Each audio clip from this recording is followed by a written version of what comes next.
Hello everyone and welcome back to our Free Ton League coverage here on the ePulse Gaming platform and channels. It's very good to have you guys join us as now we're going to be live with our second series of the day and our first of two semi-final matches. No Bounty Hunter taking on the Spider Pigs here. Seek and Strike and Avo Plus joining you on the call. How's it going, Avo? You looking forward to this match? I am totally looking forward to this match. I think that this match is, well, out of the matches of today, the first even match, so I'm quite excited. I mean, these guys faced each other a couple of times. Oh, sorry, once actually, rather, in the E2 lower division, DPC League.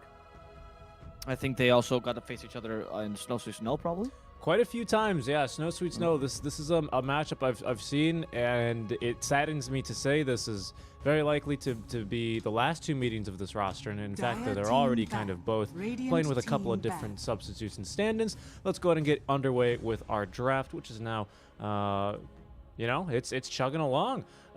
You might be used to seeing No Bounty Hunter with Desire. He is an amateur football league player, so he's usually unavailable for some matches. So they've been playing with Hustla. He is from 496. He stood in for them briefly, but he's probably best known for his time on Reality Rift. Fantastic Earth Spirit player. And Spider Pigs, they recognize this. They've played against it before, and they're going to ban it out first phase. It's a necessary ban. And Spider Pigs, their stand-in in place for Dino or DNZ is going to be Fervian. Yeah. So that's gonna be an interesting dynamic. We'll see how that fits into the team. But for now, Shadow Shaman and Lycan are the picks for Spider Pigs. So we're seeing already a rather strong push lineup, which actually Spider Pigs has run something similar before as well. Not quite common for drawing these kind of early game push drafts. It's one of their strengths as well, and it's very different from what No Bounty Hunter is doing. In fact, it's actually a bit stronger right now, just looking at the picks, because No Bounty Hunter seems to have picked their support duo, Clockwork Oracle. They're not a bad support duo, but it's particularly weak because they're like a lane clear, and of course, Lycan and Shadow Shaman are fantastic at taking advantage of this. In fact, that Clockwork pick got kind of heavily countered there. The idea was to deal with the Shadow Shaman, good idea. But once you pick up the Lycan, the nature of the Shadow Shaman completely shifts in this draft, and Clockwork unfortunately becomes kind of a dead pick here. Yeah, absolutely. I was gonna kind of say the same. There's not too many supports that are very good versus a Lycan. Generally, the way you need to counter Lycan is with your cores more so than your supports. You can pick a couple of supports that simply don't die to Lycan, like your Earthshakers, your Willows, a Witch Doctor. But all these guys do is simply slow down the units. They don't actually help kill Lycan. So we're going to see it most likely here in the offlaner, because then if you can get a bad matchup for the Lycan, usually teams will try and address that by switching him over to mid or offlane, and then sometimes even the dreaded Lycan position 5 if it goes real bad. Would ideally not be the case. Please don't Lycan position 5. Of course. I love the dreaded position 5 Lycan. I mean, because it's not very good, is it? But usually by the time... it's awful. I mean, it's only useful, as you mentioned, like in this kind of flex where you're like, I picked a Lycan, but I can't use him, so... Exactly. Right? The liquid way, when you guys go... When Insania's like, guys, is Lycan really terrible here? Yeah, yep. It is. Oh, shoot. Okay, let's last pick another safe lane, and we'll send him position 5 and with Wolf Fight. Juggeriki, quick! I mean, those are the only two things, right? I mean, it's kind of... We see a lot of teams do this when they realize they're being outdrafted, and they need a dispel, so they just last pick an Oracle, and sometimes it doesn't really fit into the draft, right? We saw it earlier today. Lycan's kind of the same thing, except with the core version. Yeah, I agree, but this is a better draft already. Oh, already. Get-go, right? Like, I feel like in that draft, you're like, I don't know what's been happening for the past 4 picks, but your Oracle is not going to fix it, you know? Whereas here, it's more like, all right, this is a solid... I mean, I don't love the Oracle Clockwork combo, but there is a bit of synergy within these, right? These two heroes are really, really good, both for a 4-1 draft. Because Clockwork brings a lot of ganking potential as a 4, a lot of good early game. You can combine him easily with a good offlaner. Oracle obviously transitions nicely with 1 save. And you pick up a Kunkka for now. Another hero that's fantastic for Protect 1. Monkey King. Spider Pigs, of course, has this in mind, so they immediately counter the Monkey King pick. Pretty actually good pick. The Monkey King. Actually, because Monkey King, he fulfills a similar role to Kunkka. And if you lane, I'm assuming this Monkey King mid, by the way, for now. We'll see if he changes, but if you name it as Kunkka, of course the lane is good for Monkey King. But on top of that, Monkey King actually fulfills a similar role because the Wukong's command is Zona much like the Ghost Ship, and also to some degree damage mitigation nowadays because of the extra armor you get. So Monkey King can kind of fulfill that role of like pseudo frontliner where don't fight in this area, you're gonna die. But this matchup is interesting as it changes once the Kunkka gets the Ag Scepter, and that makes Monkey King just unviable in a certain area, right? So it's quite an interesting little matchup here. You have to win early on the Monkey King, which works with Lycan Shadow Shaman, but if you let it go late enough, Kunkka can become a real nuisance for this hero.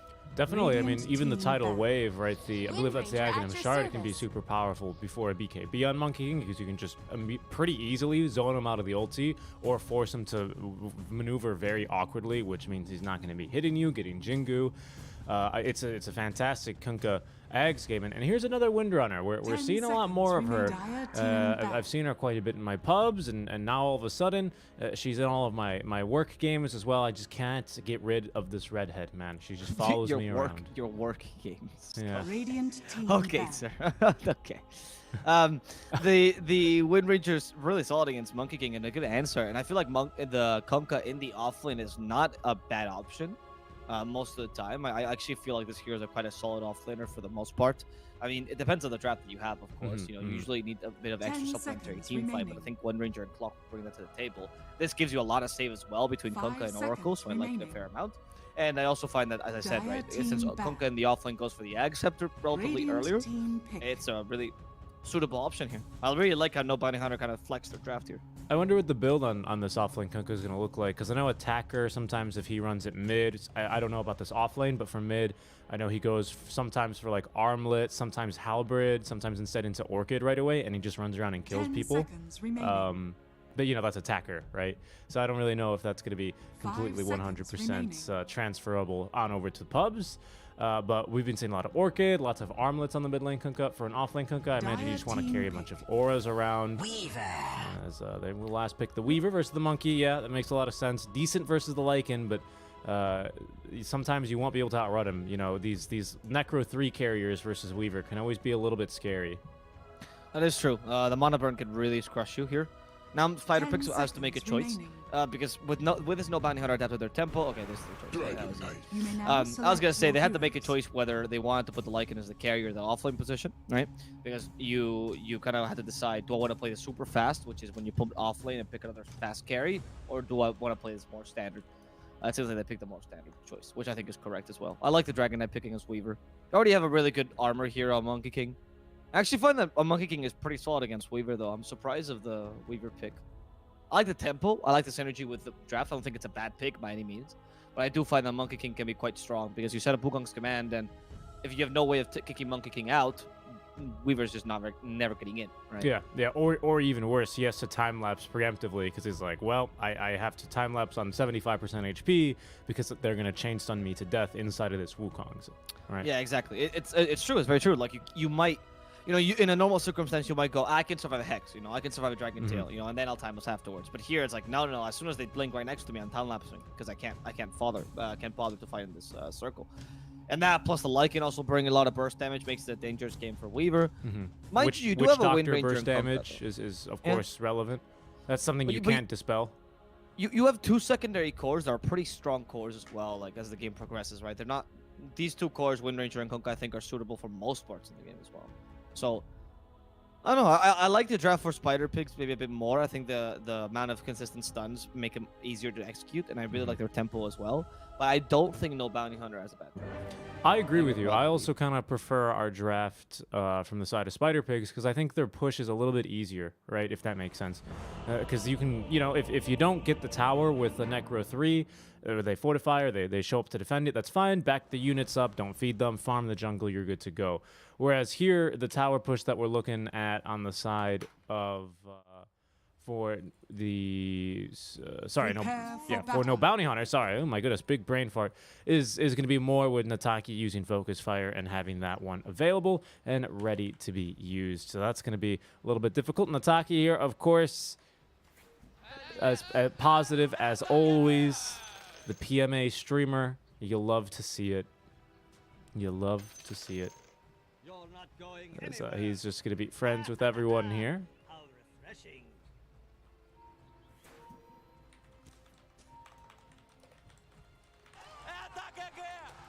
And apologies there about that. just having some issues with the setup here. Should be good to go. As yeah, that's the only thing that's going to be my biggest concern is, as I was just saying, no bounty hunter. They kind of have to really commit to pushes, like 100% or 0, especially with the windrunner. Whereas the push here for Spider Pigs is, yeah, you can throw down the serpent wards, but if you lose your serpent wards, you still have way more ways of pushing towers, and like the Necro 3, you can just back off safely. Elder Dragon Form's a bit more tough on that, but the push is just more consistent, and you got a lot of redundant sources of pushes. That's what I really like about this Spider Pigs draft. I agree. I feel like that means that each team fight, especially because this combines really well with the kind of draft that you have already, which is a lot of single target ganking potential, right? With a Shadow Shaman, with a Dragon, with a DK, with the, I mean, I guess even you can even consider the Witch Doctor within that, right? You have a lot of easy single target kills, and then you combine that, of course, with the fact that you have this nice little push, so every single kill can turn into an easy objective, right? And so I find that kills matter more for the team that can also get them much easier. The team fight, though, for no bounty hunter could be their strongest asset, right? Because I think their 5-on-5 could be considered better, especially if Kunkka plays a really good game. But we'll see. They do decide to put. Yeah, I was wondering that. And Blink was going mid there for a second, and Taki finally went mid here on the Wind Ranger. I guess they were assuming that they're gonna try some shenanigans in the Monkey. Turns out no, that was very easy. And now you put the Wind Ranger versus Monkey, which is a pretty solid matchup for the Wind Ranger. I wouldn't say that she destroys the Monkey though. I think the Monkey can still hold his own, but it's definitely not an easy matchup for Monkey. In fact, oh, they're actually swapping again. Lil Pleb going to top lane, and Noob will be going to the mid lane then. Blink's he's already on the way, because of course they've got this ward. Actually, they don't have a ward, but they just saw him running away. There's only a couple places he could be going, and it was top lane. As they'll keep Flash up here as well versus the Monkey King, and are liking. All right, what's going on here? The musical lanes, eventually they will have to end. For now, Kunkka is able to get a couple of solo. He's going to get one solo wave. Noob and Monkey King alike are both here. Nataki's like, what's up, little pleb? I'm level 3. I have Windrun. You can't kill me. Yeah, this is not going too well for the Spider Pigs right now. Yeah, I mean, I would say that no bounty hunter has guessed this correctly from the start, right? And I don't know if this lane swapping benefits you too much, right? Nataki is... It's like, no, where you think you're going? This Kunkka's having a lane, dude. I know you want to make Blink cry, but I'm not letting you. And Taki's just a good dude. He's a good friend. He's PMA. He's PMA. Yeah. He's PMA streamer. That's why. Bottom lane, though, is pretty... No one's moving from here. Mitch, he's going to be leading the CS charts right now. 9-2 versus Khan. You've got Clockwork here. Honestly, it's very difficult to kill the Dragon Knight in this lane. If he feels threatened, he can always just get a pretty early ring of protection just for the extra armor, which is always really beneficial to have versus a Weaver. And then from there, the only way you're dying is if you tank a full battery assault level 2 and you're just kind of stupid with your positioning in Sakuchi, right? Like, it's just no way. Especially once you're level 3 and you've got 2 points in Dragon's Blood, like, you're totally good to go there. Top lane, LeBron may not be as lucky. Good cask, though. He's going to go ahead and save him. And it's a very defensive top lane. Because they know this matchup's not very fun with the Tidehunter Cleave, so they're going to go ahead and take Voodoo Restoration at level 2 after the cask. Okay, so not a very offensive pickup. I don't know. This makes me not really love the Witch Doctor though when you have to play it like this, right? Because I know that he has defensive capabilities, but it seems like a waste of a pick especially when you're up against a Kunkka or like these kind of beefy heroes. Maledict's just so very useful. Now I understand that you do this to mitigate the lane, but now that Monkey King has come in, you're going to lose your kill potential. And we'll see if they still want to continue to do this kind of lane swapping. Because mind you, Winridge is fine wherever she goes. She's just trying to help out the Kunkka, right? Kunkka's going to just cry blood against Monkey King. I think, we'll take a look here. Level 3, we're about to hit level 4. I imagine there comes a point where Noob is still not able to really get much done in this lane, just simply because you get less experience in the top lane. Oh, they might go for a kill on the Flash, as they have already the Primal Spring. Cask is a bit early. Oh, actually, never mind. That was, of course, the Dire Cask, and there goes Flash, as he will end up dropping. Good effort there on the Torrents, but Blink is not able to help out his comrade. Oh, go ahead. Sorry. I was going to say that Flash, I think, is doing a good job actually died there, even if he's feeding the first blood, because he just needs to get some space to the Kunkka. If now Bounty Hunter is committed to just accepting these lanes, these are the kind of plays you have to make, you know, just to draw aggro, hope the enemy team goes for you instead of your Kunkka. Pray Kunkka finds farm somewhere.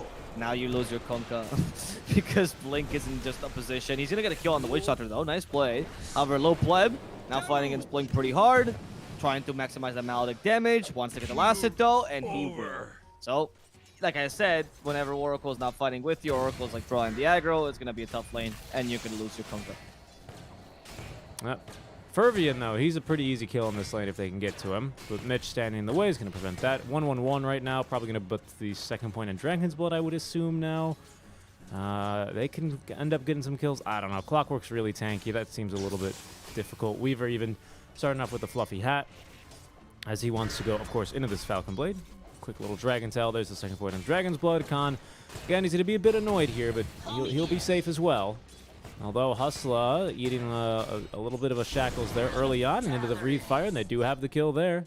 Top lane, Blink is in trouble again as he's got the Maledict. Still level 1 applied, but that should be enough damage, and they don't even need the tick. Little Pleb's got him. So the Maledict level 1 is making him stress out, right? But it's not actually where the damage is coming from. It's this insane Monkey King that's going to murder you every single time. Like, he's even used the Maledict to his advantage just to get the last hit, right? So that shows how confident he is. And Taki is tanking the tower pretty hard in the mid lane. There's no rotations, though. It seems like you want to be aggressive, but a Wind Ranger solo can't quite get a kill until you get the Focus Fire plus Javelin. That's what Intaki will have to wait for. And if by then Noob has Necronomicons, you're going to struggle. You're going to struggle because he's going to take the Wind Run away, and you won't be able to dive him effectively. That Necro 3, of course, specifically on that one, Necro right? 3, but, yes, mind you. But you know, he does need the Javelin, I think, for free kills. But if he can land like a really good Shackle and get the jump on him, you know, Wolves, they don't need any armor, right? So you will actually do a lot of damage to him without that Javelin. Flash, he's going to die top lane, unfortunately, as they will just run him down. Yet again, this Maledict now starting to really pay dividends, and this is exactly why they wanted Lil Pleb to match up versus the Kunkka, right? This is what's possible in this lane. Whereas with the Windrunner, she's just too damn fast. You can't catch her. And the top lane is basically the best lane for Spider Pigz, whereas I think for No Bounty Hunter, they were quite happy with their mid lane matchup. Like Intaki, he is known for his Wind Ranger. You know, it's going to be a hero he's quite comfortable with. He should be able to create space early. But in the bottom lane, they see an opportunity instead for going for Mitch. Nice Dragon Tail, stop the battery itself for being too effective. There's no cogs. Mitch, I don't know if he knows that, but he's being stuck by the creep still. Has to fight till the end here. Here's the help of the Witch Doctor passing Cask as well, and that is going to be good enough. Mitch is going to be saved by a nice little level 1 paralyzing cast. Actually hit all 3 heroes down there as well, so pretty lucky. Yep. But it's quite lucky because there's a couple creeps along the way. Oracle was also a hero, not that it hit him until the end. So you stop the Weaver and the Clockwork first, which is the most important 2 heroes, right? Yeah, they're going to be quite pleased with that rotation. Flash. Oh, yeah, he's like, there's a bounty here? Yes, please. Free bounty room there. That's a little stale, but you know, it's the 3-minute mark, right? You can still take it as long as it's not in 3 minutes, no problem. Flash is gonna die. I think he's totally worth dying here for the rune. You even forced the shapeshift. I mean, well, not forced rather. You encouraged, let's say, a shapeshift, right, to jump you and to kill you. But I would still say that's the worth your life. I mean, bounty runes. What are you, a support? What are you gonna do with your life? Nothing. You might as well die for the rune. Yeah, absolutely here. Absolutely. Plus, support should also die for couriers and stuff like that. You know, you're worth a little more than a last to your kit. It's very true. If you can die and secure the range creep, your carries can be quite pleased with you.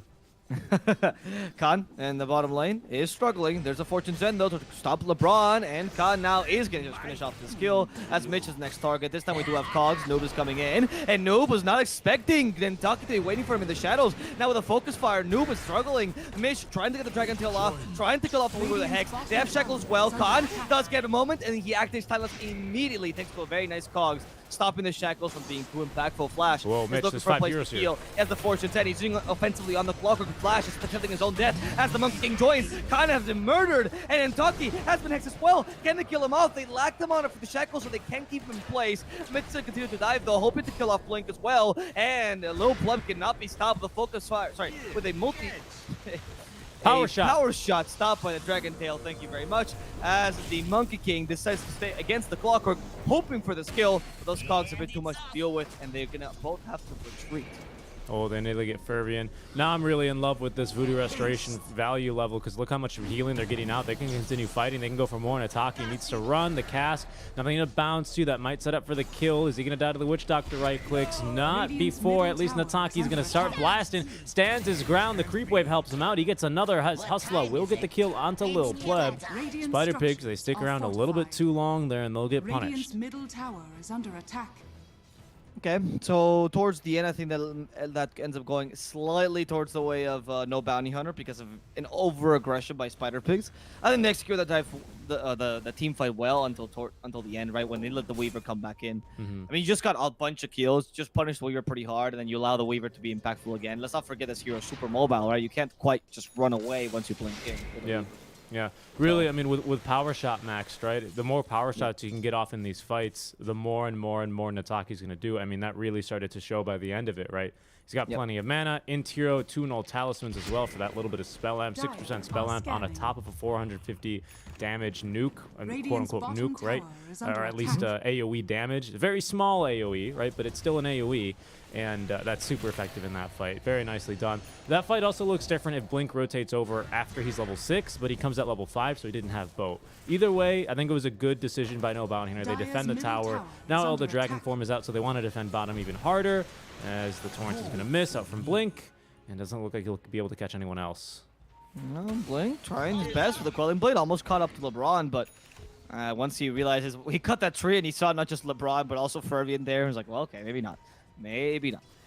And Taki just got his javelin though, so he's ready to fight here. And similarly to Lycan, also what Necronomica level 2.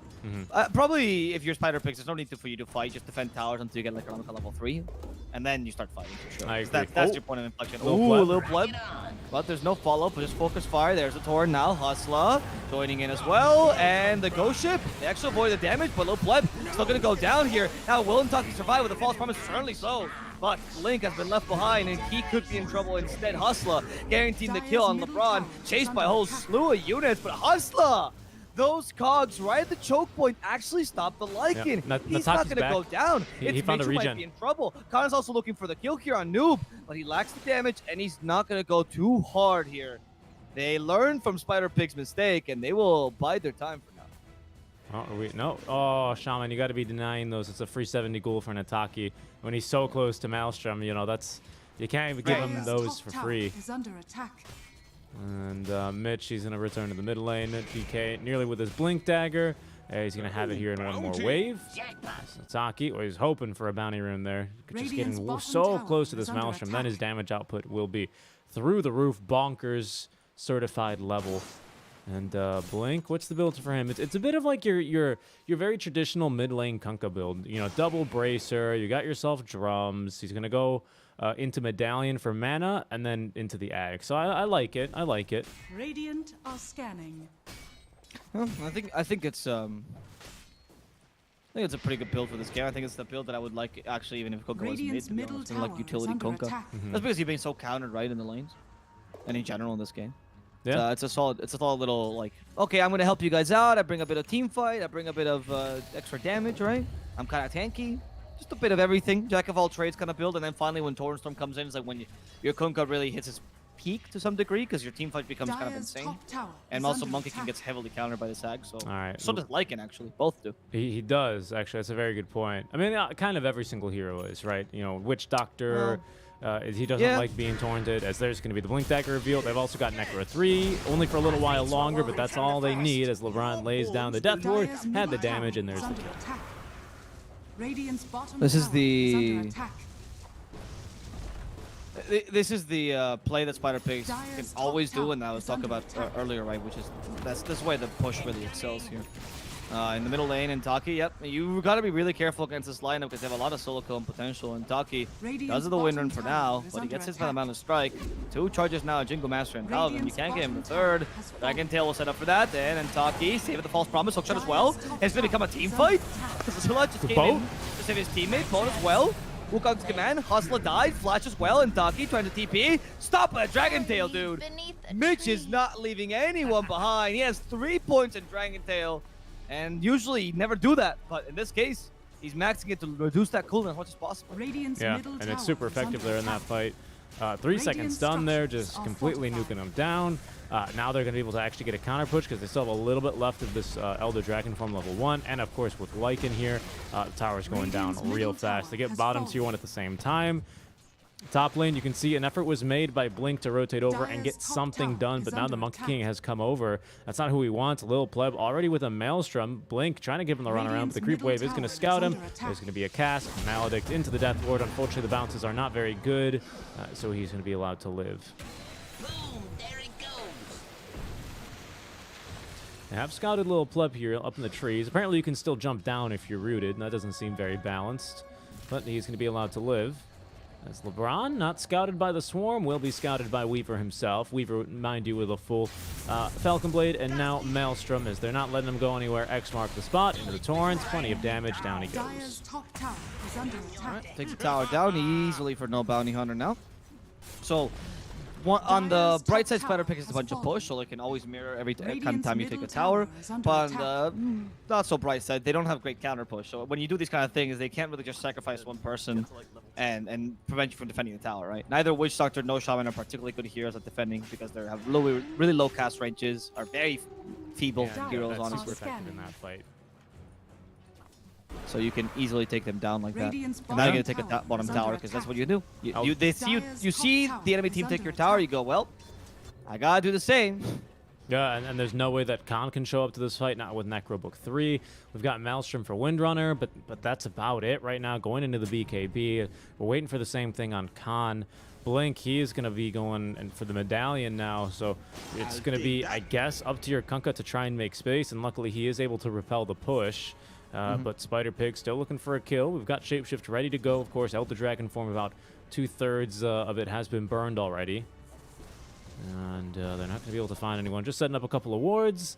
Really starting to take control. They forced rotations over. Everyone here on the side of No Bounty Hunter on their own half of the map. Again, trying to continue farming, but right now the game is looking a little bit grim for them. This is probably the hardest 5-6 minutes for them until they get BKBs up, and probably still even another item for Khan. BK. Mid. He's in trouble. He's just gonna die. Okay. It's really easy for them, actually. So much manageable damage, but Hustler will have to pay for this. Maledict, for now, he's been saved with a Fate Seed, but he's just gonna go down to the Maledict of his next tick. Unless you get him a false promise. No. They just decide Hustler has to die. Khan has been purged. Not gonna do anything towards Shikuchi and Weaver. And now he can fight Noob head on. But Noob is looking for Flash, and Flash alone. Flash trying to run the Zoo. Has to use false promise on himself instead, but it was a good bait as Noob has fallen. Yes, you lost the false promise there, and maybe the Oracle too. We'll see now. Yeah, actually, that was enough damage with the Zoo. As Weaver's trying to kill Braun as well, they're gonna be able to cancel his TP. And Lil Pleb's still looking for an opportunity. He's got Boundless know, Strike though. and Jingu, but it seems a bit difficult against Weaver. There's not enough control for him now. Mitch is nearby. Oh? They have time They lapse have still. Protect. Shackles. They're gonna commit for this. Okay, Dragon Tail as well, and yeah, and Talk is dead. From the backlines, Khan comes in, hoping to kill Fervin as well. The bug might just do the trick as the time lapse will save Khan from swift death. Spider Pigs will take a mid laner for a 4, so they're very happy with that. However, nice little extra kill by Khan, right? Always useful to try to take advantage even of bad situations. As Richie said, you're in the worst position right now. Yeah, so if you can get anything out of these fights, that's already kind of a win. I mean, we don't have Serpent Wards. It looks like they were committed in the fight, but let's say they didn't use Serpent Wards and they used Dragon. Well, unfortunately, I mean, it's just more and more bad news, isn't it, right? Because the Dragon form is ready to go. They're probably going to make a push towards this tower now that the Windrunner's dead. There's no boat. There's no time lapse. There's no false promise. They're going to back off for now, though, Spider Pigs, not wanting to push their luck. And they've already closed off a decent amount of the enemy map as well. What are they going to look for here? Just continue to rotate around. Not quite Roche time yet, but they'll set up Vision. Yeah, but it's starting to look a little bit... it's the hardest time in the game for No Bounty Hunter. If they can live through this, it'll be back to more or less an even game. But for now, it is not. I mean, a 1K net worth lead is not indicative whatsoever of how this game is going. No, indeed. Right now, you know that Spider Pigs just hit their power Dire's spike on the middle tower Lycan. They're is going to be under super attack. powerful because of that. DK is also pretty Dire's strong, structures honestly, because are Blink Dagger plus fortified. Dragon Tail is all you need, really, on this hero, at least in the offlane position.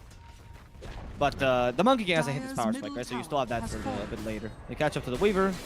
Actually, Weaver's in trouble. Is this going to be too much damage? No, Khan seems to survive it just fine. In fact, he fights back. He wants to kill the Monkey King. Low Pleb might just die here as Hustler will sacrifice his life just to guarantee this kill. He also stops the Death Ward, and Hustler still not dead. Weaver finally guarantees this. Also tries to take a regen rune somewhere there, but even with Fate Seedict, they just couldn't save him. Instead, they had to go for the Zoo creeps. But I think this is still a win for No Bounty Hunter. They're using this Weaver so effectively. Khan is playing what a game, dude. Especially... Hustler's also is pretty impressive on this skill. Yeah, I mean, he went into that engagement with 10 seconds left on time lapse. I thought for sure he was a goner, but Blink with the counter initiation, he's just too damn good. He's going to actually just go straight Axe now. He sees no need for Medallion. If I need mana, I'll just run Clarities out. Fervian, he's going to try and delay this Roche. It'll cost him his life, but he'll be able to delay it a bit. Unfortunately, that all too familiar baseline is going to start thumping away, and he's going to get thumped to the tree and killed by the Windrunner. Noob now needs to run. Good Maledict here is going to be a little bit chaotic, because that's going to allow him to jump right onto Khan. False Promise, though, will save him. Still has the time lapse in 8 seconds. And Maledict is going to do a fair... No, actually, it's going to do no damage, considering he took no damage, technically. So hard counter. Yeah. Hard counter. Hard there. counter. There we go. Don't pick Witch Doctor into Oracle. TIL, huh? Yeah, it's very weak. It is very, very weak. And they're struggling to guarantee the kills, mainly because of the Oracle save, honestly. He has been such a big... They're going to try and such a snipe big Roche. help here for no Bounty Hunter. Considering going in with the Ghost Ship, that's going to at least clear the units. Actually, not really. Now they know the Khan's dead, though, so they can just go in. Time-lapse will save Khan for now, but the Roshan's fallen in the favor of Lil Pleb, and Taki's struggling to kill off Mitch, dealing a fair amount of damage, though. There's still a DK. The hook shot with the cogs doesn't cancel anything. Just hit Battery Salt will guarantee that neither of these ultimates are useful, and Mitch and LeBron will both die. Lil Pleb hoping to waste the Aegis. Hustler fighting with all his might, and for now, he's surviving. Instead, the man who's going to die is Blink, and with a Boundless Strike, they guarantee the kill on Taki as well. Noob is chasing after Flash as they get him with the shackles. Flash will not be able to get away either, and that's going to be 3 kills going away to the Spider Pigs as Lil Pleb is fighting Khan to death, accepting he's going to lose his Aegis, but hoping that Fervin can come in time just to punish Intaki. Is he going to be greedy? We do have Aether Lens, and Intaki went a bit too greedy. Khan thought he could go for the bounty room, but instead, he's going to die. Well, Boundless Strike. Yeah, nicely done there by Spider Pigs. Lil Pleb, they had him dead to rights on the first one. That power shot would have killed him. But, I mean, just great reaction. He uses the Mischief to dodge the damage, turns and gets the kill onto Blink, and then the Boundless Strike, as you called out, onto the Windrunner. But they would have had his Aegis. He was low and, of course, has no other form of magic immunity without his BKB, which is going to be completed after this wave, mind you. Lil Pleb, what a play. The Mischief there, completely saving his life, allows him to get an extra kill, and even another +1 there, as Khan decides to go for the bounty rune. A little bit too aggressive. And that is going to be then a massive win here for Spider Pigs. They do lose Aegis, but they get big kills onto just about every single person. I didn't quite see what stunned up the Clockwork. Hustler was prepared. He was standing over by the bounty rune spawn, by the Roche pit, ready to hook shot in and try and snatch Aegis. But I'm not sure what stunned him. Something mini stunned him. It wouldn't be a cask. I've got no clue what it was. Maybe it was a Boundless Strike? Blink? I'm not really sure, to be honest with you. When was it? It was literally right before Roche died. He was standing over here, ready to hook shot in. It was like good Clockwork positioning. Farvian died quickly to Hustler, and actually they wasted the whole Wukong's command just for this. Alright. Hustler. And Just gonna die. No Fate Sealing, hopefully saving his life. Instead, Khan is looking for the support, but he gets surprised by Dragon Tail. Khan he's not gonna last this at all. Now Flash is in trouble. Yeah, they're just going to run him down. Noob still with a lot of duration left of the shapeshift. He's got to use the False Promise on himself, but that flame, I mean, you might as well snuff it out there. Blink, he's going to be shackled to the trees. No, he's just stunned by the Dragon Tail. Has Hustler counter-initiating. He finds 2. Thanks to get the torrent. Blink still alive. Somehow he doesn't even have run buff on the drums. Unfortunately, Lil Pleb is going to be able to snag him there very easily with the Boundless Strike. They buy back on the Oracle to 3 for 2 as Hustler. Once again, man, this guy, position 4, what a player. This is like the third amazing perfect hook shot in the game. Yeah, honestly, and the follow by, I mean, let's not talk about the battery assault that he's been getting, which is also amazing. The choice to fight. I mean, it feels like whenever Hustler chooses to fight is the right moment, right? I don't think he's made a mistake. He's playing also with a pretty big ping because he's coming in from Mongolia, so we're talking like 150 to 200. Yeah, I think these games are that's playing very accurate. I remember I was casting a Snow Sweet Snow game where he says, I think something with a lobby. They were talking in the lobby, and he's like, no, my ping's like around 180, 190. So, yeah, some pretty significant Dude, I know my ping there. Mongolian pings, dude. I know my Mongolian pings. Pretty significant. I love their food. I love their breakfast. So Asia's big. Central Asia to Western Europe is very far. yeah, in case if you're European though, I gotta reiterate, Asia is massive. Yeah. Massive for a European, where everything for us is just like really teeny tiny small and everything is close to each other. Now that I live in Asia, I realize the world is really, really big. The world is very large indeed. And Lil Pleb, he's also getting very large. He's got himself now the full BKB, a casual Yasha, as LeBron's going to get sniped by Hustler. He just runs him down, a hook shot into the Spirit Vessel there for the free kill. How did the snakes divide like this, huh? Interesting. If they can't be placed normally, they just get placed the nearest spot they can. Oh, right. I thought they were going to try to keep the pattern more or less, but apparently not. Huh? Nah, so like the antithesis, whatever, or the antithesis, whatever the word is whenever you put them around the Ancient, they split evenly, right? If you target it right on the Ancient. I don't know if you've ever seen that. Mitch in trouble, as they will pin him down. Ataki not coming in the focus fire because he doesn't have to. With the Vessel on Hustler, that kill is as easy as it looked like on the Witch Doctor. No clue what word you were trying to use there. Epitome? No, the antithesis. Antithesis. But it means the opposite. Yeah, exactly. So the opposite of that is when you put in the Roche pit? Not so No, windy now. so you can bunch them up if you like put them in the middle of a sprout, right? You get like 5 in one spot, or not in one spot because they can't stack, but you get them all together, right? When they should be more spread out. And then the opposite is when you cast it on the Ancient, and then you spawn one in a nice little circle around the Ancient, and then they do a little dance. It's very fun. Why choose antithesis? Is the word of the day today? No, actually, the word of the day is Freeton. Shoutouts to our sponsor, Freeton, who are providing a great tournament here for us, as we're going to get to see that was here. a planned segment, boys. Oh, absolutely. Welcome No to the bounty Bo hunter Burnham into show. the Spider Pigs. Look at it go. Now, 3K lead for Spider Pigs. They're looking like their peak has not quite ended because Monkey King managed to snowball off this, right? You can see Spider Pigs in two ways. You can see it as an explosive lineup where they tried to make this power peak work and just win with a Lycan peak. Or alternatively, you can see it's a ladder lineup where this power peak is meant to allow a low pleb to farm. And judging by the build on low pleb with a BKB early to fight and now with the Ags, it seems like it's kind of more the latter, right? Ah, wow. That was a good pun. Anyway, so with that in mind, we're gonna get a relatively farmed hero towards the mid late game with a Monkey King, probably being able to beat the Weaver most of the time. I mean, Wukong's command makes Weaver kind of useless because you usually don't buy too much mixed damage on Weaver. And Khan has to consider an MKB here just to buff up his damage. I don't know. Yeah, I would consider it as well, to be honest. I kind of like the item, just because, I mean, yeah, no, I would. No, I mean, for sure. I mean, maybe with this shard on Kunkka, I think Keep maybe doubting with your shard strength. you can get away with it. Nah, but with BKB, Oh, you it's can super push him risky. away. Oh, that's a consideration, actually. The shard is really good this game. That's what I mean, but he's got BKB, right? So it seems very hopeful. Oh, nope. Okay, can they stop him? Shackle shot? Oh, yes, dead. just in time. And I think the doggy's been leashed. Sit! And now put down. Heal! How sad. They got him. They got him good. They're going to clear the wave, or his summons as well, and that was Shapeshift immediately used, so now Spider Pigs in a very, very weak, minute and a half? Indeed, 90 seconds roughly here. Rough. Do you get it? Well, look at this. We're just popping off on the puns. And it's going to be a rough 90 seconds here for Boom, Lycan. there it goes. I think that was a really solid kill. Good shackle shot by Antaki. He's soon going to get the Aghanim Scepter, which has much more value than this game, because if they dispel one of your win runs, you just have a second one, so you're safe against the Purge, right? It's a great way to deal with that Lycan, because usually Lycan's great against Win Rager for that very reason. In terms of the Kunkka, by the way, when the shard came out and I was actually analyzing it, I thought the shard for like an offlane Kunkka is awesome, because it allows you to cut lane so effectively. Oh, yeah. And there's a lot of combos you can do with a shard and Torrent. I just think the shard is hard to use. It hasn't been explored as much. It's great teamfight control as well. I mean, you add that with your ultimate, and then not only that, but also Torrent Storm, which he has. It's amazing. Yep. If you use the, in fact, one of the things I loved about the shard when I was testing it out is that if you don't have X, which usually you want to get the X Torrent Ghost Ship combo, right? But you don't always have it available in time because Torrent has a lower cooldown, and sometimes you just use Torrent without the X, right? Because you're trying to just get a big team fight initiation, etc. And it's a great way to have like a secondary positioning spell to set up for Torrent, to set up for Ghost Ship, etc. Careful, little pleb. They've not scouted him.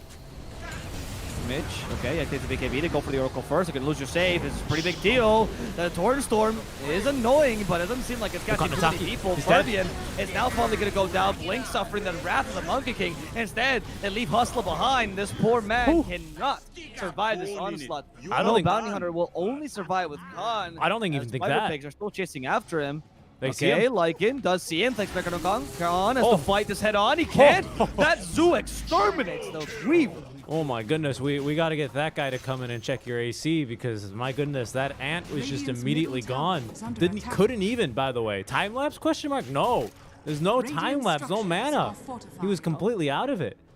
That was insane, dude. That was what What a Dire's bottom damage tower by is Lycan. under Now attack. you know what happens if you put an ant in the lion cage, Radiant's huh? middle Yeah, tower yeah, is just under it's attack. not a very good Weaver game, is it? Right? We've gone over it, and this doesn't get much better at any Radiant's stage of the middle game, tower has unfortunately. fallen. Weaver, he strives on A, being invis, and 2, being faster than you. And Noob goes, how about no? Yeah, and then Mungigan goes, oh, it's okay. No, you're faster than me, but if you go in this air circle of death, you die. Yeah. The rest of his No. teams, they have stuns for him. I mean, it's such a difficult game. Here goes Hustler is. trying to save this game. Unfortunately, with the DD rune active, I don't think they're going to be able to contest It's this falling Roche. so fast. That's ridiculous. Do the statues get a DD bonus or what? I don't believe so.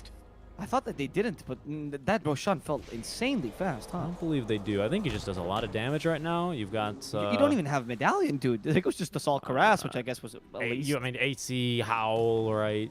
Oh, yeah, Howl. That's true. That's a very good point. Was the Roshan affected by Howl? Yeah, he was. Yeah, if you're right next to Lycan, right, I believe you will be. No, I'm asking, did he use it? Not Oh, like, is I think he did. I thought I heard it.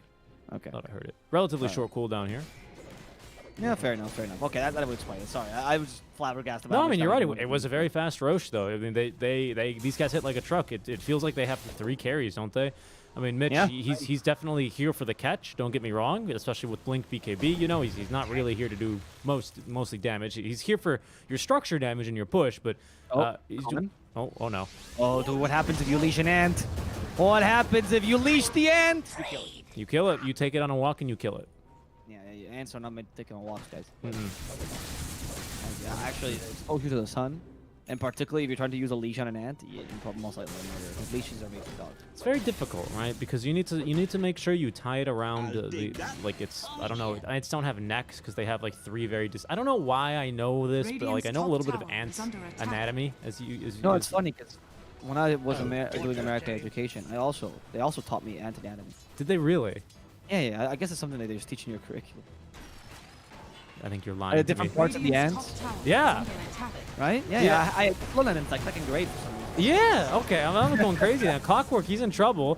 Docky continuing to run, but there's going to be Purge number 1. Does have that second wind run, though. Look at how fast he's moving around. He's sidestepping. Michael Jackson would be happy to see him here, but Kunkka, he is in a lot of trouble left behind. His Torrent Storm is completely ineffective against all the BKBs they have. Noob now, his BKB ending, but so is the life of the Admiral, as they're just going to go straight onto the Tier 3 tower. And there used to be a tower there. It was full HP, by the way, when they ran up here. Your team fight there for Spider Pigz are just so much stronger than the BKB, right? I feel like the Lycan BKB choice was incredibly smart. Usually a lot of Lycans are full goalless item, especially until the like major late game. Weaver? They don't think they need it, but this game you're like, well, they have zone out, well, I'll just get Got rid of it BKB. with BKB. Mitch could be in trouble Oh, here. the Gets cask? oh no, the paralyzing cask only bets between 2. There's actually no more units, and they're getting killed by the structures and by the Monkey King statues. That's just gonna be a win. Basically, a LeBron Dota's paralyzing cast. That was insane. How did he do that? I've never seen such an impactful cast before. Whatever There we go. I- Shackles onto the Weaver. They cancel the Shackles, but they stop him with the cogs. Oh no, Khan He's has out. to get away just Hustler's dead, barely. though. Instead, sacrificing Hustler, leaving him behind. Low pleb. He's happy with getting extra damage on him. He smells the cheese and the BKB. Eats the cheese just for guarantee. Low pleb. He's gonna run away here as Weaver goes in for a no. second round. Khan in trouble. False promise. Might just save, but the damage is really high. Khan might just be The cask perfect right again? after this. He's being stunned consistently. He cannot survive. Goodbye, sir. Another cask. They clear the creep wave so fast. There's nothing left for it to bounce to other than creep. Radiant's middle tower Unbelievable. is And under they're just gonna finish the game here. It's only Oracle versus the world. You've got your Windrunner back in 11 seconds, but yep, they're gonna bring in Lycan. He's shapeshift active now. Flash gonna do what he can as they're gonna buy the Deso just to make sure they can finish the game in case they needed more minus armor. And down it goes. That'll be game number 1 here, going in favor of the Spider Pigs. They can barely even get the BKB before the game ends. Fantastic game number 1. Great control. It just felt like they knew they were always stronger, and they were, weren't they? Yeah, I think our prediction early was kind of on the money, really, which is, yeah, the draft by No Bounty Hunter is not a bad draft. They have a lot of internal synergy and some good 5-on-5 team fight, but unfortunately, due to the pushing power and the single target killing potential that Spider Pigs had, it was really difficult to make this draft work, right? If once you get to the mid game and you have the 5-on-5, you have to make sure to not lose a single team fight, because as you pointed out really early, every time you lose a team fight, Spider Pigs takes like half your base, right? So really 2 team fights, and as we saw here, that was all you needed. Yep. Yeah, quite literally, right? Two Yeah. team fights. I mean, and they just Well, snowballed they so weren't even easily. team fights, right? They were more like feed trains because these guys are killing you one by one. They find you even close to the edge of the base, right? And they kill you immediately. Yeah, yeah, absolutely. As that's going to be a 1-0 lead then pretty early on for our Spider Pigs. Very well played, as that is going to be with a relatively newer roster. I've seen them play with a couple different stand-ins for Dino. It's been Fervian most recently, and it looks like it's kind of meshing for now. Unfortunately, this team is not, again, long for this Dota world of ours, as they will be not sticking around together, as everyone has kind of tweeted out. That's been confirmed by LeBron. Dino, of course, already off the team, or he's left the team, so... they do have a spot in Season 2, and I assume these guys are all talented players. They're all well-known, so I assume we'll see them back again in some iteration. I mean, you give Noob Lena, he's going to carry you the game, but we'll see. I think that's going to be kind of curious decided. what happens with that slot, to be honest. Me too, what is right? it? Because What now keeps there's it, 3 open slots in Europe, your lower division. Yeah, but particularly, though, for this one, my question is, like, what if, like Mitch and LeBron make 2 different teams? Who decides who keeps the slot, you know? I don't think I don't know. That's a good question. Very good question. Who's Well, got the, these are who's got the questions most that players? I'm sure Valve has thought about, though. I'm sure, of course, because they don't miss a single detail, and so you shouldn't either. And the way you don't miss a single detail is by following us here on our channel, whatever platform you're watching, to get notified whenever we go live here for the rest of Free Ton. This is only game number 1, guys. We're going to be going to a short break. When we come back, we'll have game number 2 between No Bounty Hunter and the Spider Pigs. We'll see you then.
Guys, and welcome here to the Freeton League. As we're watching No Bounty Hunter versus Spider Pigz duke it off in the playoffs, we're game number 2 of the series. Spider Pigz just took game number 1. Can No Bounty Hunter make it back? 10 We're gonna see. seconds remaining. We're going to see, yeah, is our draft now already underway. Thank you guys so much for tuning in. 5 Again, seconds Spider remaining. Pigz, so far this roster doing pretty good. I mean, they look good in game 1 over No Bounty Hunter.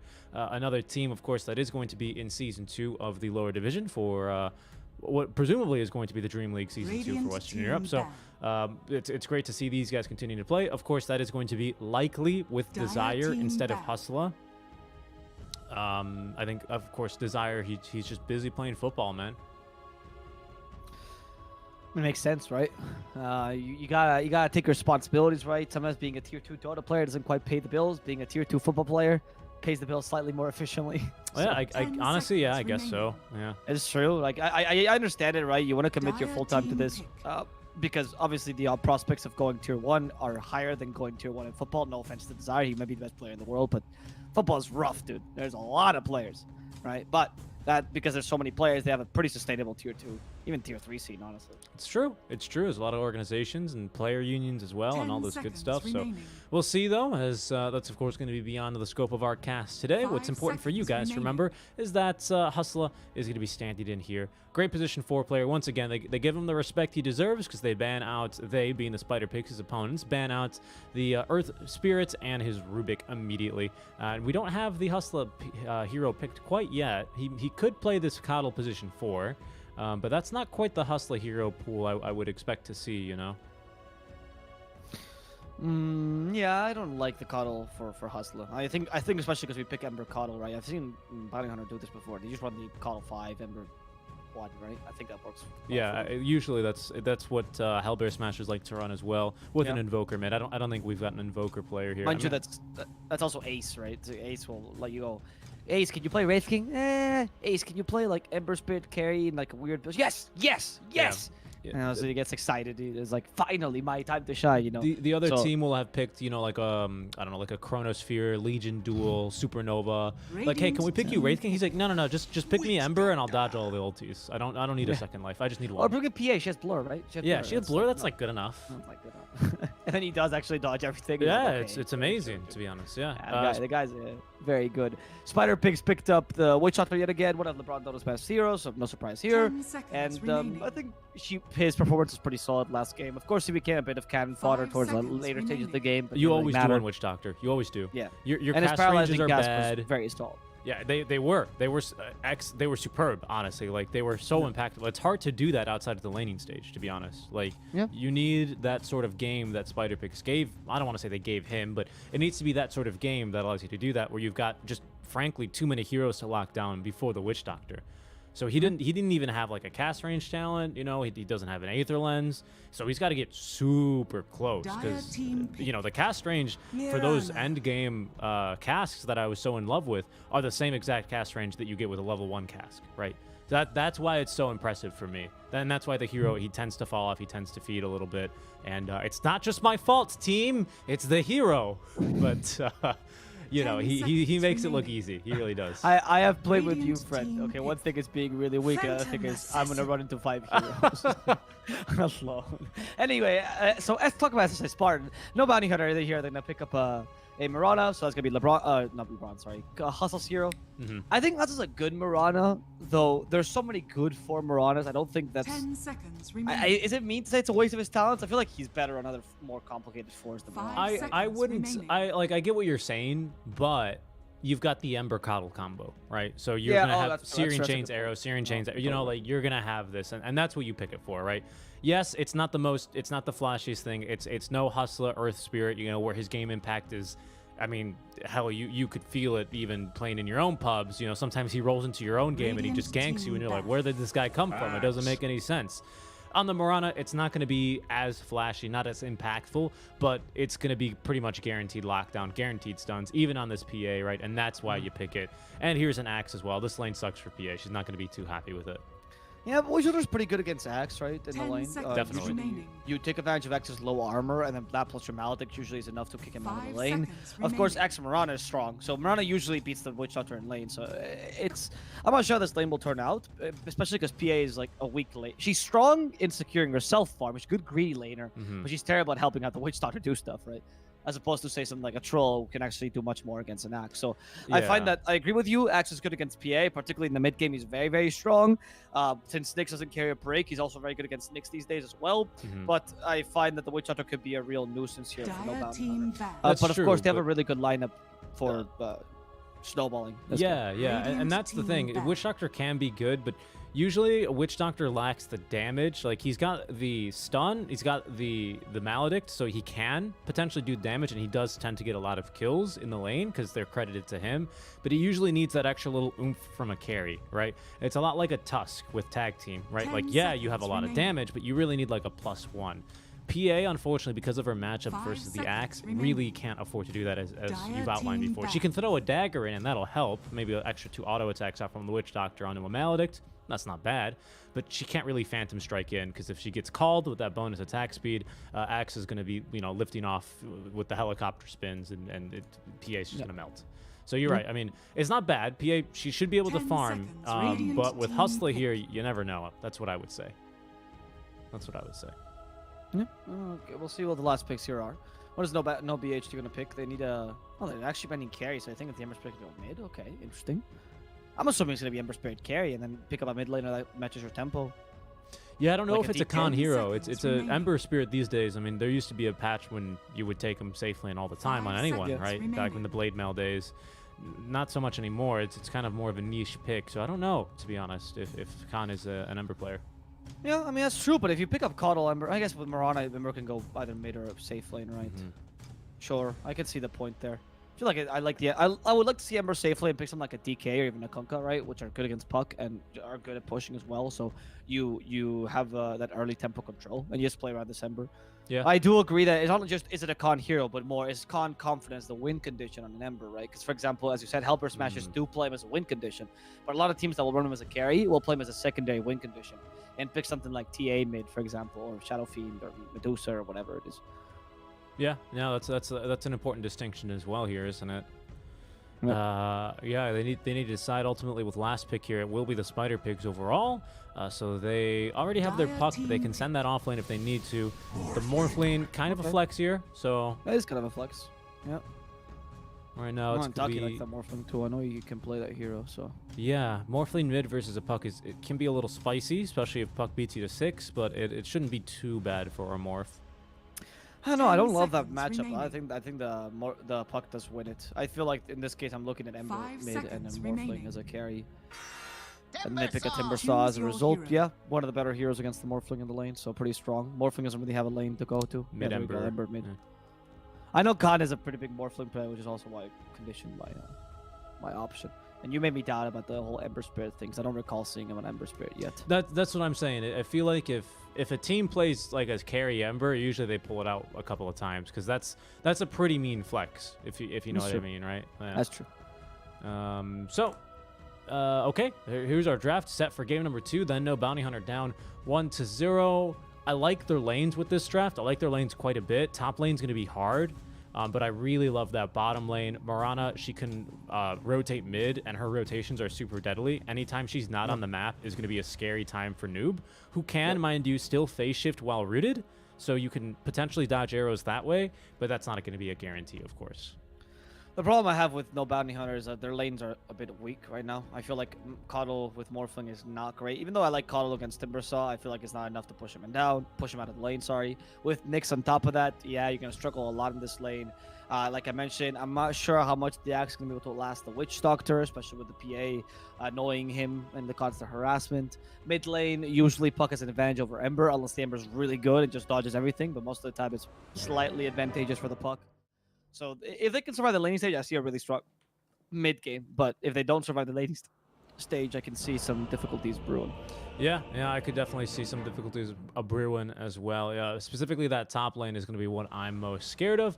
But we'll have to see as we get underway with game number 2. As no Bounty Hunter hoping to take this one to 3 here. There we go. Sorry about the camera earlier. Should be fixed for you guys now. Everything is looking good here on our end. And we're also looking good for all of our other cameras as well. We've got plenty of cameras in this game, don't we, Avo? We have so many cameras. We have 16 cameras here. Yeah, we're going to catch all of the action for you guys here. And this one should be full of it as well. I can't wait. I cannot wait. This one will look great, as that ward is going to be scouted, unfortunately, by Nataki. He's beat to the mid lane by the Puck, who does have the ability, of course, to Illusory Orb and Jaunt and get that advantage quite easily. Safe lane, Khan, he's not going to go for any lane swapsies. I don't think we'll see anything to that degree this game, as it should just be, yeah, the Morphling down bottom. Luckily, the Nyx Assassin is not too annoying, but the Timbersaw, of course, is going to be your biggest kill threat, and he's going to boot you out of lane immediately when he hits level 6. So I share that concern with you here as well as LeBron. Does he have a sentry? He does. He's going to catch an arrow, though, as they were prepared. Yeah. Oh, no. I mean, that ward is going to be obvious now, though. Yeah, they knew already when Nataki placed it down. Because the Puck can beat almost any mid laner, right, to the lane because of Illusory Orb. So, yeah, they scouted him. Okay, so they saw the ward, so that's why they used it at least to get first blood. That seems pretty appropriate. They're actually going to run the Coddle with the axe, it seems. Oh, no. It's just for the early. Because actually, I think it's a good solution to run Coddle Axe and then put in the Mirana bottom, because Coddle Axe allows the Axe to play much more around the Battle Hunger and less so around the Counter Helix and Berserker's Call, which are more countered by the Witch Doctor, right? And Mirana would be a much easier laner for the Morphling. But also 4 and 5 being a thing. So yeah, yeah, and also PA. I mean, with Dagger, you know, she does have that ability to get CS a little bit easier than some laners. I won't say most, right? Because some of them, like DP, for example, have that opportunity relatively easily. It's also gets the pretty quick D ward. I wonder if they intended to take level 1 in Voodoo Restoration, because it's not really doing too much for LeBron. In fact, it's not going to be enough healing for him. It'll force Blink here to take 2, 3, 4 licks from the tier 1 tower, but a back-to-back death means he has to make the Walk of Shame already, and this is starting to look disastrous up top right now, immediately from the get-go. Without Witch Doctor here, you do get that solo experience, but Blink has pretty much free reign over this lane now. Yep. Until Witch Doctor shows up. Yeah, exactly. Once Witch Doctor shows up, though, this lane should go hopefully more even. And for now, it seems like Blink got a lot of leeway. The Axe is a very momentum-based lane, right? If you get a couple early levels on the enemy carry, or just one level, honestly, it's already good enough to manage to start dominating this lane, even with a strong support, and especially if you kick the support out. Maran's a great hero, take extra resource out of the lane, as you can see here. Hustler does a simple pull, but at the same time gets the big creep. And when you do these things, the whole idea is not actually to control the lane, but rather, yes, to force Lil Pleb to go for these kind of plays where he's thinking, oh, I need to interrupt this pull. Wow. I need to interrupt shit, dude. Yeah, Nothing to interrupt. But he doesn't know this, of course. He doesn't have the vision. Yeah, totally. And here's LeBron. I mean, okay, he's going to be making use of this level 1 Voodoo Restoration, and on a squishy hero like PA or squishier, it will be pretty effective. And the good news is Voodoo Restoration, I mean, in the early levels when you've got no mana regen, no items whatsoever on the Witch Doctor, it hurts. Oh, the big whiff, unfortunately. I think that's the ping coming through there for Hustler. I think we're going to have to give him a couple of those, right? But that sucks because, you know, woulda, coulda, shoulda there. Unfortunately, it doesn't connect. But as I was saying, Voodoo Restoration, extremely mana efficient. Not so much at level 1, but once you get like 3, 4, 5 levels in your hero as a whole, and your int gain is not too bad, right? 3.3 per level is pretty decent even. You tend to be able to sustain this. Oh no, his clarity gets canceled immediately by Hustler, so the lane's going to get difficult. Lane is going to get fairly difficult. I'm not really certain how you're going to be able to mitigate this, because you got the early snowball, like I said, but now the Witch Doctor's finally online. He hasn't that Maledict anymore. Sorry, he doesn't have Maledict just yet. But once he gets the first point, also see some kill potential for these guys. And like I said, PA is really good at securing herself farm, so rarely will you be able to stop her from farming, right? If anything, you're going to be able to harass her, but it's not really happening here. Definitely. Mid lane, as I expected, Puck has an advantage over the Ember. He did go for Slide of Face Steering Chains build, though, so here's the cocky Ember build where you think, I'm going to avoid everything. And sometimes it works out. It's the more efficient build against the Puck. It's technically the better build, but it's also much riskier, of course. It's hard to play this. It's easy to get punished, of course, because you don't have the ability to tank a Waning Rift or to tank an Illusory Orb, right, if you mess up your combo with the Flame Guard. But you are extremely aggressive here. And with Blightstone even, so we're going right into boots for Nataki quite early on after the bottle, which is already empty. And bottle as well has been you know, all of its charges used already. So will we see rotations? Very likely. Yeah, I think Hustler is going to start making the trek over relatively quickly. He just needs to make sure LeBron can't get anything too impactful off. And to be honest, he can't. Does have that Sage's Mask, though, so he'll have a little bit more mana regen to play with here.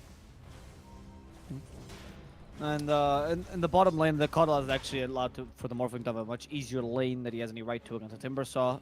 I feel like the Knicks has not been playing too aggressively. And in this game, what I think Flash did really well is instead of playing the usual aggressive Coddle in lane, oh wow, he's rotating. I don't know if that's the best play. Yeah. Instead of playing the usual aggressive Coddle in lane, instead what he started doing was just being a mana battery entirely. But now he's gonna get punished for this because he thought he was doing a really good job, and he forgot that he has to play really defensively because this is not a good game for the Coddle in general. Very easy to kill him with a puck, very easy to kill him with a Timbersaw, Nick's assassin, etc., etc. So, and now you leave your Morphling alone. Not great for you. No, yeah, not at all. And even though with his CD rune, Noob is going to be able to kind of zone away Nataki from the lane. Didn't get the bottle refill. He might just end up running home, and by the looks of it, I think he will. TPing back to the lane. It really sucks because ideally you make that play when you're level 6, and you can just leave a Remnant TP back, refill the bottle, come back instantly. You miss no XP. Maybe you get a couple more CS in there. That's not obviously going to be too likely here. Middle tower We can see with the is DD under rune, Noob just having a great time in this mid lane. How's the top lane playing out here? Still this Voodoo Restoration, just constant. The constant healing, man, it's so good. Remember that one patch when it was just Warlock? Mostly because Fatal Bonds was ultra busted, but also he would just have like Spectre healed constantly in the lane. Yeah. What was it when the Warlock Grimstroke combo was also very popular? Very true. Yeah, and because people realized, oh, regen's OP. Regen's OP. They just picked Warlock, but even that patch, I don't remember Witch Doctor being picked too often because regen's OP, but also Witch Doctor sucked for a long time. Witch Doctor sucked, and you'd much rather have that AoE BKB piercing stun and the push from the Golem, and also double Fatal Bonds. Yes, please. Yeah, exactly. That was ridiculous. OG, thank you for that, recovering that combo. The Morphling in the bottom lane is finally going to be able to, I guess, purchase the beginning of boots. With more Mask and Wraithband, he's definitely ready to just go into the jungle as soon as the lane ends. He just wants to make sure the enemy team can't take like a free tower or anything, but he's going to probably go jungle as soon as possible. It is too difficult, you know? I mean, I feel like against a Timbersaw, if you can ideally stop this push with a 5-minute catapult, he has to wait another 10 minutes, or another 5 minutes, sorry. So maybe that's like a small win for you. The scary part is he's about to get level 6, right, as you said. Oh, they will get a kill mid. Arrow's gonna hit the puck, though, which is pretty good. But it's pretty good, but after Ember's dead. Yeah, it's not as good as getting the kill, right? Good rotation from Fervian, as he will pick that one up. All of the spirits really do start to suffer versus the Nyx Assassin. Just the complete counterplay there, as Noob doesn't have the magic damage or the physical damage to get through the Coddle. Khan, careful, he's about to hit level 6. Again, just needs probably the range creep.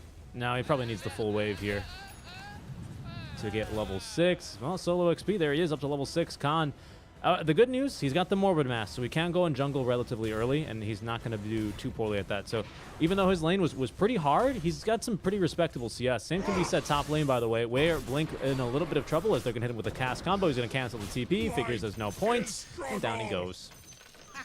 All right, Spider Pigs. They're taking advantage of what we said exactly they would take advantage of, which is the laning stage. I feel like the No Bounty Hunters are trying their best to make this laning stage as even as possible, but unfortunately against Timbersaw, Puck, and PA, it's just tough. These are really strong laners. At least the Morphling got a fair amount of farm, and so did the Ember. So your Colo can still make this work, but unfortunately because the Ember also died to the Puck, you know, this extra lasting potential he has is not really that great. Because Noob just recovered it with a simple kill there. In the bottom lane, we see Hustle actually rotating. Maybe the objective is to kill Mitch. I don't think this is possible. Yeah, only 1 point here in the Star Storm. Okay. I mean, I guess if you use the Whirling Death against them, that's an option. That's an interesting idea. Not enough damage, though. Could have worked. Timbersaw is a strength hero, so it hurts him as much as it hurts your Svens, your Undyings, your Shakers. I'm coming. You know, we rarely see strength cores in the safe lane. I'm trying to come up with a couple of them.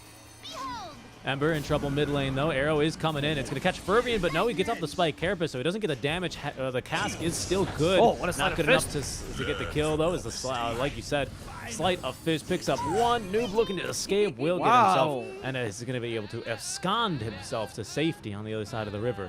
This is the power of the PMA mode in Taki. I see. Sleight of Fist to avoid the paralyzing cast. Pretty impressive job there by Intaki's Noob. He gets the Urn off onto Hustler. Hustler doesn't seem too phased by... Hustler gets the Urn off onto Noob. Noob doesn't seem too phased. Continues to fight this. Flash should have just charged the Illuminate there, and they actually would have gotten the kill. but doesn't really matter. It's no big deal. I feel like that was a bit of a difficult kill anyway. So I understand why he dropped the ball a bit on his reaction Radiant's time. bottom tower They managed to is get under some attack. farm for Blink though. This gave him a lot of space, which is important because Axe is an offlane that really relies on getting a good early game. And Khan still in the bottom lane, able to man fight the Timbersaw to some degree, able to stay himself here so the lane can't push easily for Timbersaw. Pretty big win actually, unless he dies. No. Yeah, he's got 3 points now in the. Doesn't have a single point in the waveform, interesting enough. Adaptive strike just to be able to push Mitch away. I like that idea. I'm surprised he didn't go like 1-2-3, you know, instead of the 0-2-3 or 1-1-3 or something like that, you know, instead. Yeah, I thought 1-1-3 is the better build here, to be honest. But okay. Yeah, that's curious. I mean, what is it, a shorter cooldown? No, it's not. No, it's just a bit more damage on the agility. That's why I don't really understand. I mean, Yeah. bigger stun and the strength maybe is relevant. Top lane, by the way, they lose Blink. There's Axe But again. I do not agree with the lack of waveform. I think it's an interesting idea, but I don't agree with the lack of waveform. I think waveform is a necessity here, particularly against Timbersaw. I mean, maybe he's gonna go. Well, he's just gonna Timber Chain after me anyway. But I still think it's nice to have.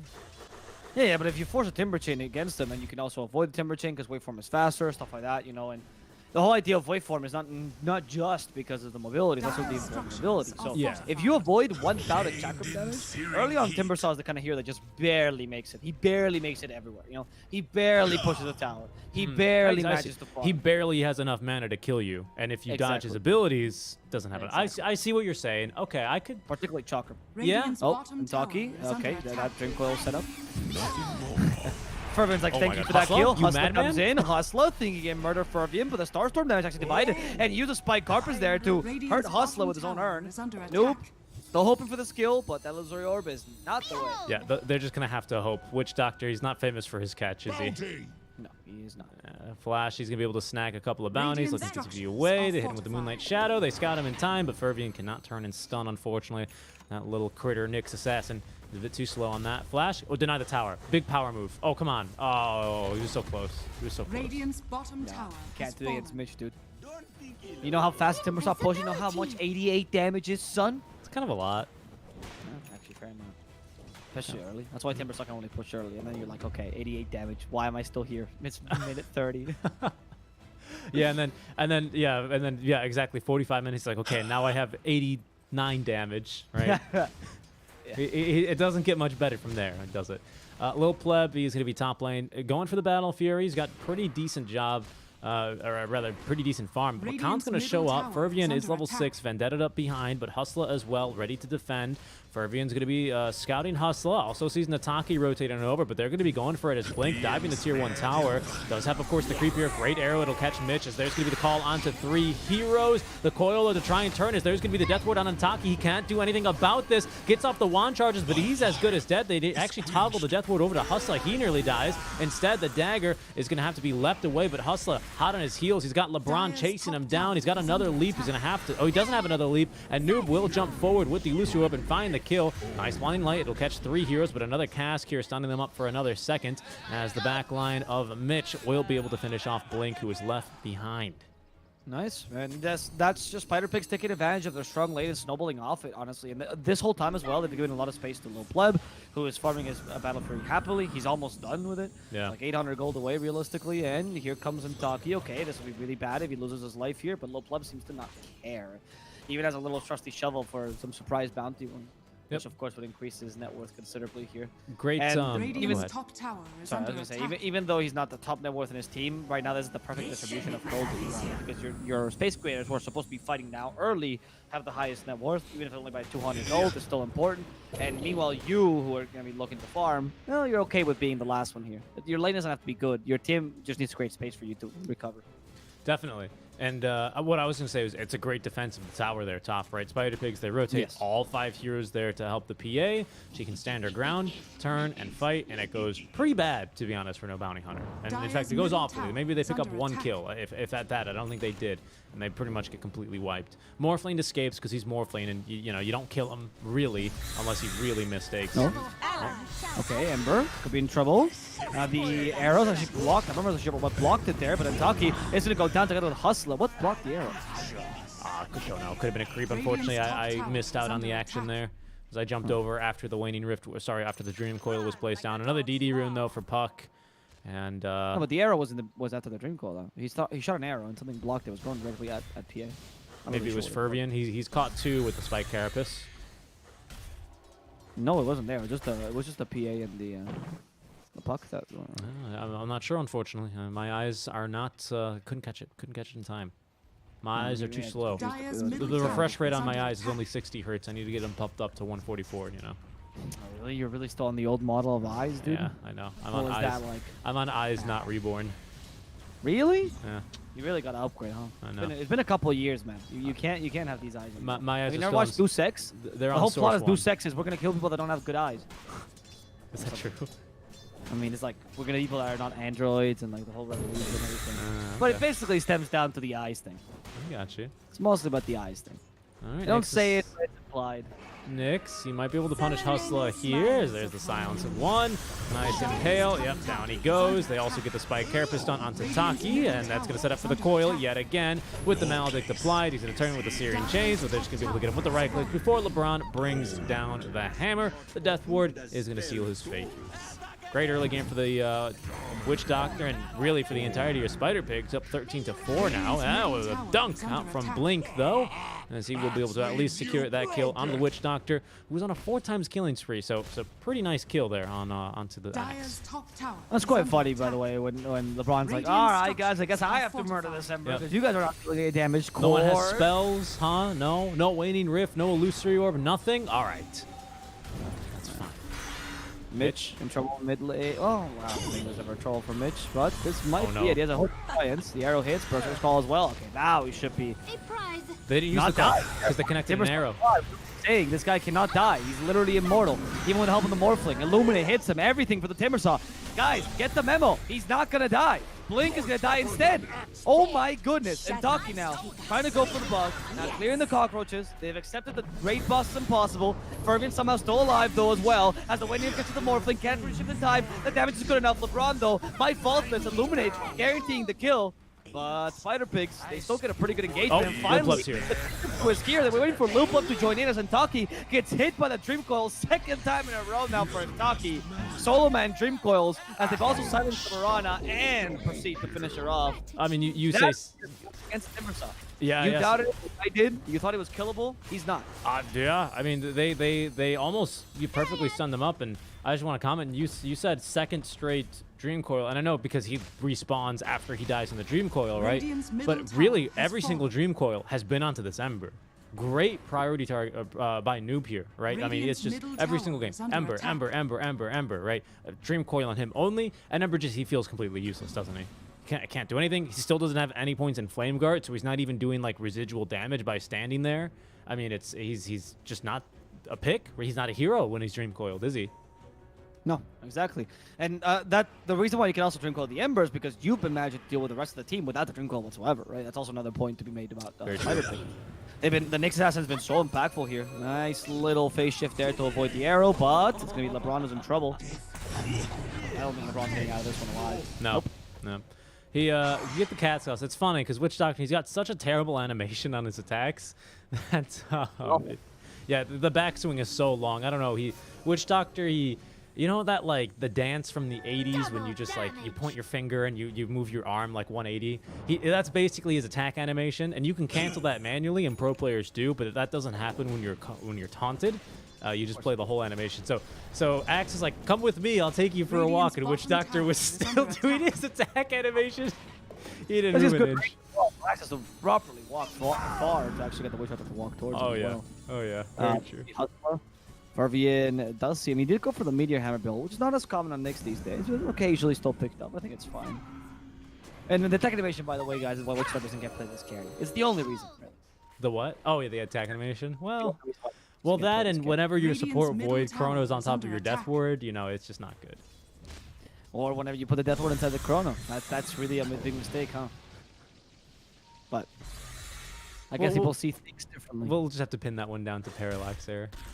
yeah, some people just don't have good eyes. That's, Dire's structures that's Oh. some people just upgrade them. A Dream to Coil, full- and it's not for Ember, it's for Marana instead, who's invis and will still be killed by Noob, though. Not really much they could do, but they're going to recall Nataki back in. They want this kill in return. Revenge, the Illuminate, it's going to be perfectly timed, catches 2, but Mitch is now here. Noob's still alive with the Oh, he's still alive. Yeah, very easily alive. And Fervian with the Meteor Hammer drops it onto Blink. Hello to the Meteor Hammer, and goodbye to Axe as Noob is going to go ahead and Waning Rift, and that's more than enough kill. Mitch as well with the Whirling Death. Easily picks up that one. Nataki, I don't know if you want to be here any longer. You do have at least Hustler respawning in 3, but my goodness, this one is just getting out of control. All right, there it is.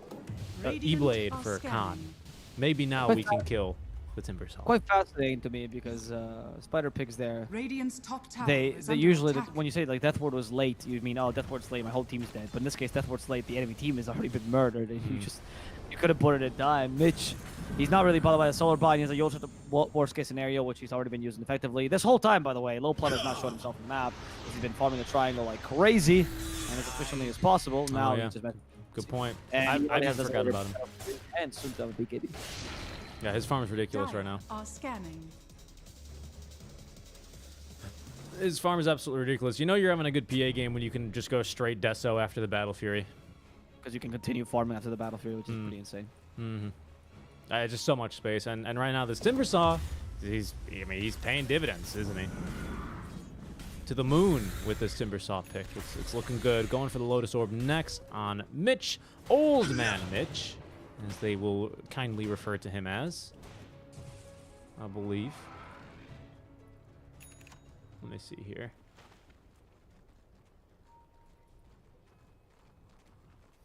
Flash gonna die to dig on Puck. By the way, he just showed off. Is under Yep. attack. So if Noob was having a good game, you can build dig on Puck. That's the example. That's the equivalent of the Desolator right after Battle Fury for a Puck, right? You were like, guys, I think I can go Dagon. It's like, sure. The prize Their is team's now mine. flaming you. Nobody's abandoned the game yet, so Yeah, it's a good. in one of the last Spider Dire's Pigs middle games tower in is Snow under Season number attack. 2 that I casted, they had a request when they did like, can you please post your lineups here?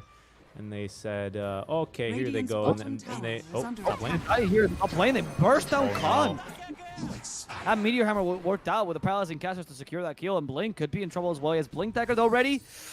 Ooh, just barely, but the Puck is chasing after him. There's a Dream Coil available, and that's going to be Blink stunned out. Do they have anyone with vision? Nope. But they're guessing. That's what cores do. They guess where you are, and now, who needs Dust, dude? You know, Dust, Noob. Yeah, LeBron's putting down the sentries. Like, thanks, buddy. We didn't need it though. Just immediately dead. My goodness. I mean, this one it's starting to turn into a big stomp. Game 1 was close-ish, right? I mean, I would say Spider Pigs had an earlier draft and they executed pretty well on it. And you know, no bounty hunter. They felt like they had a timing to get back in and just couldn't secure it. As careful there, Roshan getting some good damage onto the PA. Unfortunately, he misses thrice, now quadrice in a row. He's not going to be able to actually follow up on that kill onto the PA. But that's now Aegis in tow, and no bounty hunter going to smoke up, potentially look for their one last fight. But they're fighting into an Aegis now. We'll see what they can find. We're still without BKB, though, on the PA, but with a second life. Who needs BKB? That's what I would say. And level 3 coup de grace. In, Witch Doctor to the target, and that's a shotgun reveal to murder the Witch Doctor. But Blink could also be in trouble here as Mitch is trying to look for this kill. Instead, the PA wasn't Aegis though, so she's ready to die at least the first time. We need a team nearby. Blink already died in the backlines thanks to Mitch's damage. Fervin finally joins in here. They are up at the PA. There's a searing change, but Drink Gold to 2. And the counter initiation is much stronger for Spider Pigs as poor No Bounty Hunter lose 3 in that engagement. Hustler joins in towards the end, but it's a bit too late. Eta GG, says LeBron. Dota has to get yet another team wipe. Yeah. I mean, that's a full wipe. You get the Witch Doctor, so it starts off as a 5v4, kind of like a 5v5, though, of course, because you still have that Aegis. Great stun from Fervian. He just perfectly, I mean, they line up for him, right? He got a 2-man impale onto the right heroes. Mitch runs on through, Noob with a pretty easy coil. He's now got Dagon 3 on the way. I mean, you know, normally I'm quick to criticize a Dagon, but when you kill him this fast, and when your Flame Guard is still only level 3, yeah.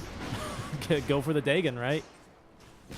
Yeah, I agree. I mean, why not? You know, if you're leading by this much, make sure to secure your lead. Your Timbersaw's pretty much god at this point. I don't think that you can really stop his initiation any single time, so you don't really need such good counter initiation. He's got 2 dispels, so unfortunately, even though Hustler has a vessel and it's a good item, it's never going to be applied to the Timber.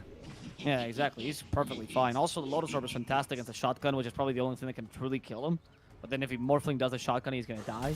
Went for extra blur evasion on PA, and this is fantastic because Morphling, If you don't kill PA in shotgun, you're not killing PA at all. You're not gonna hit her a single time, dude. Yes, 80% evasion on Blur. This is not like, oh, multiple stacking. No, just straight up much 80% evasion against the hero who cannot build or sucks at building MKB. That's a lot of missed attacks, in case you're wondering. That's 1 out of 5 attacks you're gonna hit. Yep. That's insane, dude. That's like pulling your hair out territory. Yeah. I mean, if you couldn't even hit your hair, that's like if you tried to pull out your hair and you needed to do it 5 times to pull out 1 piece of hair, and even then, you're still going to get turned and killed. As Lacan at least does get off the attribute shift, as they will try and get this kill onto LeBron. Right into the arrow goes Mitch. Not a very long stun, however. Still alive is LeBron. The Illuminate not doing a whole lot because of that magic resist out from the Glimmer Cape. In the air is going to be our Nataki. He is invis. Guys. Detection, boys. Not even a detection. Stop. Why did you stop channeling the Death Ward? Oh, Puck is going to die here as a result. All right, boys. Time to Clown Fiesta a bit. They have 1 bad initiation. They have to Clown Fiesta a bit to make sure that this game was not going to be too easy for the other team. Yeah, I mean, you hit the E-Blade combo on the PA. She still has half her HP. Yeah, it's not enough, though. And Morphling acknowledges, he's like, okay, did PA die? No. Well, guess I'm done. No, I mean, you can't. I mean, unfortunately, in this game, there's no, like, you know, if there was an Earthshaker, I'd go, oh, easy. 80% evasion doesn't care versus a 500% critical true strike range crit, right? But we don't have that this game. There's no such more fake. What true cares against a critical true strike range crit? Yeah. Anything? Can anything compare to this kind of crit? I don't think so. I think it's ridiculous. I mean, we've seen it in action many times. How many TNC games have you casted? A fair amount. Yeah. And because I've casted a bunch of TNC, I know that I got casted a fair amount as well. Yeah, they love the Morphling. They do love Radiant the are I scanning. love that hero. Just love crits, huh? Yeah. Unfortunate. Not bad. Uh-oh. Nataki, he's been caught. Oh, dodges the meteor. Oh, dodges the meteor, but he's still going to go down. Which gives you the chance to believe you're alive. I don't know if you saw that, but he has Whirling Death off cooldown. He just waited a full, like, half a second, so you can take a deep breath as you end your life. Okay, they're going to be tipping LeBron because they want to try and get this kill onto him, but no. Just a Dagon burst, dude. He didn't even last a second there.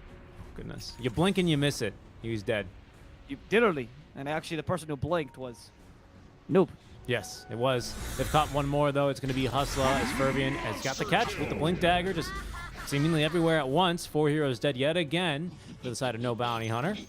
As LeBron is going to go ahead and return the favor with a friendly tip back to Nataki. A little bit of PMA. I want to consider the GG here. No, man. This game is looking really tough for you. And I guess, yeah, if you lose this game, you're out of the playoffs, so that's why. You're gonna play it till. But unfortunately, this game is looking really bad. They don't even have a, like, the late game is okay if they match them PA in farm. Since they don't, it's struggling. Timbersaw was a bit too powerful. Last pick, Timbersaw was kind of dirty, to be honest. Yeah, it's really struggle city here for no Bounty Hunter for sure. As, I mean, even the push is damn good. Blink, he catches Puck, though. Shotgun, not good enough. They need a bit more. Cast careful here. It is going to be bouncing between Khan. He did get off the attribute shift. Is it going to matter versus a little pleb just jumping right under him? They've got the detection. Do they have the damage? Not quite, as the coil is a bit late. Got off the waveform in time. Nataki, though, is going to, oh my goodness, get absolutely blown up. If it wasn't for Mitch, who, by the way, that's his 9th kill, completely deathless, 9-0-7, it was going to be either the PA or the Maledict, which was about to do probably a solid 2,000 damage to take there. Mitch, though, he goes down. 700 gold on over to the Morphling, as with the Dagon, they're unable to burst him. They've kept alive at least the range barracks here in the mid lane. And they might get LeBron, but a big death there on Mitch. We'll see if it ends up mattering, because they have not been able to devoid their high ground. It does seem like what you should be doing right now, if you're playing the safer, right, is that you should just wait for the Roshan. Because once you get the Roshan, you're pretty much good to go. And Enchanted Quiver will be great for the Puck. I mean, you might want to just let him keep the Nether Shawl. Nah, they're going to give him the Enchanted Quiver. Oh. Yeah, Enchanted Quiver just feels really damn good on Puck, right? Especially with this build for the burst. Yeah, but it's funny because, like, he literally just dropped his item. PA was about to give him Enchanted Quiver, and he literally orbed away, and he's like, well, I guess you don't get it, dude. And now Enchanted Quiver's back in the base, and Puck has no neutral item. What did we just witness? What was that? That's so weird. I think I've seen this one on my Overwatch replays. I have to. You know what's crazy is that that's what everyone does. They jungle and then they hoard all of the neutral items. It's really toxic. Yeah, I think it's because we play in SCA though. No. I mean, you get Overwatches from all over. Really? Oh yeah, of course. I- Oh no, they've got Khan. He didn't get off the attribute shift. Silence. Yep, zaps down with the big old Dagon 3. Radiant's top Another tower kill onto is Khan. under attack. Okay. That is not great. 23k now in favor of Spider Pigs. Spider Legs. Do we have spider legs? They're waiting for the next No. row shot, most likely, as they take out the rest of the attic towers. There's no need for you to go high ground. Radiant's Low top blood tower doesn't care, has fallen. apparently. I mean, why should he? He does have nullifier. BKB is popped. So he's not going to deal damage to himself with a blade mail. He's looking for the kill on Blink, activates a nullifier, hoping for the kill, and yep, he guarantees it. That Glimmer Cape will not save a single person when you have the nullifier up. And the Moonlight Shadow didn't seem to work because they had sentries around. So that's Radiant's perfect. top tower is under As attack. Low Pub gets away, Nullifier will be great at dealing with the Coddle. I guess that's the only reason why he bought it. That and Flame Guard, maybe. Yeah, Radiant's I mean, bottom Flame tower Guard for is how under little it's attack. been used this game, right? Seems like why take the Radiant's point in bottom Flame Guard? I mean, tower he's has fallen. barely been effective, unfortunately. Now it's useful for him to farm, but needs to get this BKB up ASAP for our Ember Spirit. But down 27k, 29 minutes in, doesn't really seem like Spider Pig's going to give him that opportunity. All right. So this, if no bounty hunter wants to continue playing this, I hope they have some sort of plan to get back into this game. I Radiant's feel like bottom cutting tower lanes is is under not really... attack. Because like long in this game is not going to help you. You need to be able to get solo kills on PA by some miracle. I don't know how you burst this hero down, to be honest, anymore. I don't know either. Again, still we're still contending with 80% evasion. Oh, Spider Legs, you called it. Spider Legs for Spider Pigs. Oh, and maybe even a free kill onto the Morphling. He gets the waveform out in time as Noob might look to close the gap. The Blink in, though, from Blink. But again, the BKB too fast from Lil Pleb. Dodges the arrow as there's going to be the Death Ward laying it down. They've also gotten Khan as Noob. Everyone's buying back, but they're just dying as soon as they can TP on in. They're trying, though. This is their opportunity. Lil Pleb rooted under the tower, but they do have the Maledict applied onto enemy heroes as the cask is going to be returned. That's actually a Maledict on Lil Pleb, thanks to Noob. But a three-man Meteor Hammer into the call from Blink. It was a bait all along as Khan's still alive. Can't get the kill onto the puck, though. Mitch running him down now. Careful here as everyone's bought back on No Bounty Hunter. They've already died back on the axe. Nataki still alive. Mitch continuing to dive a bit more as Khan completely out of mana on HP. They did get the PA thanks to what looks like the Ember. No, it's the Yarn from the Mirana. Ah. No, in trouble. Solar Bind. He still has a couple of spells here with the Yule Scepter, particularly the main one. All right, now he's not too afraid of all this damage. Yule Scepter to spot Solar Bind finally. Not enough mana for Lotus Orb. Not that it bothers him because he can just get away. They lose the puck and the PA, but it hits for a bunch of your buybacks. So still not a win, but I guess you kind of have to do those plays where you're surprising any team. The thing is, the PA lasted way too long. And if she had the lifesteal talent, by the way, or any sort of form of lifesteal, she would have survived it as well. It's just that she didn't have anything. So it might be a consideration for the PA to take the lifesteal talent as well. She does have the Tome of Knowledge now, which will she'll eat, get that triple strike Stifling Dagger, and then go right into the Basher, and then PA should be able to manage like Oh yeah. By the way, when you say a bunch of buybacks, I just want to specify that was all 5 buybacks up from No Bounty Hunter. Yes, sorry. Specifically, every single buyback. Every single buyback. And it is a bunch. It is a bunch. But a bunch is, like a bunch of apples, It's not really like too many, right? If you say like, oh, how many friends do you have? Oh, I got like a quartet of friends. I know how many friends it is. If you say I've got a bunch of friends, 1 to 7 maybe, right? What? Radiant What do you think? Well, that was a scanning. bunch. Maybe then 2. No! A Nataki? bunch is 4 to 5, Oh, dude. they got him. A bunch is like a handful, dude. I don't think so. Yeah. Oh, okay. Flash, they're gonna kill him using. They taught you colloquial quantitative words wrong. I mean, a couple is 2. A bunch is definitely like I would say like 3 to 8. 3 to 8. That's what I would say. Yeah, so what's the average of that? What's right between 3 and 8? Right between 3 and 8. Can't come up with a joke in time, unfortunately, here. So I just have to say it's 5. Yeah, exactly. It's 5.5 actually. So, a bunch. A bunch of buybacks. A bunch of buybacks. I think my point stands here. We're gonna get the level 25 on PA and Roshan. Aegis, cheese as well. Give the cheese to the puck maybe. Why not?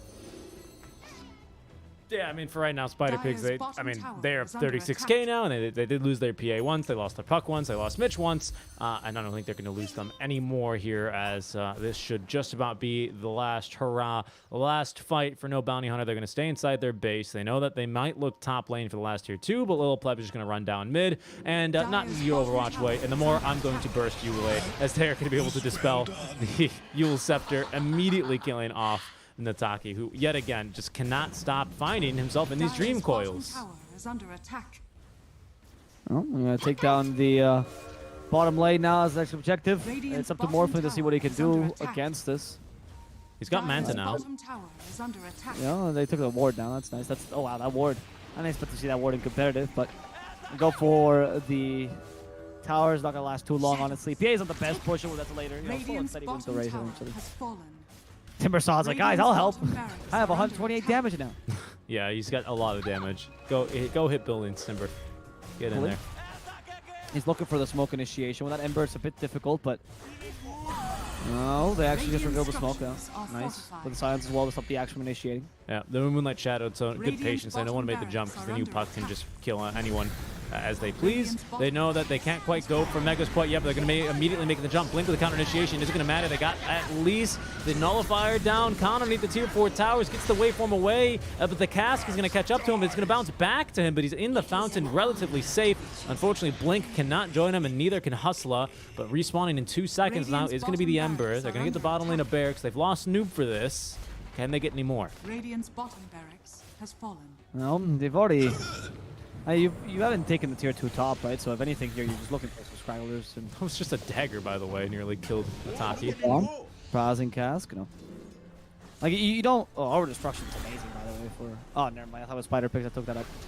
Not that great. So, you just stick for the tier 2, right? I think there's no rush for you to try to force any fights here. You're already winning by a lot. There's no point where the enemy team starts leading, so there's a lot of confidence in Spider Pigs lineup, and they can finally go and just push this tower up top, finish up the mega creeps, and guarantee the game. Yeah, pretty much. They're going to play it at their own pace, and their pace right now is to basically just slow roll them over. There's the 6th item then for PA, so Boots are going to have to leave the inventory next. Of course, she's going to slot her BKB in if she ever loses the stages. I suspect she might end the game with it, considering that she's got another full 2.5 minutes. But no Bounty Hunter, they're going to sully out. They're going to try and defend this tier 2 top lane. We'll see how it works for them. Oh, they see Blink. Do. Can they kill Blink, though? Apparently they're going for multiple people at the same time. Is this going to work out? As Intaki avoids that Meteor Hammer Furbian. Almost dead there at Blink. He's going to go down together with a Flash as well. Khan is barely lasting. The crits with the PA murdering him. And that is finally the crit that forces the GG. One last team fight for the boys. One last team fight for them. As Spider Pigs guarantee this final game and secure the series. Meaning they're going to be going to the final. So we're going to be watching them tomorrow with a bit more Dota. Yeah, absolutely. Congrats to Spider Pig as they get the 2-0 over No Bounty Hunter. Very clean game out from them. Yet again, just they won from the lanes, and it felt like they never felt behind here. And I think this one really showed as well here in our second game, as they will be taking the 2-0 victory. Very well played. Yeah, very well played. That said, guys, we are done with this series at least. So we know the victor is going to be Spider Pigs 2-0. I thought it was going to be a much more even series in the sense that it could be a 2-1, right? Because both teams are relatively even, particularly in the DPC League. But Spider Pigs just brought their A game, and they played really solid. I think they drafted a bit better than their opponents as well. I think No Bounty Hunter got a bit relaxed in the laning stage, and that's what they got punished for twice in a row. So we'll see what happens as we have one more game today, don't we, Richie? Absolutely. We've got to have one more series for you guys coming up in a bit. That's going to be our lower or our second round here, I should say, in the semifinals. That will be taking place between formerly known as IPG, now Team Tequila, taking on Brame. I believe that one is going to start on our scheduled match time here. Let me just go ahead and confirm. I don't see a lobby up for it yet, so that one should be starting on time, I believe. Or if it is, it won't be starting too much earlier. So we'll keep the stream up with a nice big countdown timer on the screen, so you guys can just have us open muted in a second monitor, or maybe on your main monitor, and just tab on over every now and then. If you see 2 talking heads, you know that the game is live. But that's going to be it. We're going to be going to a break, as Avo said, as it will be Spider Pigs taking a 2-0 victory. Well played there, guys, and we'll see you in a little bit for our next match, the other semifinals. As we know, one team in the grand finals, it'll be the Spider Pigs.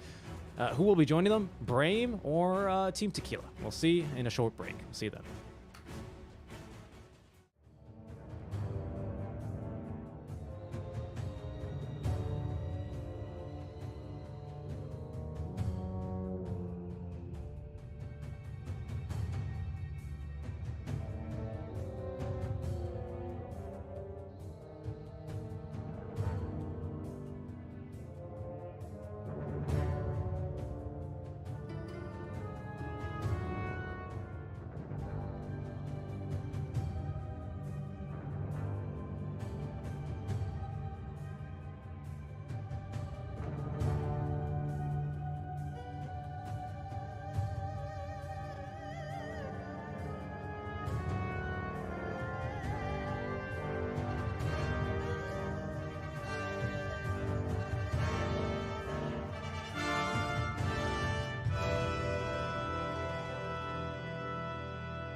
Hello, everyone, and welcome back to the Free Ton League coverage here on the ePulse Gaming channels. I'm still Seeking Strike, and with me is Avo Plus. How's it going, Avo? 10 seconds Pretty happy. remaining. Pretty happy? Pretty happy. It's good to Mad hear. casting with you, so you know. That's good to hear. He read a 5 whole seconds manga in remaining. between, and he was... That's not true. All right, well, you read... How these- long? Team Dude, I was back. reading. Okay, so you guys understand, I was reading One Piece. So if everyone has ever read a manga in their life, they'll know there's no way I can read 1,000 chapters in 20 minutes. Well, I'm either not way. even that Radiant fast for team He pick. was relaxing Yeah. between the games because we had a bit of a longer break. But now we have Team Tequila taking on Team Brame.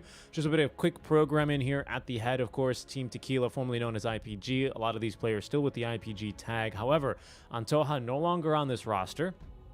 We've seen them play at least their 10 last couple of matches in seconds DPC with Koval, formerly of Level Up, a Serbian organization. 5 But now they're seconds playing instead remaining. with 633, who is going to be drafting for them. Brame at full strength. Dire team Spartan pick. at the helm. Our draft underway. Let's get right into it. Yeah, exciting. I think that both of these teams probably are on the same level, I would say, in terms of also of their consistency. Maybe Brame is a bit stronger in their strongest days, but I find that Tequila is also a pretty solid team. One of the 10 issues, though, of seconds course, of remaining. Tequila is much like Brame, their consistency. Tequila is less of a high and low. Their variance is 5 much seconds lower, remaining. but Brame has a higher peaks, right? As well as lower lows. And they're not going to be playing with 63 or Bristol's Perfect. For those of you that really like the BCZ set Radiant as team their pick. support. So it's not going to be Koval this time or Antoja. I'm wondering, 63 has been playing on this team a couple of times. He's been standing in for them in this tournament a couple of times. Yesterday, he Yeah. also did the same thing. I think he did it yesterday. I think he's done so a couple of times as well in the Snow 10 number 2. I've seconds not had the remaining. opportunity to cast those specific games. I've only ever seen them with Koval. Same deal 5 in the lower seconds division, so remaining. I'm not 100% up to date here. If they play it like they do with Koval, pardon Dire me, team what we could back. expect is to see a position 4-ish picked for Ladan, like the clockwork, and then he just kind of still plays it like a 4 with less farm, to be honest. Yeah, I mean, we said it right before. Ladon just pretty much plays clock plus extra stuff, Yeah. and then they stole his clock. So Ladon's like, guys, 10 what do I seconds do? remaining. I can't play another hero. What, Yeah. what I am I can't, supposed to do with this? can't believe you would ever steal a 5 man's clock seconds like that. remaining. Yeah, that's really mean, especially because it's not even that great for Brame's lineup. But I mean, I like the clock a lot. I think the clock is a good solution, in my opinion, to the Lion. I think it's quite a solid hero because he takes advantage of Lion's weak laning. Because Clock is one of those heroes that his lane is okay. He has good Radiant harassment. team He can back. usually trade with the enemy core or the support. But particularly against enemy support, he has a lot of kill potential. So he's great at punishing supports like Lion, like Crystal Maiden, Ancient Apparition, who just suck in the lane, right?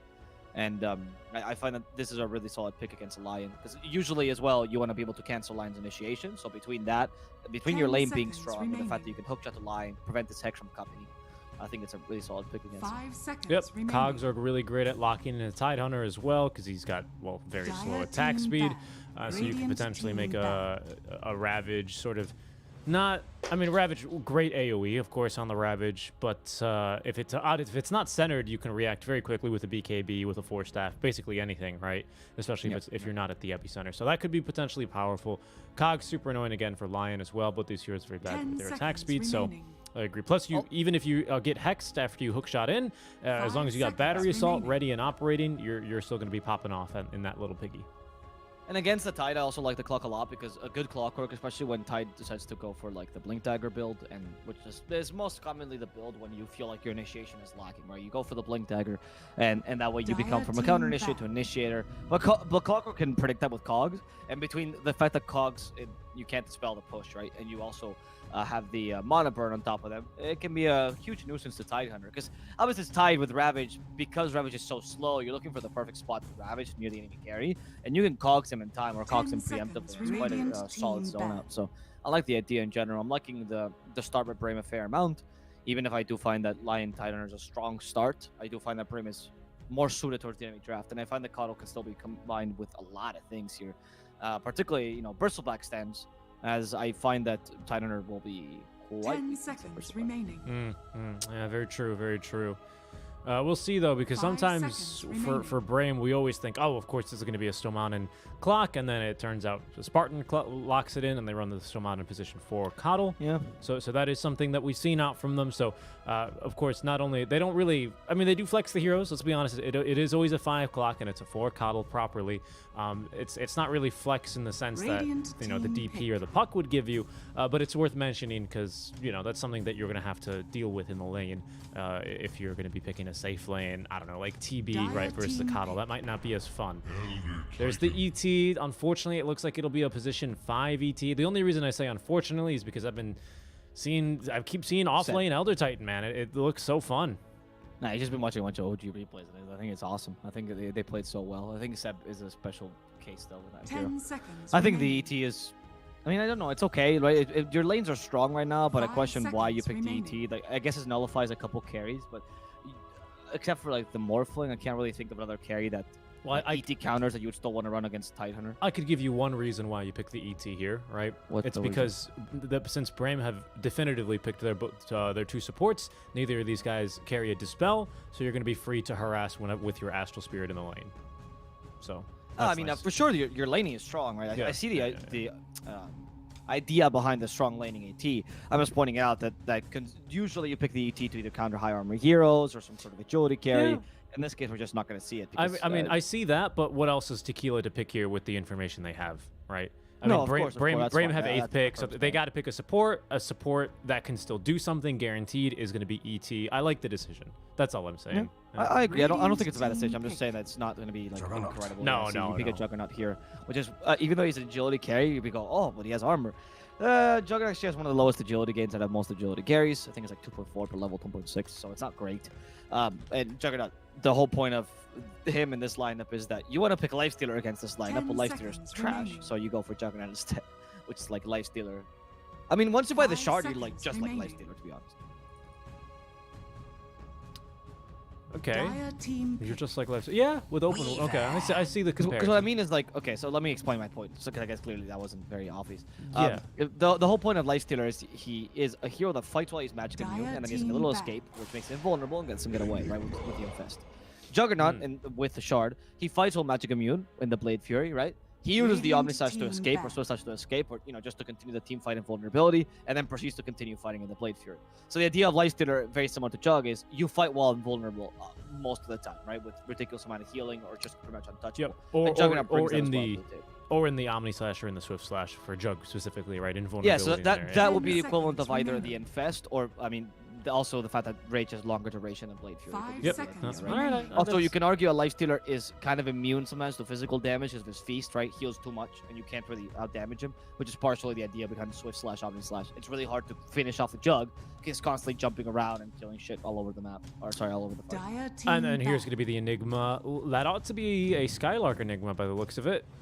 Yeah. Radiant team I like back. that. I mean, I've seen Skylark play Clockwork sometimes as well, but not in the current, or same in duration of Brain, right? But just not the DPC Brain, I Yeah. guess let's call him. Yeah. But I have seen him before. Brain was a bit weaker as a team, that they play Clockwork sometimes, and they actually flex the Enigma as a 4 sometimes. I think it's viable here depending 10 on what you want to seconds do, but I find the remaining. Enigma 3 to be quite powerful. Really good pickup against Weaver, because a single black 5 hole and Weaver's seconds done for. remaining. A lot of ways to cancel it, but because Weaver needs to get close to you, you can just go for BKB early, and you're good to go.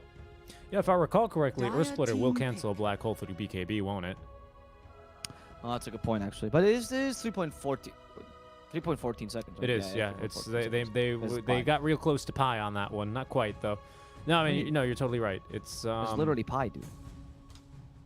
I mean, it's probably not literally pi, right? Well, no, 10 but like three, seconds. you, pi you is can you can never 1.1416. have pi. No, I know. But, well, 5 seconds I know remaining. that's what my doctor keeps telling me. But Radiant team back.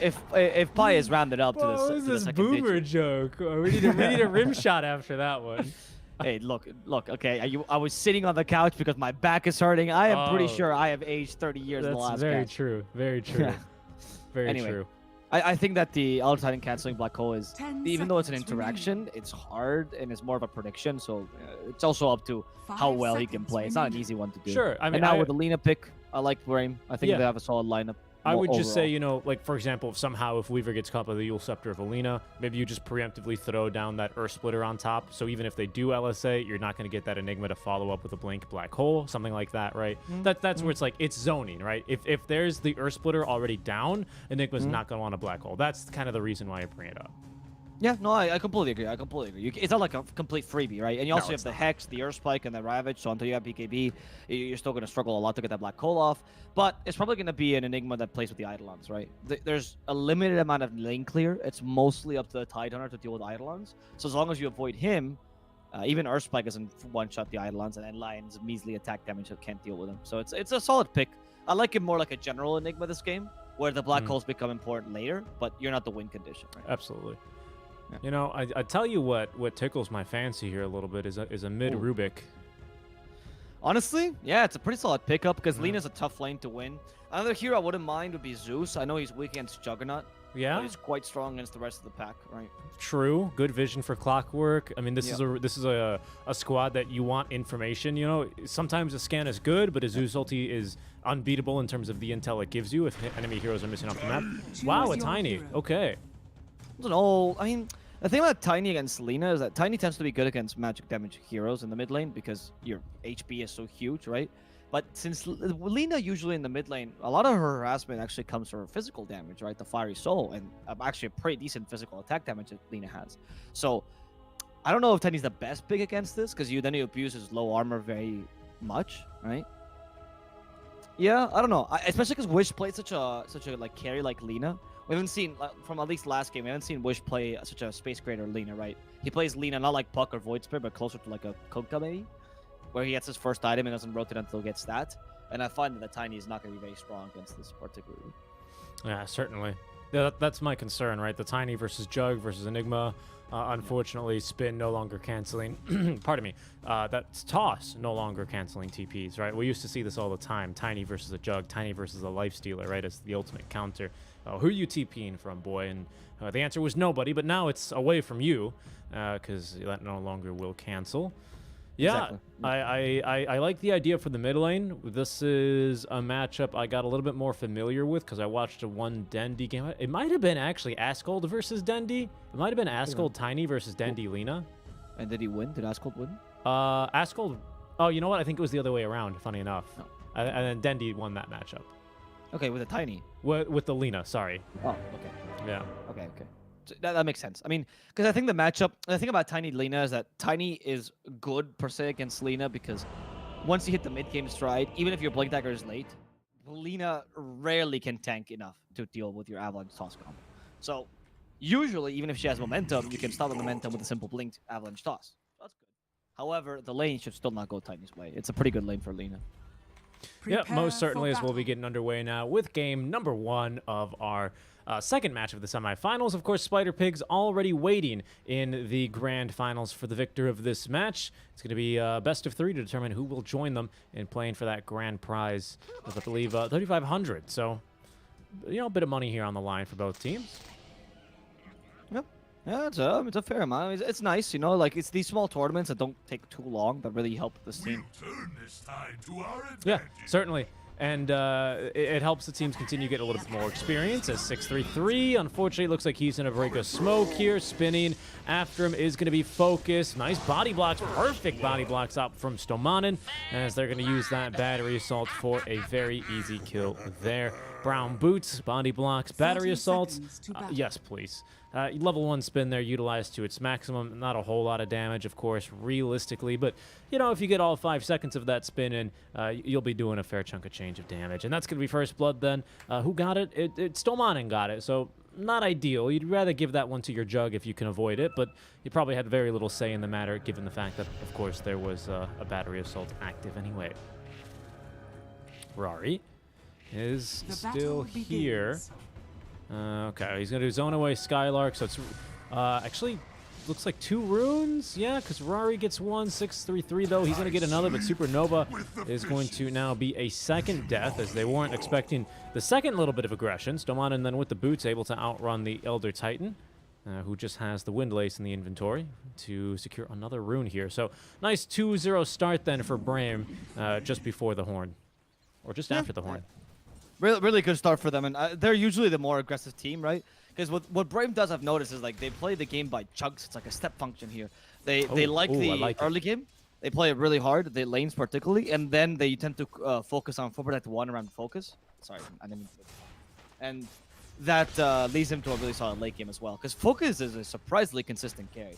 I said surprisingly, not because I doubt him, but because the rest of his team is really not. I get that. I mean, hey, something needs to be consistent, right? If you know, if He's if the the Raven of planets, Greece, dude. you know, if the planets they all rotate quite randomly around one body, one massive body, it's got to be around a stationary point, right? You always have That's a to good comparison. Actually. you have to like what's it called? Visualize everything around one point, right? And it's going to be around focus. You have to. I think a team where all 5 players are super hit or miss, unfortunately, is not really destined for greatness. But honestly, Brame, even though they're not boot camp anymore, and here goes Spartan, he's there he is, still alive. Oh no, we've seen this play 1,000 times before, dude. I don't know if I think Spartan gets like a weird kick out of this. You know, when he's like, he thought he was gonna kill me. Turns out he wasn't. Because sometimes there's like a great bait, and sometimes he just does it for kicks. Like there's nothing to be acquired here. This lane though is going really well for them. Of course, this is at the expense of the Enigma, but Enigma's okay because his lane equilibrium is so good as an Radiant's Enigma that bottom it's not that tower big is a deal. And under you can always attack. recover in the mid game. And this is allowing you Jug to farm like crazy, and you're denying Tidehunter. And I feel like Tidehunter is much more impactful than Enigma with farm early, because Enigma will recover no matter what. Tide can do a lot with a bit of farm early. That's very true. Now Tide's gonna die, actually. Oh, he is? Blade Fury is able to kill him. Oh, I mean, not one hit will do the trick. Can he take a crit? No! And that Anchor Smash, for now, saving Supernova, but Sat Spartan is nearby. He stops Tobanen, but the Illuminate will not be stopped. SSA Spartan recovers and gets the kill on Tide.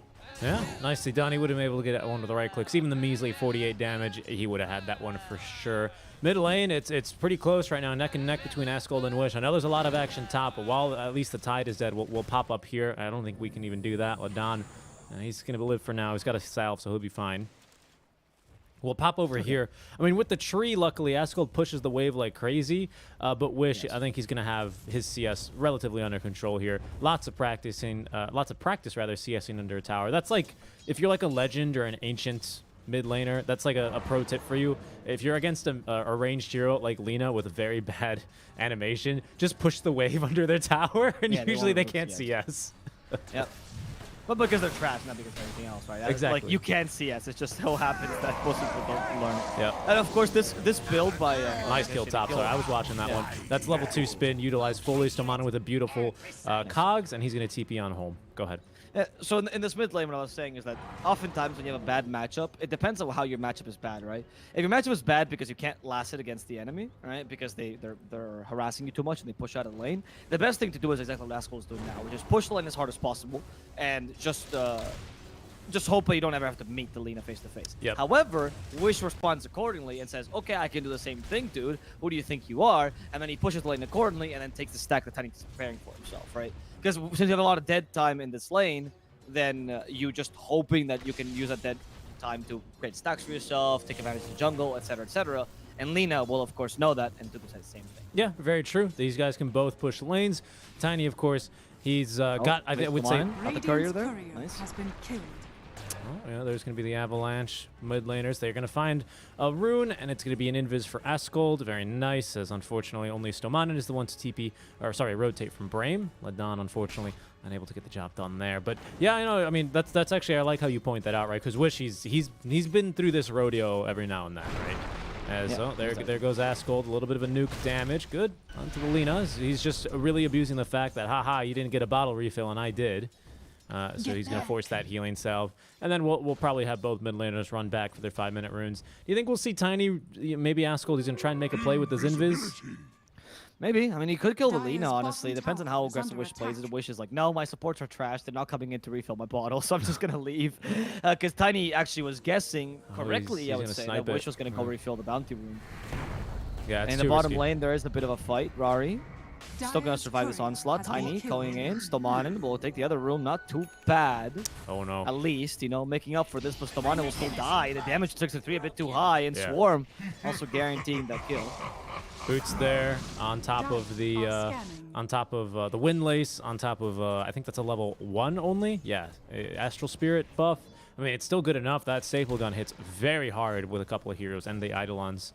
They add creep damage, of course, not hero damage. That'd be ridiculous, but it's still strong nonetheless. It's Tiny now. He's going to grow level 1 immediately. As his tower, or his lane is going to be pushed underneath the tower. He's going to miss 1 CS here. So Lina, again, I mean, if you're up against a melee hero with a lot of damage but a terrible animation, same exact deal, right? They can dish it both ways. And it's fun to watch this one. So not a whole lot of damage onto one another. They're both kind of just hitting creeps and pushing each other's waves and then, you know, farming camps in between. But it's kind of how you have to play this lane. At least if you don't want to die, right? It is dangerous for both mid laners potentially. Radiant's middle tower Spartan. Yep, is it's under also attack. dangerous for Coddles to walk around here. I say Spartan, of course, knows this. He's accepting his own death as he puts a solar bind.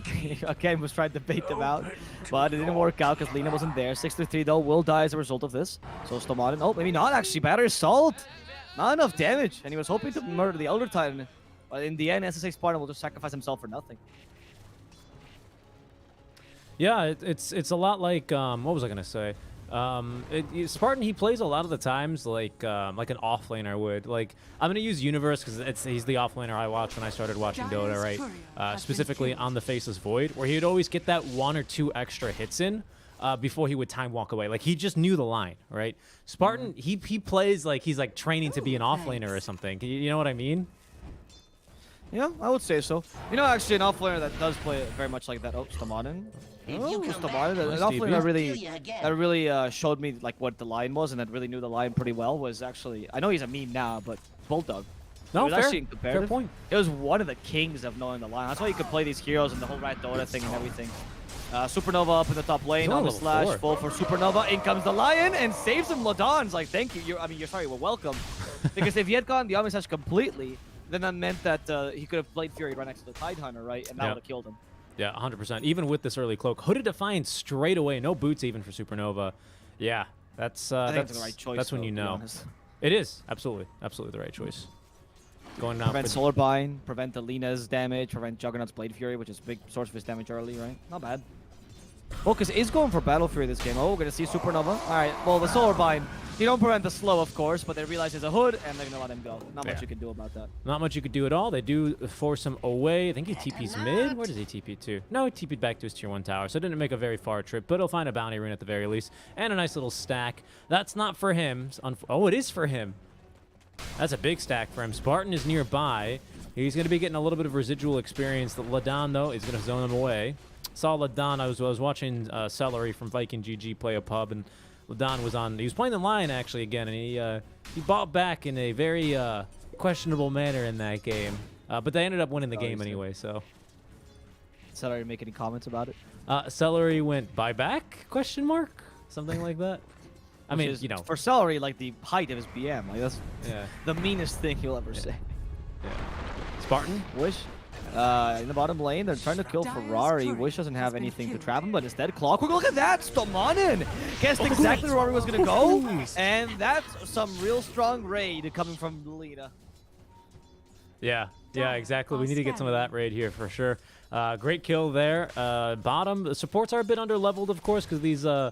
just rotations generally. Stomaden, though, he's proven that, no, what do you mean? You can be a roaming and Clockwork and still have good levels. Up to level 5, really good net worth as well after First Blood. He's just been keeping the ball rolling here. Quite impressive game out from him. As Askel and Skylark, they are going to look to maybe push mid a little bit now that the Lina shows bottom, but they don't really have great tower push here on the Radiant side. If Tiny gets some, alone time with the tower, you don't want that to happen, but it's relatively... I once left a Tiny alone in my flat with a tower, and oof, came back. He destroyed the whole thing. I mean, animal. There was just so much rubble, wasn't there? I couldn't tell what was Tiny, what was tower. Yeah, but you're right. Tiny does push the tower relatively fast. I think early, though, at least how Tinys are played, he's not a very common mid-hero now these days, right? But how Tinys are played, they don't usually take advantage of their push too early because you want to take advantage of your ganking potential as soon as possible. But this is a difficult game to gank things with. The Skylark is not an easy gankable target. Juggernaut is not either. I like how you call him the Skylark, but you're right. He's not. Yeah, sorry. The Skylark is not easy. And then finally, SSA Spartan is the target that you really want to kill. But SSA Spartan knows this, which is why he's running in front of you all the whole time. Waggling his little tail, no? Yeah, he knows that really he's a is. juicy little target. Oh, here comes a recall. He wants to fight. This is what I love No. about Spartan on the coddle. You stack it at the same time, the efficiency. This is true efficiency, even though that's not a stack. That's not a it's stack, he's mid just attack. pulling. He's saying, hey, He's get just this pulling. farm before Supernova steals it. That's Wish the is, most efficient recall, huh? and Wish is like, what? I was mid. Smoke? Yeah, I don't know what that play Radiant's was. Now bottom tower now is Wish under has been attack. left behind. Ascold. Wait, Spartan Smoke TP breaks. bottom. Nice sucker rate. Perfectly calculated. Wait, Another okay. Oh. recall. Oh, it's a bait. They're going to push Say- bottom. Oh, this is a Wait, this genius is play, genius. dude. They have the That is wagon. awesome. Oh my god. This is like actually next level. Radiant None of them. structures I mean, are Tiny doesn't have TP, and they know. That's the important one. Yeah, yeah. They forced all these rotations Radiant's stop, which bottom might be a tower tower is trade, under but attack. honestly, that's a lot of farm for Wish for free. Avoiding team fights early, taking advantage of 5-minute catapult, and taking good advantage of Dire's SSA top Spartan's tower is movement under speed because he went for attack. win lanes as well. Radiant's So bottom that tower he's has really fallen. fast. He can go between lanes really easily. Yeah, and Lena has TP. She just needs mana, and she could very reasonably defend this top tower. Okay, there's going to be the kill onto Stoman and Noah as Team Tequila are currently set up in the enemy jungle, in the dire jungle, that is, and they'll find that kill relatively quickly. They, was they awesome Dire's play. top tower It is was. under That's why I attack. was so hyped. It was genuinely really cool. I was like, why are you leaving him, Spartan? No, it was a bait. It was But with actually a that bait. Spartan, you never know what he's like. You really never know what he's thinking. Man. That This was man like- is an impenetrable fortress. of That was mind. genuinely next Dire's level, top to be tower honest. I'm has sure, like, fallen. Wish is like, why are you recalling me? What are you doing? And Spartan's like, just trust me, bro. Just trust me. I got this, right? Like, that's like the type of move where it's like, if you try and explain that in your pub, you're going to get, like, help disabled on you, right? Yeah, 100%. But in reality, this is a really smart move. That was yeah, yeah. that was genuinely. Might have, of course, been also Wish's call. We don't know who made that call, of course, to do it, but still. I mean, it's, really honestly, impressive. I And think now, it was Seth Spartan. It's okay, you can die. You already did your job. Yeah. We already impressed all of They us. fingered him.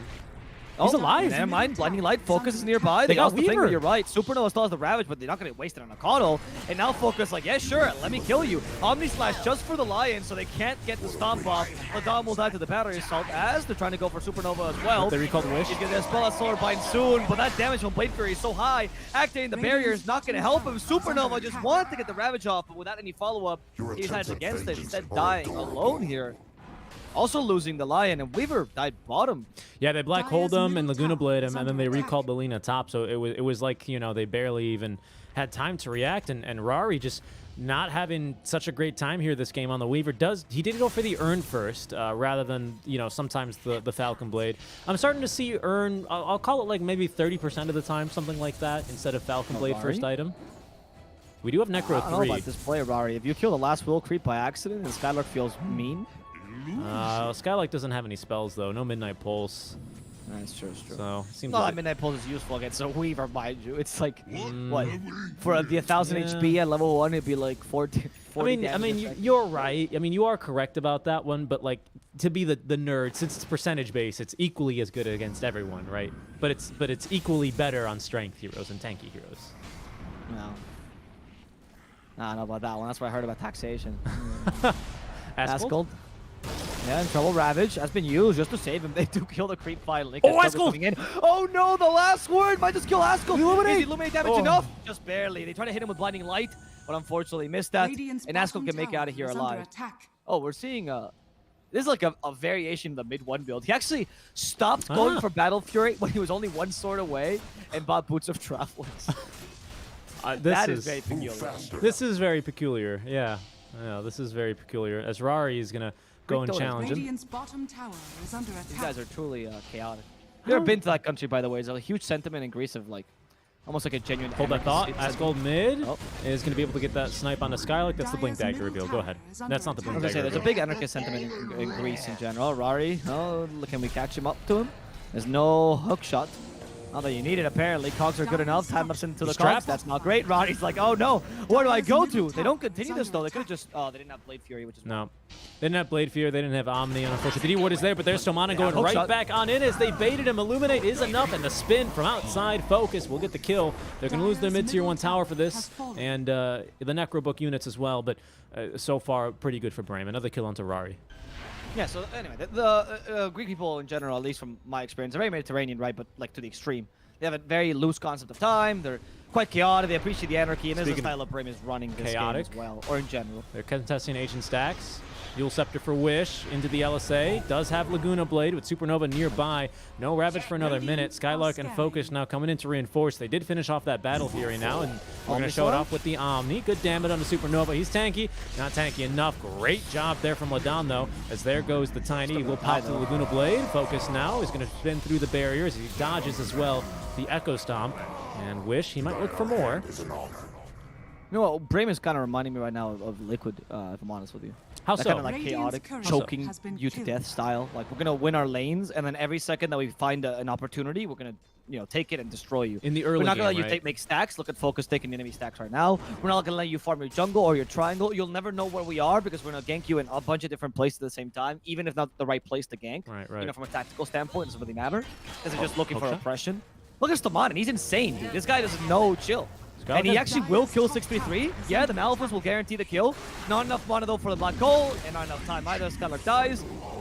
But the oppressive factor is still there for Brim, so it's not that big a deal. Of course, you can't make these blunders too much. Yeah, One small kill like that is not going to make the game change too much. Yeah, I think, oh, hold that thought. Wish, good Yule Radiant's Scepter, middle prevents tower Tiny is under Airlines attack. Flight 322 from sending Wish back over on the other side of the river, as he's going to be A-okay. Tiny with this Blink Dagger, going for the Echo Saber next. The issue I find with Tiny these days, by the way, you never finished your Greek people analogy. If you I'm want just saying, if you ever meet them, their idea of like, there's people that like just thrive in I wouldn't say disorder because that implies that they're like disorganized or something. They just have a very different idea of like how rule and time and everything works, right? They work really well in what appears like chaos to most people. They have a very community-based feeling about it, and they ask a lot about each other. They're quite communicative in that sense as well. I don't know, there's something about it that really reminds me of the kind of Dota that Brain does. Oh, as they will get a free kill into Focus. Any part of Greece is absolutely wonderful. One of my favorite countries ever. Not just because I'm Mediterranean and I love their food, by the way, which is also another point. Well, anytime I heat up literal olive oil goes, what are you cooking? It smells great. And I go, I'm just warming up olive oil, dude. That's quite literally Greek cuisine. It's like they get X thing that exists in their land, they add olive oil, feta cheese, and that's Greek, Love dude. feta cheese. I'll tell you what, my favorite omelet, feta cheese, spinach, mushroom. Ooh, so No, tasty. that's pretty tasty. It is delicious. Oh, hold that thought. Oh, there's going to be a black hole for Rari as he is going to be turned into some cheese. I don't know what that means. Don't think about it. 633, there's no time. He's in the river, in some trouble, but Askel with the blink from behind. Two-man Earth Spike as well on top of 633. Is able to now continue the lockdown. That's going to be a tree toss. okay. Wish just continuously stunned, perma-stun for 10 seconds. Finally can play Dota again, but unfortunately will not have the time to get this kill onto the ET as the lockdown is perfect onto not only Spartan, but also Wish. Skylark with no black hole does not present much of a threat as he is trying to get himself denied. Unfortunately, the Centaur Conqueror is not going to stun, and that's 3 kills for Askold.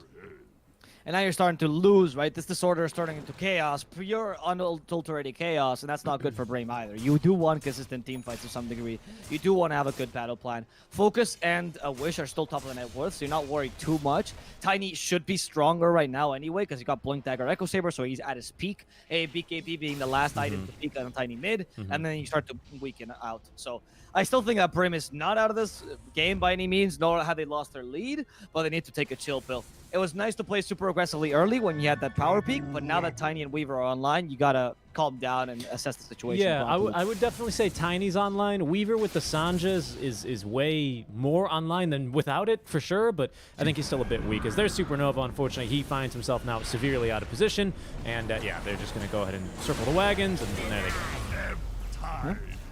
All right, well, we'll see how that works out as in the bottom lane.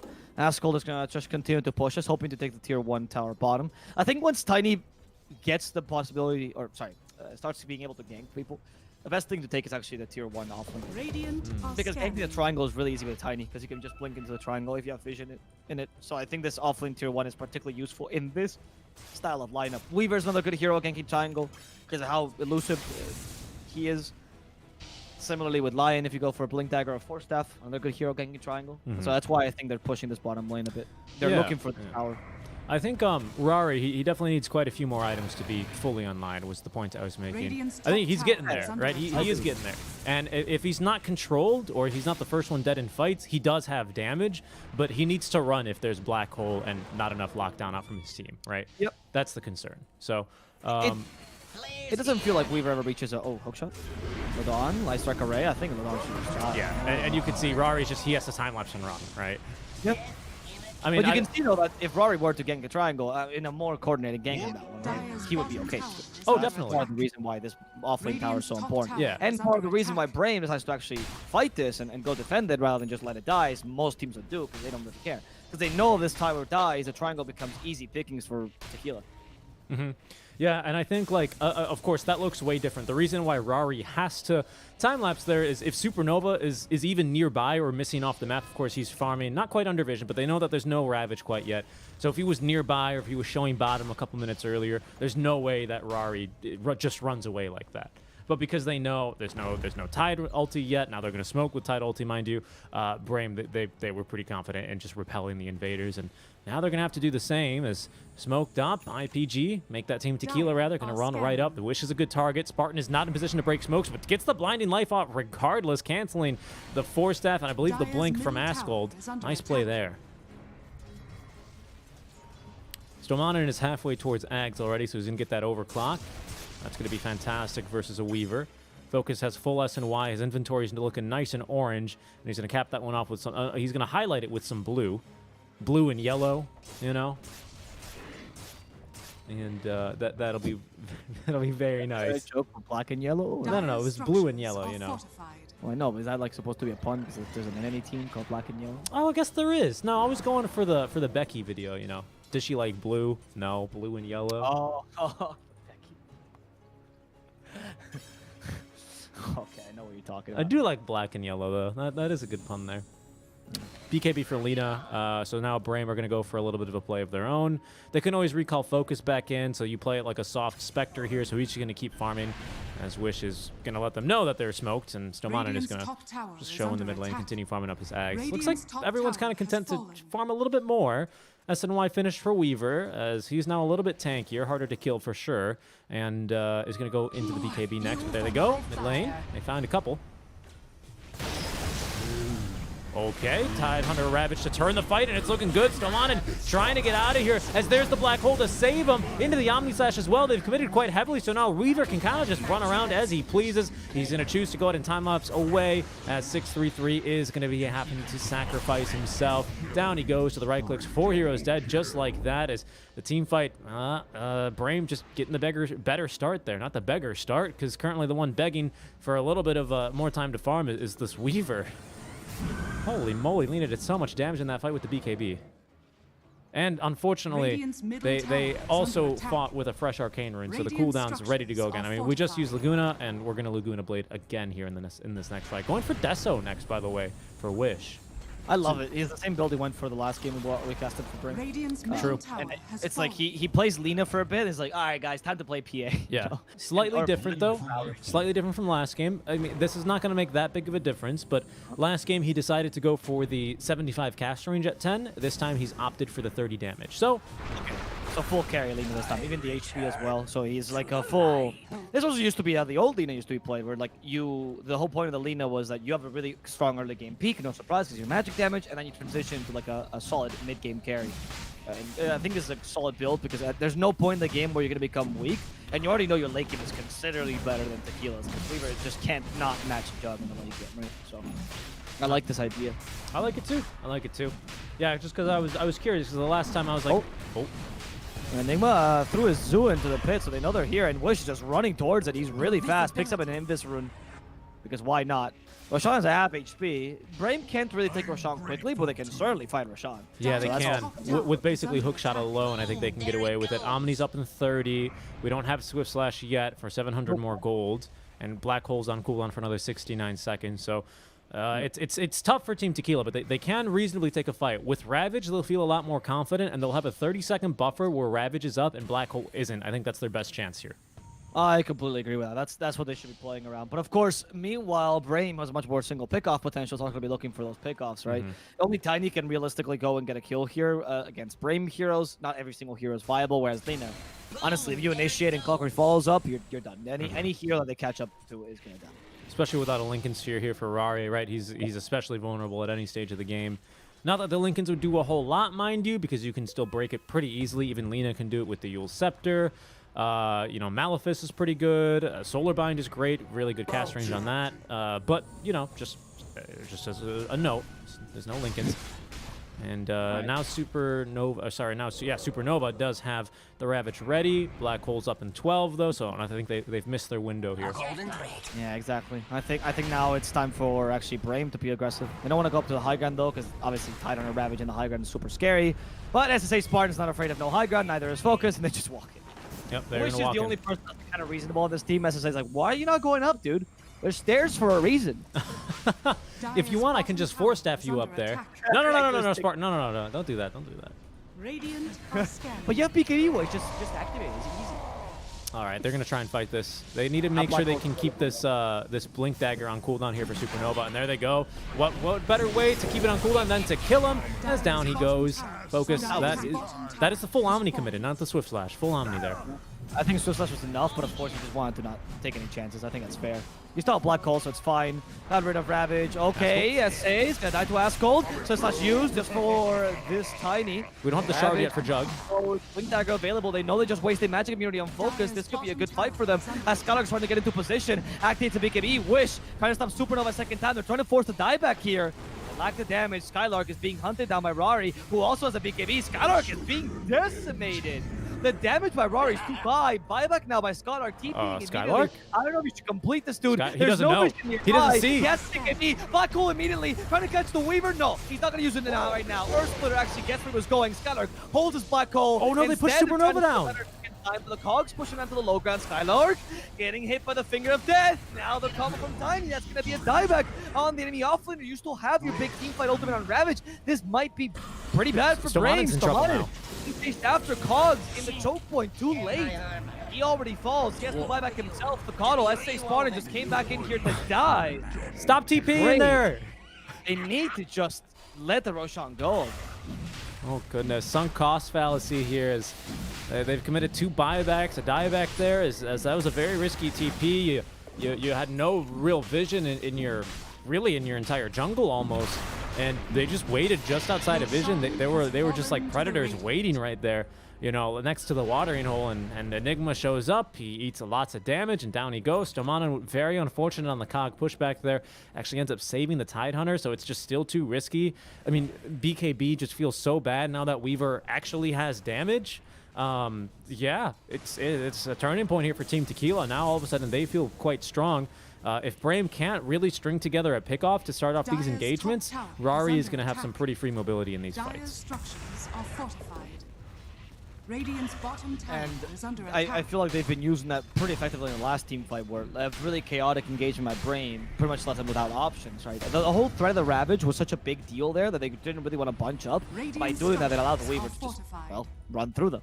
And I was very surprised, though, by Rari's damage. Even I didn't think it was going to deal that much damage, especially to Enigma. Like, he killed him in like 3-4 hits, honestly. That was impressive. I mean, only 11 armor, right, on the hero? Yeah, I guess so. 2,000 damage.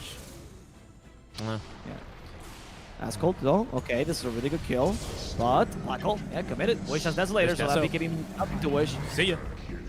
Now, I think that's worth it. Hookshot has been missed, unfortunately, but he did take away, well, their biggest initiator here, or their easiest initiator. And they're going for more. They see the Lion farming bottom. Ravage, though, catches Wish without the BKB active. Couldn't Yules or anything. As down he goes. Focus. Luckily, though, the spin lasts long enough to give him the magic immunity. Great cog pushback from Rari. Second one, just to make sure that Stomanen is going to be free to TP away. As they have lost Wish. He's without buyback here as well. That puts him in a bit of a perilous position here, as Ladan is going to have the Blink Dagger on top of this Psychic Headband. So he's got good mobility with the Force Staff. Doesn't really have the Imba cast range you'd think that a Lion might have at this stage of the game, 30 minutes in, because he's gone for Force again instead of the Aether. But Psychic Headband gives you, you know, about a little bit less than a half of an Aether lens. So it's still a shocking amount of cast range there. And yeah, unfortunately, Wish just a little bit too confident. Maybe they didn't wrap around successfully in time as Focus is going to spin and TP away. He's going for Swift Blink next before the Shard. I wouldn't mind the Shard beforehand, to be honest. Before that Swift Blink. Maybe Blink Dagger first and then Shard. Oh, Alvaro, you, I believe you've muted yourself here. I would like the Shard as well before you complete the Swift Blink. I agree. I think it's really valuable to have that extra mobility. I think the Shard is quite not expensive at all for Juggernaut, and you reach level 20, so it's time to make use of the Shard, right? You've been playing essentially as if you had a Shard the whole time, so you might as well just buy it. Not because I'm not saying this as a criticism to Focus, more like the team fights require you to use the magic immunity to fight. Yep. Oh, there's his Blink reveal onto 633. They got the vision and a little Swift Slash for the kill. They are TPing on over Ladan. He's not really shown off this Blink Dagger quite yet, but he definitely needs a +2 if he wants to fight here. They're going to TP in another hero, again, in Fog. Another 2 heroes as Ladan with the Blink on in. Rari, though, looking for the backliner. Spartan's a free kill here. Great LSA, though, catches 2. Rari taking a lot of damage, but he's going to have time to time-lapse very easily. Supernova has no Ravage, though, as the full Omni Slash tears them apart. Rari's lucky to escape, needs to continue running.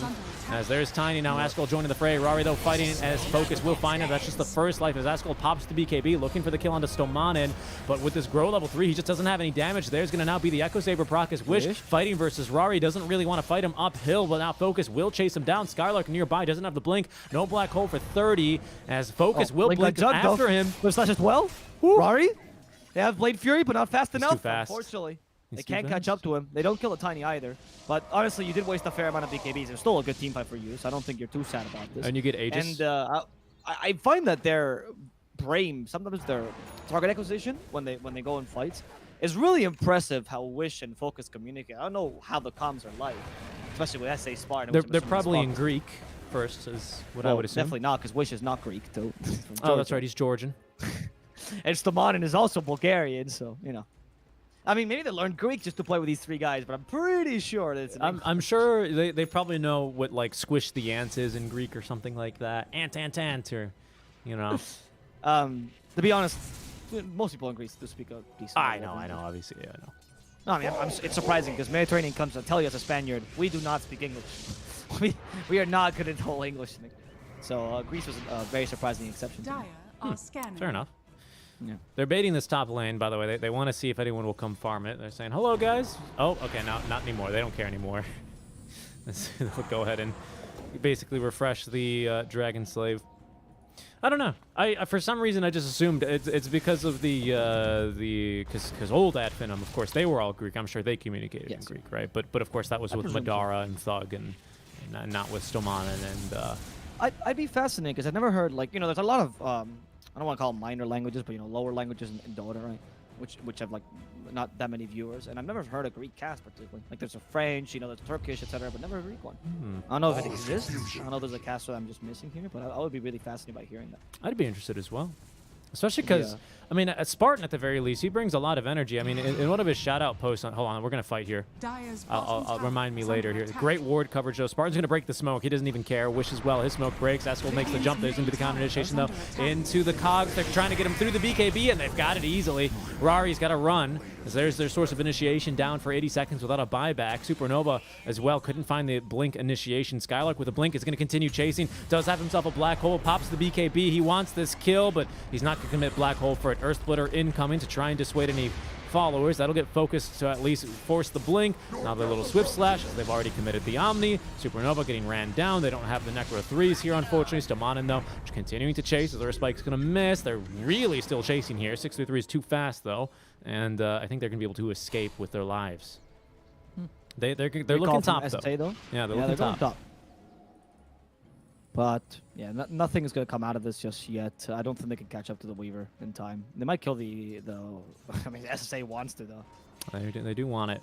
Basebuster Enigma online now with the 50 Eidolon damage. Be careful of that. Ooh. Yeah, Hook shot? Of course. Stomanin? Can they kill? How? No way. That's a BKB. He needs to activate immediately. No, never mind. I'll give him a chance. There's the Hex stopping the black hole. He inactivated BKB. Skylark got cocky there. Punishes the result. Rari does not die. Even with the Illuminate, SSA Spartan tries his best, but Rari will get away. The overclock? Oh, he doesn't have mana, though. He didn't have mana for a hook shot. He tried to snipe the kill. He just had the magic stick. He was waiting for it. He hook shots now. He will stun himself, but in the tree, so he should be okay. Yeah. And Skylark there, getting a bit overconfident. There was nothing. I mean, you might as well activate BKB. What else are you going to do? It was on with team cooldown fight? for 5 more seconds. Oh. Yeah, it was on cooldown for That 5 makes sense. seconds. I know. It pained me to see it as well, but I clicked on the inventory and saw that taken away, and I went, damn, son. What an unlucky timing there. Unfortunately, no one was looking for supports. You know, no one was looking for the Lion. I mean, you know, he's got a blink. Of course, what are you going to do? You know, kill him real quick with the 0 stun you have since you've already committed LSA and hookshot. But I don't know. It was tough. Nice play from Ladan, I would say. Focus taking a lot of damage now that we've got I have Scotty on Weaver. 3,000 HP. A little bit harder to nuke. Not impossible, though, as Asgold and Ladan are hunting for Alina. I'm not going to find her, though. Spartan just TPing in vision. Dawn nearby. Okay, there's an Earth Spike. Spartan. But it's okay, that's part of Spartan's plan. If he starts dying, that's a good team fight for you. There we go. Stamanin.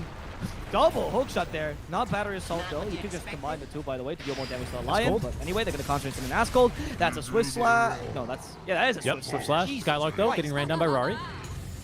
We don't have Black Hole, sorry, by Skylark, who's going to die against Rari. The Omni Slash is going to be for Supernova to make sure that Ravage doesn't come out. Supernova surrounded into the Glimmer Gate, but here's Alina from behind, guaranteeing that kill. Now the objective is to go for Rari, but now he has level 25. This is almost impossible. Focus will try his best. There's a Swift Blink available, or Rari just a bit too fast. Can they guess where he's going to go? They don't even care. Focus is here.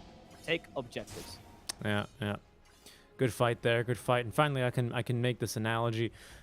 I mean, obviously, everyone knows Spartan from the Woo days back in TI6, right? Or, sorry, Boston Major 2016. But I think he was a soldier as well. But okay, oh my goodness, I can't even finish. There's going to be a beautiful hook shot in just to secure the kill onto Ladan. It takes 3 hook shots, but they finally got the Lion. But he tweeted, he's like, shout out to my personal trainer. He makes me feel like a soldier every day, you know? So he's intense. He was actually a soldier, though. Yeah, that's what I'm saying. He's intense. Oh. Dual Scepter. They're going to find Rari into the LSA. That'll connect. We do have Laguna Blade. We have another LSA as well to keep him locked down thanks to the Chakra Magic. Big lane in the meantime. 6-3-3. He's going down. And that's going to be the full team wipe. Bye-bye, Bizzles, dude. Bye-bye. Yes, so people don't know, SA actually did used to be a soldier. The SA stands for Special Forces because it's part of the Greek Special Forces. I don't know if that was like a joke he was saying or a genuine thing. It's hard to tell with Spartans. I think it's genuine, to be honest. I think it was genuine. It seemed like a genuine, heartfelt, like, I appreciate my personal trainer because he gets me in the zone for, you know, gets me in the zone. Yep. He also played competitive football for a while as well. Lower division. Guys, that guy's just a very fascinating character. Radiant's middle tower has fallen. Very happy to have him in this scene. Yeah, I agree. You need these entertaining, these characters in the scene, you know, and I say that respectfully, right? Like Envy. I love Envy. Yeah, of course. Supernova, Ravage, okay, that was good for Focus, but he still has a Swift Slash available. They kill Wish. That's a big chunk of your damage gone. Now you have to leave. Focus realizes this as they activate the Swift Blink. We have Skylark with BKB, and he should be able to TP here. But unfortunately, it's on cooldown. Skylark, second time that cooldown just messed with him, and he's just not going to breathe. He's hoping that they don't find him. And Testoman's like, look at me, I'm all alone. I swear there's no Enigma nearby. He went away. Yeah. Oh no, whatever am I going to do? He Radiant's actually gave middle Skylark barracks are under the attack. chance to get away. They're going to go Roche now. It's a DD rune in the bottom river. I think Brame, they know about it. No, actually, it's Team Tequila know about it. Rari's going to snag that. He's going to look for a kill because they know where Skylark is. Ladan's hunting him. TP on cooldown for 4 more seconds. Luckily, though, it looks like Skylark's going to be allowed to live. They also get time away out of this Roche pit with the DD rune, buying time for Lina to respawn. There's going to be the Swift Slash into it looks like an Omni, but that's a Swift Slash, of course. He's already instantly dead. They buy back now on Spartan because they know that Roche is going on. Sorry, now they buy back on Spartan. Stomanen buys back first, however. It looks like they are going to be able to delay this Roche on. This is Roche number 3, if I'm not mistaken. Roche number 2, so I am mistaken. Just Aegis and Cheese on this one. That was a quick mistake correction. Yeah. Basher on Weaver, the best way to deal with the Jug. That plus the Shard and Swarm, not bad actually. It's a really good way to ensure that the Jug can just never get away from you, right? Because this Swarm just essentially allows you to get vision of the Jug and you can constantly be hitting him. And that plus, of course, the damage that Weaver deals, the Scotty. It's probably the best way to deal with that Shard and Jug himself. Yep. But I think Focus is a bit too far ahead of this. We need this Aegis, though. We need this Aegis on Weaver. He's bought back, and he's not going to have it for another 6 minutes. Unfortunately, I don't think they're going to get the opportunity, not against a Black Hole and not without Ravage.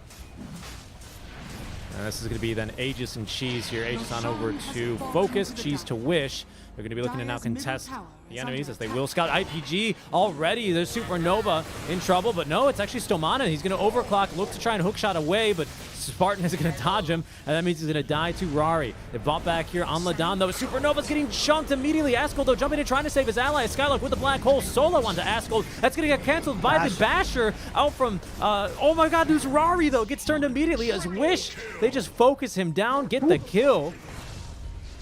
Supernova almost died there as well. Focus, Swift Blink in 6 seconds. He might just be able to kill Supernova here. They still have Ravage, which is why Brame is holding their own, but with the Aegis, yeah, that's a nice Earth Spike. Can't turn that into an Earth Splitter. Focus. Again, they're canceling his Blink, so he can't use the combo just yet. Now on the ground. Opportunity. Slash for Ladon. Ladon almost dies. There's an Avalanche Toss with the Ravage on top of that. They show you to kill Wish. Wish is going to go down, but the Omni Slash to avenge his dead teammate. Now Blade Fury makes sure that Ladon goes down. Focus in just 6 seconds. Oh, no, sorry, 1 more second to have the Swift Slash, and with a Swift Blink on top of that, 63 is forced to use the Glimmer Cape. Focus taunting in the middle of the fight.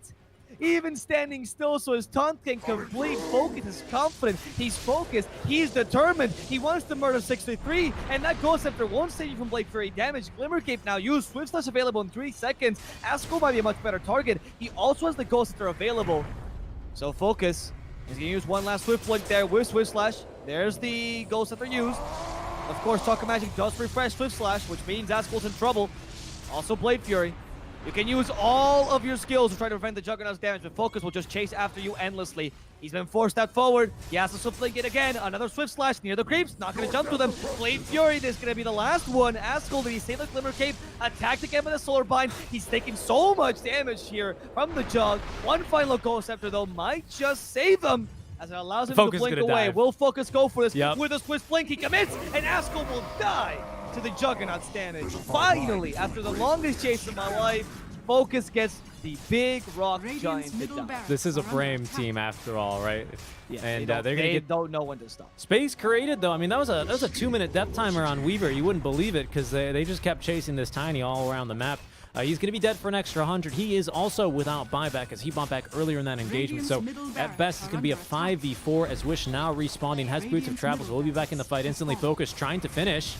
Might be able to actually get the job done here. He's about to hit level 30, at which point he'll have the +1 Omni Slash duration. But now that Weaver's back alive, it's a little bit of a spicy call just to go straight for tier 4s.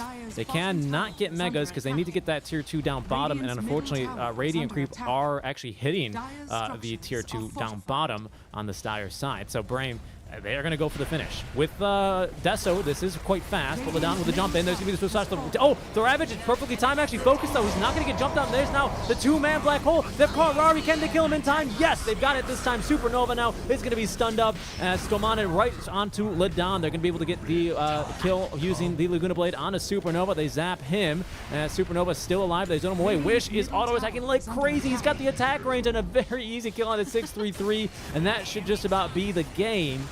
This Team Tequila, it's going to be a 2v5. They don't have the ultis, and they're not going to have any tier 4s left or an Ancients, as it will go down. Brame, they take game number 1 in our best of 3 series.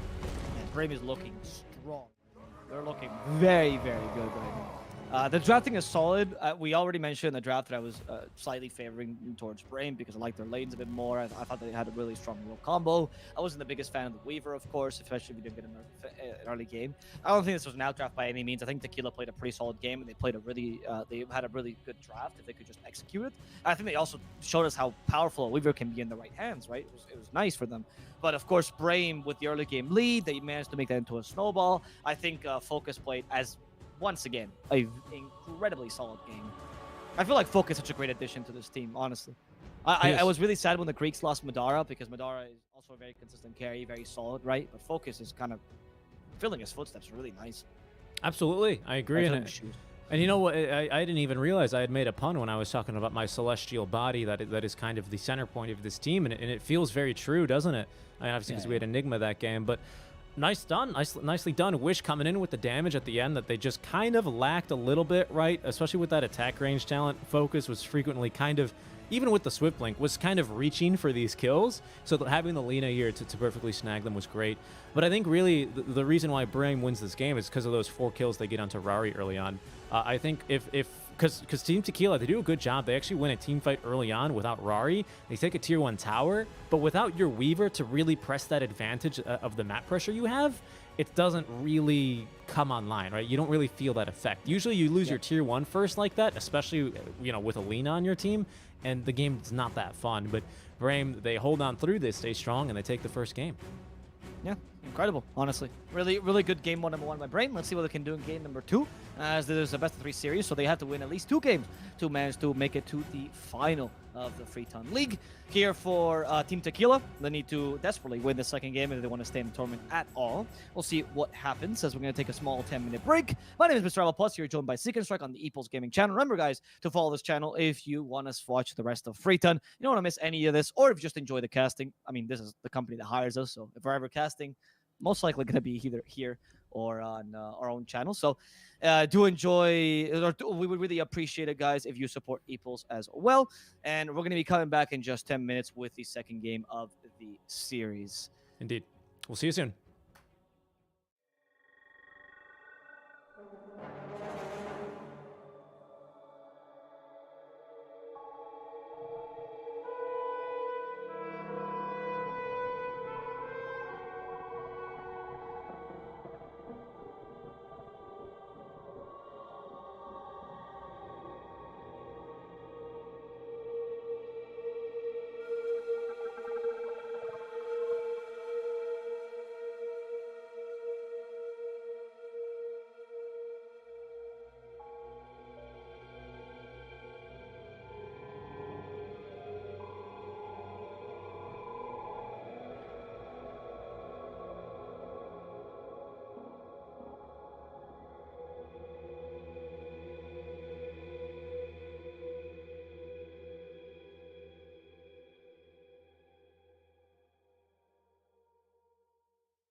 Hello, everyone, and welcome back to the Free Ton League. Avo Plus and Taking Strike here on the call for game number 2 between Brame and Team Tequila. Our draft already underway. We had a small patch in between, so it was a small delay, but without further ado, let's take a look as we already have our opening picks decided. Brame 1 game ahead. They're going to be on the Radiant side with last pick, so 8th pick for Tequila. So maybe now they try and pull out a little bit of cheese. We'll see maybe. But they do have Clockwork for Ladon, so already a pretty good start for them. Hello, Alvaro. You are muted. I agree. The Clockwork pick for Ladon is, I think, probably is probably his best hero. I mean, I don't think his performance in other heroes is necessarily bad, but I think his Clock is just next level, honestly. It is. Yeah. It's probably what surprised me the most from him. And also the Death Prophet from 63 is pretty solid as well. I don't know if you know the history of this player. I mean, you probably do because Bizzle's Perfect is, the set, the Max Pugna set, right? This guy's played every single position, actually, competitively, and it pretty successfully as well. Like, he had a good time as mid, he had a good time as carry, good time as offlaner, good time as 4, and then finally as 5. He's just a depreciating asset over time. And these kind of players, God as well, and who plays in Extremum, have a really solid DP5, right? For that very reason, because they used to play DP mid very often, right? So I like when they pick him something like this. I think it's a particularly a solid pickup for these players, because I find that a lot of 5s that play DP, they don't abuse some of her more broken characteristics, right? How much you can push with Exorcism. Where's the line as a DP? It's kind of hard to tell. But you watch someone like God, for example, player, and it's like next level. When he plays on an Extremum, I'm very impressed by a DP5. And I'm expecting something similar by 63, even if he's a standard. No, very true. Very true. Yeah, I mean, I could say on his, I mean, like you said, every single position. I think, who was I listening to the other day? I don't remember who I was listening to. Someone on a cast, I want to say. Someone that hasn't played in a while. Might have been Kyle. I'm pretty sure it was Kyle, actually. And he was I mean, a while. I mean, it's true, right? And he was like, it makes me want to play Dota again. And then they're like, what position would you play? They were egging him on. And he's like, oh, well, I guess I would have to play position 5. I'm really bad these days. as that's kind of, he was acknowledging it himself. Always played position 5, right? Well, I think that was the joke, right? I mean, that's what everyone does, right? I understand that. The more experience you get, the less you want to concentrate on playing Dota, and the more you want to concentrate on making your team do the right things. Because you know what the right thing is to do, because you've played so much Dota, you identify the game properly. A lot of younger players don't always do this, right? And I feel like that's why a lot of more experienced players move on to the 5 position, because their captaining suddenly becomes good. Even just by osmosis, even if they're not the best communicators. They just know what to do. Yeah. And I would assume that BZZ here is pretty good at the DP. I mean, because he's drafting here for Team Tequila. It was one of his solid picks. When he played, I mean, hello, old people that watch Dota like me, if you guys remember BZZ back when it was Rock's Kids and stuff, before he played, yeah, I think it was before he played carry, actually. One of the heroes that I liked to play were particularly lane dominators, so he was known for like Viper, Pugna, of course, that's why he got a set for it. He was known for the DP, so it's these kind of heroes that he excelled on, which is why he's a particularly good DP player. BZZ, I don't know. I got a couple of those sets. I can't believe, and then they immortalized him with the golden BZZ set for the TI6 treasure trove, and that's like $3,000. I think it's adorable, dude. This guy's part of the history of Dota, and he was pretty good, but he was never like, he was never, I guess you would put him like TI winning, he never got close to that or anything like that. But he was always a consistent player in the scene, always solid. You never watched the game with him, you were disappointed. I mean, obviously he had bad games, but you get what I mean, right? Yeah, no, he was always a solid tier 1.5 to tier 2 player. To put it in perspective here, of course, he was, by the looks of Wikipedia, of course, so this is before my time. That's why I'm just quoting statistics here. He's was on the up and up 2013, 2014 was kind of the last time he was really in these grand finals, playing on the VP versus Secret, right? In Dota Pit, Starlighter, stuff like that. His winning somewhere around 100K, just about, probably not including everything, of course. So, yeah. I mean, that's not entirely correct, of course, because 663, in the case of players like these who've been in orgs for so long, because he's been in competitive, like, actually as a career for so long, these players also make a lot of from salaries and stuff like that, right? Yeah, but that's just look at earnings. Prize pool winning. Yeah, that's just prize pool, of course. Doesn't count and especially when you look at older players, their earnings seem so meager compared to the newer players, because back then, the prize pools were so much lower. But that doesn't mean that he didn't win a bunch exactly. That's why I was bringing up the dates, right? Because I feel like that's important. You'd be doing a disservice. It's like, who would do that? Who would misuse statistics? My goodness. Yeah, I mean, come on. What are we? The Senate? Anyway, Brame.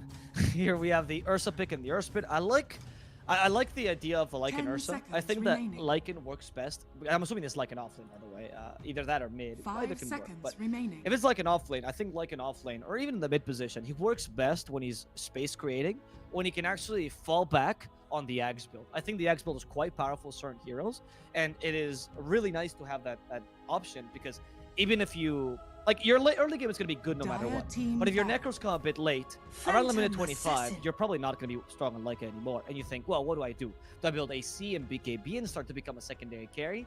Well, if you do that, that's taking farm away from your main carry. So not always a good choice. If you build Ags, you're going to make the Ursa pretty much godlike this game. It's a really, really good Ags on an Ursa. 10 So seconds I like the idea. remaining.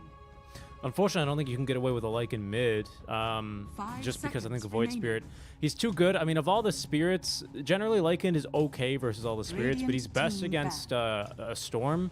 Void, because the unfortunate part, he's good against Storm because you can split your wolf so he doesn't kill him with overload too easily, and then you just push the wave and farm in between, and then you get level 6, and once Storm ganks, you take his tower. Versus Void, it's similar, but Resonant Pulse is just too good at it's AoE. It's a huge circle, 10 right? And you can't seconds really split the remaining. wolves too effectively there. So I'm hoping it's kind of off lane where you can still be a little bit 5 relevant and seconds get that remaining. Ags, because I agree, fantastic Ags game. Yeah. Dire team In the down. mid lane, the whole point of the Lycan is that you will be faster with an Necronomicon, so you're going to be able to at least kill the Void Spirit once or twice early, because of course the Purge is going to destroy him. But then, as you mentioned, once you get enough area damage, then Lycan starts to suffer against Void Spirit. It's kind of hard to catch up to him, so it is a matchup that I don't love, just 10 because of the seconds role Lycan remaining. used to play in that sense, right? Yeah. Whereas if it's Lycan in the offlane, it's much more relaxed 5 for seconds Lycan. You remaining. know you don't need to do as much. Plus, once you boot the DP out of the or once you boot the PA into the Radiant jungle, you team take her down. tower. You're gonna force DP Clockwork, probably Void Spirit to come and roam and make sure that you don't take the tower too quickly and harass you. Space for Ursa, potentially space for Coddle. Or I mean, we saw last game Spartan, baited people. Perhaps this is a good game for it as well. You TP. Spartan always 10 does. seconds You run remaining. bottom. He baits team, he baits the enemies. Yeah, you run bottom or you run top or mid. You 5 recall the seconds Lycan. Spartan, remaining. he runs away. TP's again in fog. He recalls the Lycan to the true lane where he pops the Necro, summons the wolves, and takes the tower. Something like that is something I'd like to see, because there's a lot of counterplay. Because Tequila, they need to respond to this Dire push from team Lycan. pick. I agree. Radiant And team their option pick. is going to be clearly Grimstroke. Actually, not a bad idea. The Grimstroke as I'm assuming it's going to be a 3 Grimstroke, actually. Looks Somewhere like in the DP5. Could be a DP3, because DP3 is pretty strong against Ursa, but so is Grimstroke, and Grimstroke would give you the D push, which is quite powerful. However, I do have to note, and someone always quotes this in our chat, not this one 10 particularly, but the seconds DPC remaining. one. Grimstroke has a really low win rate these this 5 DPC. seconds He has not remaining. been doing too well. He's considered quite an overvalued pick. He seems really strong, but oftentimes he does fail to Choose come your with his hero. objective. And we'll see how they run him here. Yeah. Okay, not mid. And it No, will I be thought it was 3. gonna be- okay, it's going to be 5 for Grimstroke. Oh, 5. Okay. Thank you. Thank you for the correction. All right. Unfortunately, we don't get to see 633 on the Death Prophet as well, but I do understand this because the Death Prophet is one of the few offlaners that can deal with Ursa. Mhm. So, not bad. However, you don't have deep push now. So there is going to be, Lycan is going to be a big issue here, especially if Wish gets a good lane here. Oof, you're going to be in for a world of hurt because you don't have the best space creators. Death Prophet and Void Spirit are just okay. They can't get kills by themselves, really. The PA Grimstroke combo is nice in the lane. Maybe you can finally threaten Lycan. Yeah, that's the thing that I wanted to comment on, was having the DP for position 5 here seemed really strong as well versus a Lycan Earth Spirit, especially versus the Earth Spirit. There's simply not a whole lot ES can do in that lane. Both ESs actually kind of get owned by support DP. Since it's offlane, of course, they don't have to concern. That's more of Ursa's problem. But like you said, you've got Grimstroke PA, which is a pretty mean combo here. Sorry about that. Inkswell into a quick Phantom Strike is usually a guaranteed stun and a lot of damage. We'll see how I can be able to utilize it. But yeah, mid lane, I mean, we've been casting so long together, I think we both kind of have the same school of thinking, where that might be a little bit of a problem here for sure. Queen of Pain, I think, could be a little bit favored in that matchup, forcing the Void Spirit to take points and dissemblate, which is going to slow down his farm a little bit, not by much, but a little bit, and we'll see how that really ends up making the difference as we'll get underway with game number 2 between Team Tequila and Brain. Quite excited. Quite exciting game number 2. Prepare I think this for game is battle. Team Tequila has a bit of a weak early mid game, right? When you really can be crushed here by Braim's fast, let's say, late game. It might not be crushed in the sense that the game will end for you, but more Ursa will just be so farmed that you won't be able to catch up. So that's an issue. because Ursa's a pretty decent pick against PA as well. If you can even go MKB on the hero, it's not too bad. But if you can survive that early mid game and it come out ahead or even just even if you're just a bit behind and the Ursa still more or less farmed as the same as PA, there's a really solid late game waiting for Team Tequila. Very true. Yeah, very true. Especially because you do end up actually dealing with the Lycan pretty decently here. Given the fact that, of course, that Soulbind is incredibly effective at holding down a Lycan. You can tag him with another hero here, and generally speaking, that puts you in a really good lead. Looks like Skylark might be... No, he's just going for first blood, of course. It's got to be Wish mid. You got to put your Queen of Pain in mid. But they are trying again for a cheeky first blood kill as they're trying to bait one of the supports over to see if they want to go in D-ward. Unfortunately, Brame already tried that earlier today, I believe, and maybe Team Tequila were watching. So they're not going to fall for that one. Spartan really hoping that someone shows up. Oh, no. Oh, no. BZZ's coming. They might get a kill here. Yeah, they're rotating people over because he's going to check for the ward, and he's going to eat instead a nice old Illuminate. Yeah, this is, I think this was their first game, the first series where this worked, if I'm not mistaken. Okay, that's true. Illuminate is ready. I think he killed. Yep. Oh, no. Fairy Fire! 963? Oh, he's going to survive things to the last bit. Fairy Fire! What, you thought I was old? You thought my reflexes were bad? Think again. He's like, I've been through that time and time again. You have no many ideas how many times I've been dove underneath my tier 1 mid lane tower. Get out of here. Get off my lawn, you whippersnappers. Yeah, he's like, I don't need to watch the previous games to know you're going to do that. I've watched every game in Dota's existence. I've been in most of them. My set watches for me. Very true, very true. This is going to make Rari's early game just slightly more difficult. If they can actually go for a kill here onto the Grimstroke, that is going to be very, very rewarding, and it's going to help Skylark quite a bit in this lane. A bit difficult, though, with your Spirit. It is possible here, but he is currently... he's skipping the wave, so Stomanen has no interest in going for that, going for the quick kill here. What I really like this lane for Skylark is, I really wish you would buy a Ring of Protection, or two, to be honest. I know that seems like a waste because you usually want to rush Necro as soon as possible, but this is one of the lanes where it's justified. There's a lot of kill potential on PA Grimstroke. They can easily farm you if you're not careful, especially with the lane, and you don't want to be playing super defensive on Lycan. That defeats the purpose of Lycan often. What word did you use there? What? You said there's a lot of something on PA Grimstroke? Kill potential. Oh, okay. I don't know why that... my ears heard that, and I thought you were speaking Catalan. I'm not gonna lie. Most people would be offended, but I honestly have no idea why. I was just... I'll take it, dude. I don't care. You wasn't think sure I was speaking mother tongue? I wasn't sure if you were saying, you know, like sometimes people go, you know, that's a lot of like dough, you know, if someone like pulls out a briefcase full of money, you know. I wasn't sure if you were doing like they've got a lot of damage in that lane for him, you know. No. I did not say that, but like, yeah, I think they have a lot of kill potential. That's why I wouldn't mind getting a Ring of Protection because it's so cheap. It turns into Vlad's, which is not a bad item for like an offlane, right? If you want to, and then on top of that, you just have the armor, which is kind of useful, really. Like Lycan gets 1 armor every 6 levels, I believe. Yeah. Yep. So it's not good to rely just on that. You're quite a tanky hero, but I don't think Feral Impulse is that great when they have kill potential against you because they can just ink swell you and murder you in one fell swoop. Yeah, exactly. It kind of feels like you're unkillable. Like it feels like, oh man, it's like I'm playing DK. Yeah, but without the armor. Yeah, exactly. And that's a big deal. That's a big deal against a PA particularly. If it was other kinds of lanes, I wouldn't be as concerned, but because you're up against a PA, right? It's especially once she gets level 6.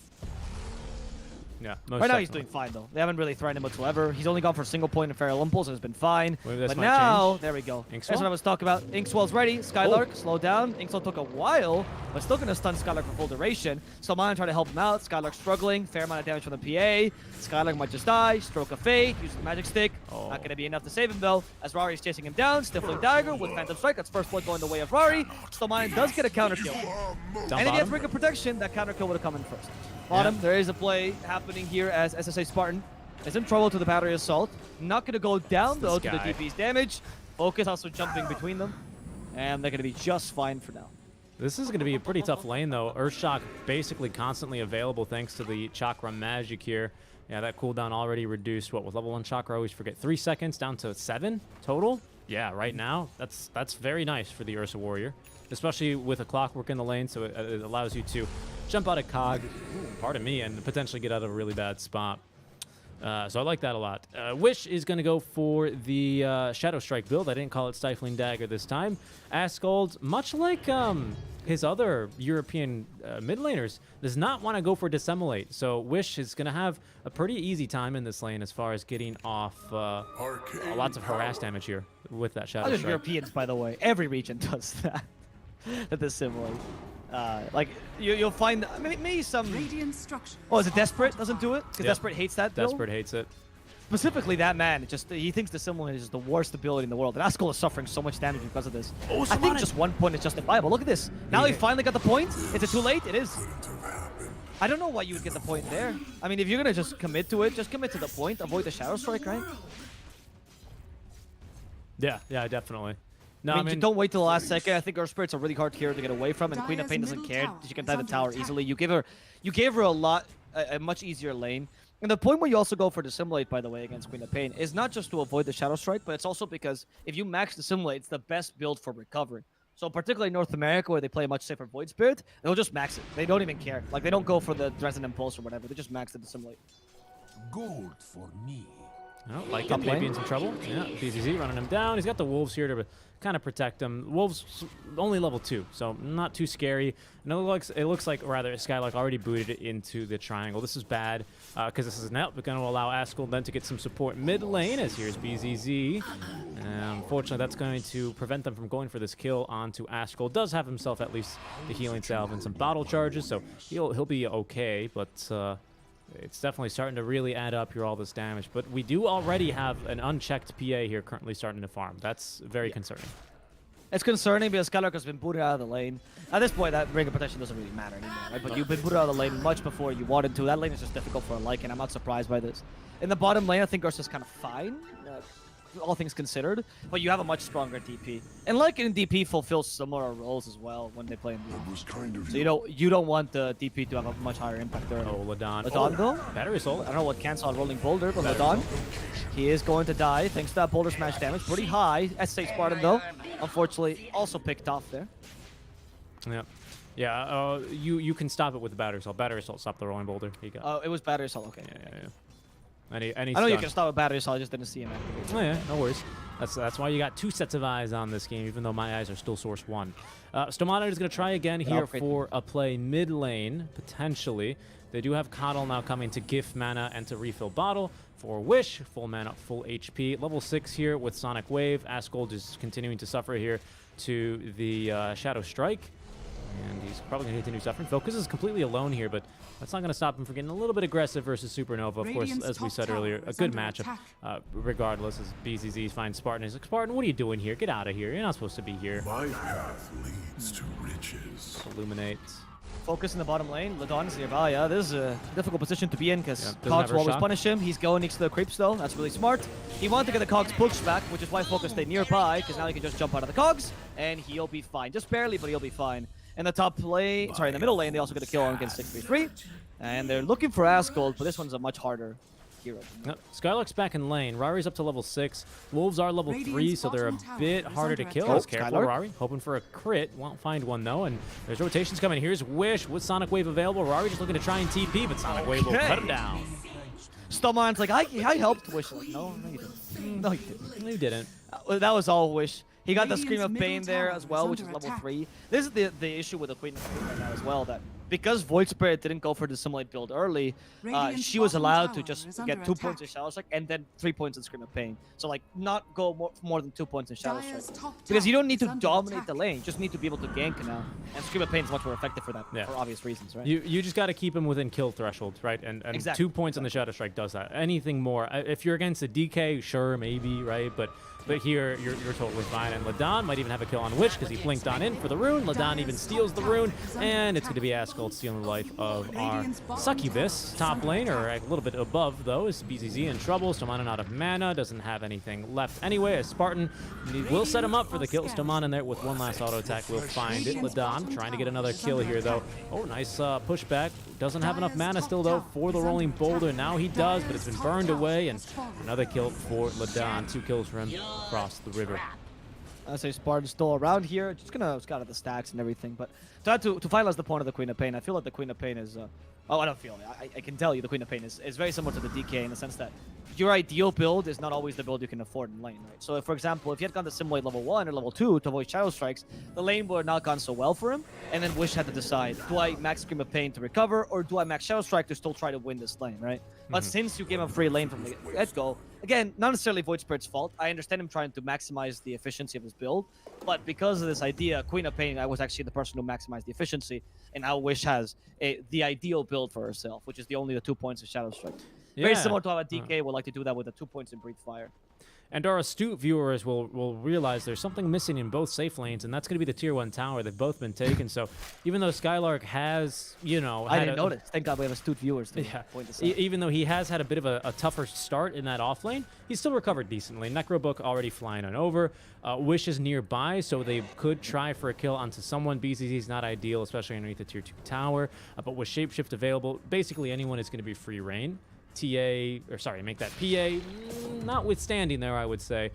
So they could still potentially, but they've got a lot of bodies in between. As Ladon smoked up with hookshot at the ready. Could see Skylark trying to steal some stacks. They're going to go for this kill. It's a bad battery assault target with everyone being pulled on in. As there's Wish getting the kill on the BZZ. Skylark, though, completely alone, isolated, and killed off. As there's Spartan trying to keep him away. We still have Sonic Wave, and there's going to be the kill onto now Ladon. Wish, though, continuing to fight. It's here Stomana with a boulder smash as well. Can't quite stop Supernova, though, as with the haste rune, Stomana will keep on rolling through. Wish with 3 kills, however, can be pretty happy with his progress. Recall, though, he's bringing the Ursa. Supernova, you better run. There's an angry bear coming for you. Doesn't have any way to murder him in time. There's no overpower, so that idea was a good one by SA Spartan. It's not like you disturb the bear too much, but instead, you don't get the kill on Death Prophet. Lycan dying there early, though, not ideal. Skylark, you can fight with Necronomicons, not level 3, right? But he's kind of waiting for that point of inflection. It's reasonable. However, because he has to still do stuff as an offlaner, he's just losing his life a bunch. He's just desperately trying to find the farm so he can be relevant again. Oh, another recall, just to get Wish immediately back into the action. He's going to go into the jungle. He's got 1 Oblivion staff already finished off, so he's going to be looking to try and get his time in pretty quickly here on the Orchid. Asgold is not going to be the target there because he's going to be going for the Yule Scepter. He's pretty far behind, though, in terms of his farm compared to the Queen of Pain. Not too much, but 500 gold, and he did go for the Dual Null Talisman compared to Wish, who also has 2 Dual Null Talismans, but not upgraded boots. That's the difference. That's the difference between our 2 heroes. Yep. Orchid is the first item for Queen of Pain, by the way, and it's going to come relatively shortly, I'd say. Yeah. I mean, what he's got missing like one of the staves, or almost, which is almost done anyway, and then the final recipe. And once you get the Orchid, the Void Spirit is going to suffer a lot. Asgold has not been able to get a Yule Scepter in time. You restated everything I just talked about. It's like down to everything. Really, I thought you were talking about the Ursa. No, I wasn't. Why would I say Oblivion staff for Ursa when we already have one on Queen of Pain? Sorry, that's okay. However, we are fighting. Supernova running on over with Exo level 1 active. Spartan's going to get that Ren damage on us too much. Yeah, and then I was talking about Void Spirit. He's going to have a tough time, but he is going for the Yule Scepter eventually, so he's going to be... oh, I see the difference between the upgraded boots that you were talking about. I get it. I understand now. That comment threw me off. I'm sorry. That's okay. No worries. No worries. So we're that much... I guess on the same page. That even when we're not talking about the same thing, we're talking about the same thing. Wish he's gonna get hookshotted up. All right, Silence, can he get the blink out in time? Just barely, yes. Oh, Rocket Flare is not enough. They need to get rid of that Spirit. Luckily, it's only level 1 or 2, so he is able to get the blink away before the Crypt Storm connects. Spartan though, I don't think he's gonna be as lucky. Plants a tree, pushed away though, dude. Looking at TP away. Oh, he's gonna get away. He is. He's actually gonna get away. What a jokester, dude. That tree. What a god, Sasmart. This man. Give him a medal, please. What a solid hero. Let's compare the carry matchups, which is what I thought you were doing originally. Okay, let's do it. The PA already got her Battle Fury, which is 2P.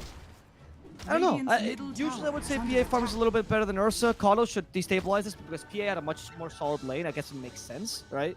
But this is a really early Battle Fury for her. She built treads anyway. She has Magic Wand on top of that. She is, and now it's a 13-minute Battle Fury, which you'd expect with a naked PA, right? So. It's not looking too good for the Ursa. Recovery is already difficult in focus because at some point he's going to have to buy MKB, which is okay on this hero, but not ideal. This could be scary as now it's time for them to Yeah, play aggressively. They know they can. PA has a small power spike around the Battle Fury timing. Necro 3 Can though. you deal a bunch of damage? Ladon is. You have is- shapeshift as well? Can you No. go? Oh no, you don't have shapeshift. Not quite. They tried for a kill earlier here, maybe to boot the PA away. With Necro 3 though, still pretty spooky. Rari nearly has coup de grace level 2 as they have actually recalled Stomanen now into the trees where Spartan is waiting, trying to set up a gank here, guerrilla warfare.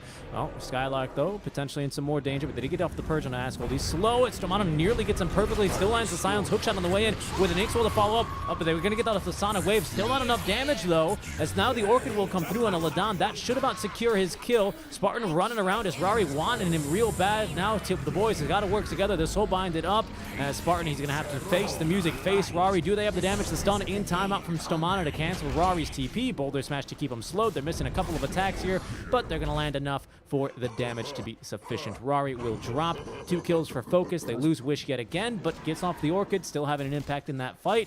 And Brame, they're still winning these early skirmishes. We needed, unfortunately, we needed, who's their offlaner again? We needed Radiant's Supernova there middle in that tower fight, I is think, under to attack. really have that extra oomph.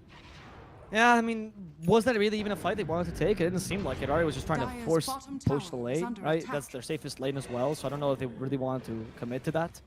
Uncertain. I mean, the shapeshift wasn't even up for them, so Yeah. I guess it was a good fight because of that reason. Now the shapeshift is up for Skylark and wants to fight this. Or He's- Sprit's gone by. Dire's middle He's tower going to put the is Necro under 3s attack. down to try and dissuade them. He also has the Wolves, of course, scouting. He knows that there's more than just the DP and Askel, that Ladon Smart. wasn't too far.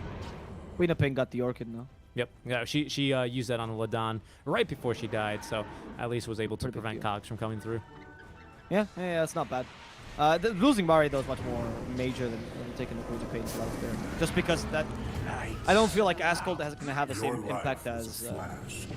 Rari this game. You're kind of relying on Rari for everything, not just your win condition, but also pretty much your win condition in the early mid game. Maybe Supernova can fulfill that role a bit more, Radiant's middle tower is but under attack. right now Askel has kind of fallen behind. Dire's Though. Even with a bottom Yule tower Scepter, he's going to is be more of a under utility attack. code than anything. We didn't Radiant comment on it, but Spartan structures dies there are to fortified. deward a sentry.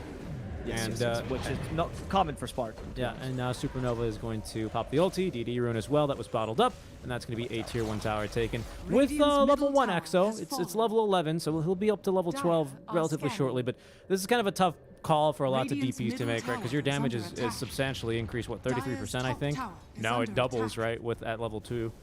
From 8 to 16 spirits. Yeah, that's why it's Yeah. the biggest point of inflection for a DP. So that sucks a little bit, but maybe level 2 level 2 Exo reserved for a Roshan, which is potentially now being done by Brame, though, now that I say that, as Spartan is setting up Vision. They know there's no Exo, and yeah, they're going to try and take advantage of this. Yeah, and they will. I mean, for now, in the top lane as well, they go for a kill here on 633. They don't commit anything more because the silence is brutal actually by the DP. Stomanen will fall because of this. They have Etherned as well. And now Wish will suffer the same fate as they kill 2 heroes quickly. They're like, quick. Take this Roshan, but Focus realizes it's not going to do it in time. Oh, Wish- 633 does die to the Shadow Strike residual damage, but I don't think that's a worthwhile trade at all, obviously. That's a Yule Scepter reveal, or I guess the showing. Yeah, the reveal of the Yule Scepter by Askel. And by the DP as well. I think you can call it a reveal, right? Because for a reveal to me, well, here it is now. Spartan, he's going to reveal himself. Oh, he's still screwed, alive. though. Askel just run out. He's out of mana. He doesn't have any mobility. He's dead. That Purge was Solar Bind, dude. You can't underestimate the power like it. He's powerful even without many items, and now he's starting to reach his Skylark's hunting for peak, more. or less. He's not going to be able to reach and catch up to the Clockwork, unfortunately, and that's going to allow then Focus to go back into Roche. Spartan's tank. He nearly See that? died. He almost died. to Focus is the like, Roche. no, don't die this time, Spartan. I need to go Roche. Oh, but Focus is in trouble again. Just Battle Fury is not good enough to take No. Roche, unfortunately. At least not when you don't have any like counter initiation or anything. And you just lost Shapeshift. Also, DP has Exo, so you got to be careful. Yeah. I would, Well, anyway, not yet. Sorry, but in 15 seconds. So see what happens. I would call a reveal anything where if you had known that the enemies had that item, you wouldn't have played in that specific manner, right? So it's like Well, Blink I guess Wish- Dagger, Yule Scepter, right? So Radiant's that's what I would say. bottom tower BKB is sometimes under it was a attack. reveal as well. Abyssal, whereas like something like a wand is not really a reveal, right? That shouldn't too much influence your decision making, I would say. Aeon Disc certainly is, right? Octarine kind of, not really situationally, right? That's kind of my thought process on it now that I think about it a bit more. So mostly Radiant active are items then scanning. you would probably Yeah. categorize. I would- right? I would Maybe say Bar so. Butterfly. Like, Butterfly's a would be good one. special. Butterfly's a good one, especially. I would say Or- that or one help. is like case dependent, right? Yeah. Because it's like, well, you know, if we have magic damage, then we don't care about butterfly. But if we have like Exactly, a depends on how Slark, then impactful. yeah, we care. Similarly, that's what I was thinking, right? Usually, Yule Scepter's not that big a deal, so I wouldn't call it a reveal, but in this game. Yeah, versus Yep, a Quap. There's the Yule Scepter, actually, again, saving his life. Sonic Wave calculated perfectly, and Askel will die. But as a result, they will lose Toman. It's still a good trade right now for Brave. They're recalling. And S6 Spartan's like, guys, we're going to fight this. We are going to fight this. I am bringing my Baron, and it's just a fun. Yule Scepter annoys him. He still has the enrage, so there's no way he's going to die. Slowing down, enrage just in case, and he's recalled again. And Focus like, you better pay me back for this, dude. He's like, why would you do that? He's like, Spartan's like, don't worry. Sometimes when I get scared, I just need to give a nice little hug to my fuzzy wuzzy teddy bear. And Focus is like, I am your carry. You call me Fuzzy Wuzzy again, I will lose this game. I am gonna feet down mid. I'm gonna destroy my items. I have overpower. I have the fastest APM when it comes to destroying items. No other hero can destroy 6 items as fast as me. Oh goodness. Maybe Alk. Maybe Alk. Maybe Alk. Actually, no, because if you're destroying your items, right, then you lose all the attack speed you get on the Alk, right? Well, not with truly chemical Ursa. rage. If we're doing by this, Ursa is the fastest hero. I would say destroying probably items. Lycan, as long as he. What? Do your necro books die if you drop your necro? No, they shouldn't. Okay. That's like 11. So probably Lycan, maybe Treant Protector, especially when Greater Treants had 1.0 base attack time. You mean Nature's Prophet? Nature's Prophet, not Nature's. Yeah, Nature's Prophet would be really efficient at attacking his items. If you're really good at micro, Dire's middle tower you can probably get Meepo? like the fastest item destruction. Meepo's gotta be up there. Now that'd be a segment I'd be interested in seeing in a tournament. Who can destroy their items Yeah. fast? You know, actually, Genuinely. not bad. All of a sudden, America's top of the charts. Who is? Radiant's top South tower is under America. attack. Yeah, that's what I was gonna say, because they developed that sort of meta, right? What are you Oh. kidding? A lot of players will talk about how they practice, like, pretending to destroy their items and stuff like that. It's not like a comment to talk about their pubs or anything. That's not where I'm going with this. Oh, hookshot misses. He actually tried to hookshot the bounty. He was like, well, the bounty just spawned, so they should be around that area, right? It's a Not good a bad guess. blind hookshot. It's a good guess. When you throw skill shots, the thought process is you want to hit like a target deep area. You want to hit like a deep quote unquote area of like lots of chances for you to hook enemies or to hit enemies, right? You don't want to go for like the 1 in a million, right? You want to aim for the center of the dartboard. You don't want to hit that double 20 at the top, right? Or the single or the double 1 at the very bottom, because then you're very likely to miss. You want to go for Orchid, who doesn't have a BKB, so they could punish this. Unfortunately, Bari is surrounded by enemy or friends. they've killed Spartan for free. That means no recall, but the shapeshift is coming back top, and Skylark seems to want to fight this. Yep. Ursa's nearby. 2 fights at once. They're fighting that bottom. 63 is the target, and they're gonna murder him in a matter of seconds. Soulbind does not really affect Skylark. Oh my God, this actually nice positioning to make sure he doesn't get bound to anyone. And now Supernova is in trouble, but of course they're not gonna continue this because they realize the fight bottom is done. And so the enemy team is rotating up top, and they don't know if the TPs are available or not. So I'm just going to retreat and play this safe. Oh, It's only 5 for 5. You say that? Askel mid. They've committed. Nice. Yule Scepter saving his life. Also dispelling the soul burn, sorry.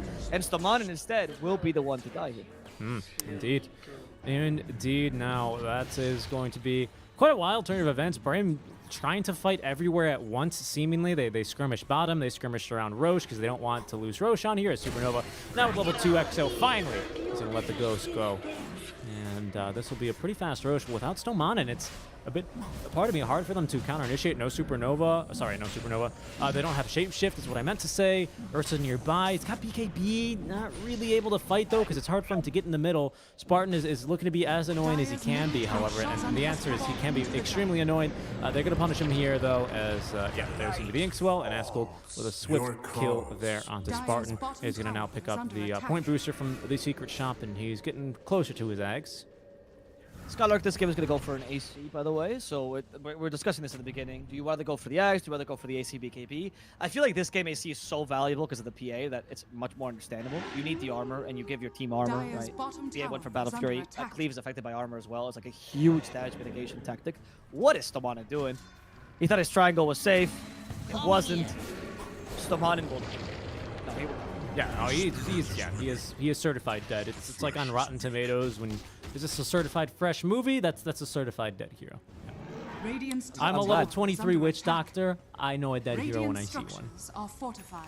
Yeah, that's true, actually. If Dire's there's a bottom man that tower can is calculate under death, attack. it is definitely Witch Doctor. Yep, very It's a true. terrible doctor, really. Well, he's known for his graveside manner, you know. Radiant's top tower is under attack. Nah, not giving you that one. Ah, come on, I'll that's a give good you- voice line. Not giving you that one. I hear it a lot because I get lots of kills in the early game, and then I die a lot in the mid game. Like a true Wish Doctor player. true BKB is Wish complete. Become really difficult now because Ursa doesn't have Basher or MKB. I don't know if he's thinking of going for double MKB because that's what his story is showing. Ladon's a little YOLO here with this play, but Bram, they don't know exactly what's lurking for them in the shadows. Shadow Enemies might be saving him. No, he got lucky with Batter Assault hits. Now Skylark has been soulbound. The Wolf runs. He's fine with this because he's just gonna outrun them. The whole idea is to cut the lanes. They know they're about to hit another power peak on Ursa because MKB is about to come out now after this Blink Dagger, so they just need to wait out the MKB. If they can force BKB charges now on PA, ideal. But if you can't, just cut lanes, ignore the fights, right? You say You MKB's just- about to come out, but he went for Blink Dagger instead of the Demon Edge Middle for tower the is under MKB. attack. So it's not quite gonna come out. He needs a bit more farm. Yeah, he went for Okay. Blink Dagger, and then now he's gonna go for MKB. So you're gonna wait that out. right? Okay. Yeah, they do have to wait this out. So they're gonna lose a tier 2 mid, middle sorry, tower has and that'll be pretty easy. Cutting away here Dire's is bottom Wish. They're tower TPing to is the under towers attack. though, as Asgold is gonna find it. Can we get the BKB off? Yup, that's a 10-second BKB. However, just a TP away. Could be worse. Could be better. Could be way worse though.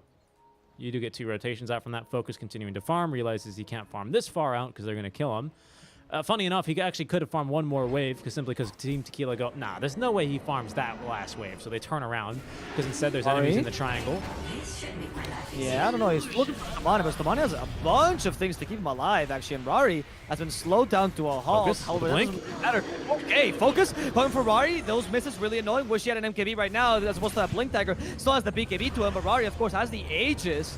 So Stamanis is trying to gain some time. He forced a BKB from Rari. That Ghost Scepter is keeping him alive for now. One Ghost for the Ghost Scepter carrying Boy, and that should guarantee the kill. Unless Stamani with the last rolling boulder, he goes out to the map to get a bit of extra space. Oh, But he the- turned around. Too long to use the last rolling Radiant's boulder. top tower is under And attack. that is going to be a nice little punish. Asgold, I don't think you can kill him despite that solar pie. And Focus really desperately needs that MKB. Yeah, Rari actually almost dies there, to of all things. He got a big old meaty crit off of Ursa, but the cleave killed the Necro 3 warrior, so that's what did the bulk of the damage there. And I think Focus goes, oh, I am strong, I can fight. And no, that was Last Will doing a Laguna Blade to Rari. And unfortunately, this time around, they don't have Alina to follow that one up with another Laguna Blade. Wish was not nearby. That could have been Aegis Snipe, but they just really don't want to fight. That's a huge blunder. Oh, no. Especially because Ursa requires, well, a lot of farm to make this MKB work. Or you just try to build this MKB round not to make it work. And it's going to take a while. Ags, though, on Skylark maybe will help. We'll see. They know that Wish is in these trees as well. They're waiting for him to show. Supernova might just go hunting here. Wish, okay, Rocket Flare's not going to scout him, but they know that Wish wants to be doing this. Oh, Ladon, is he going to check it? Is he going to check it? He's going to, but it's a cursory search. It's not a binary search tree. It's whatever a bad one is. It's just a single search, dude. There it is.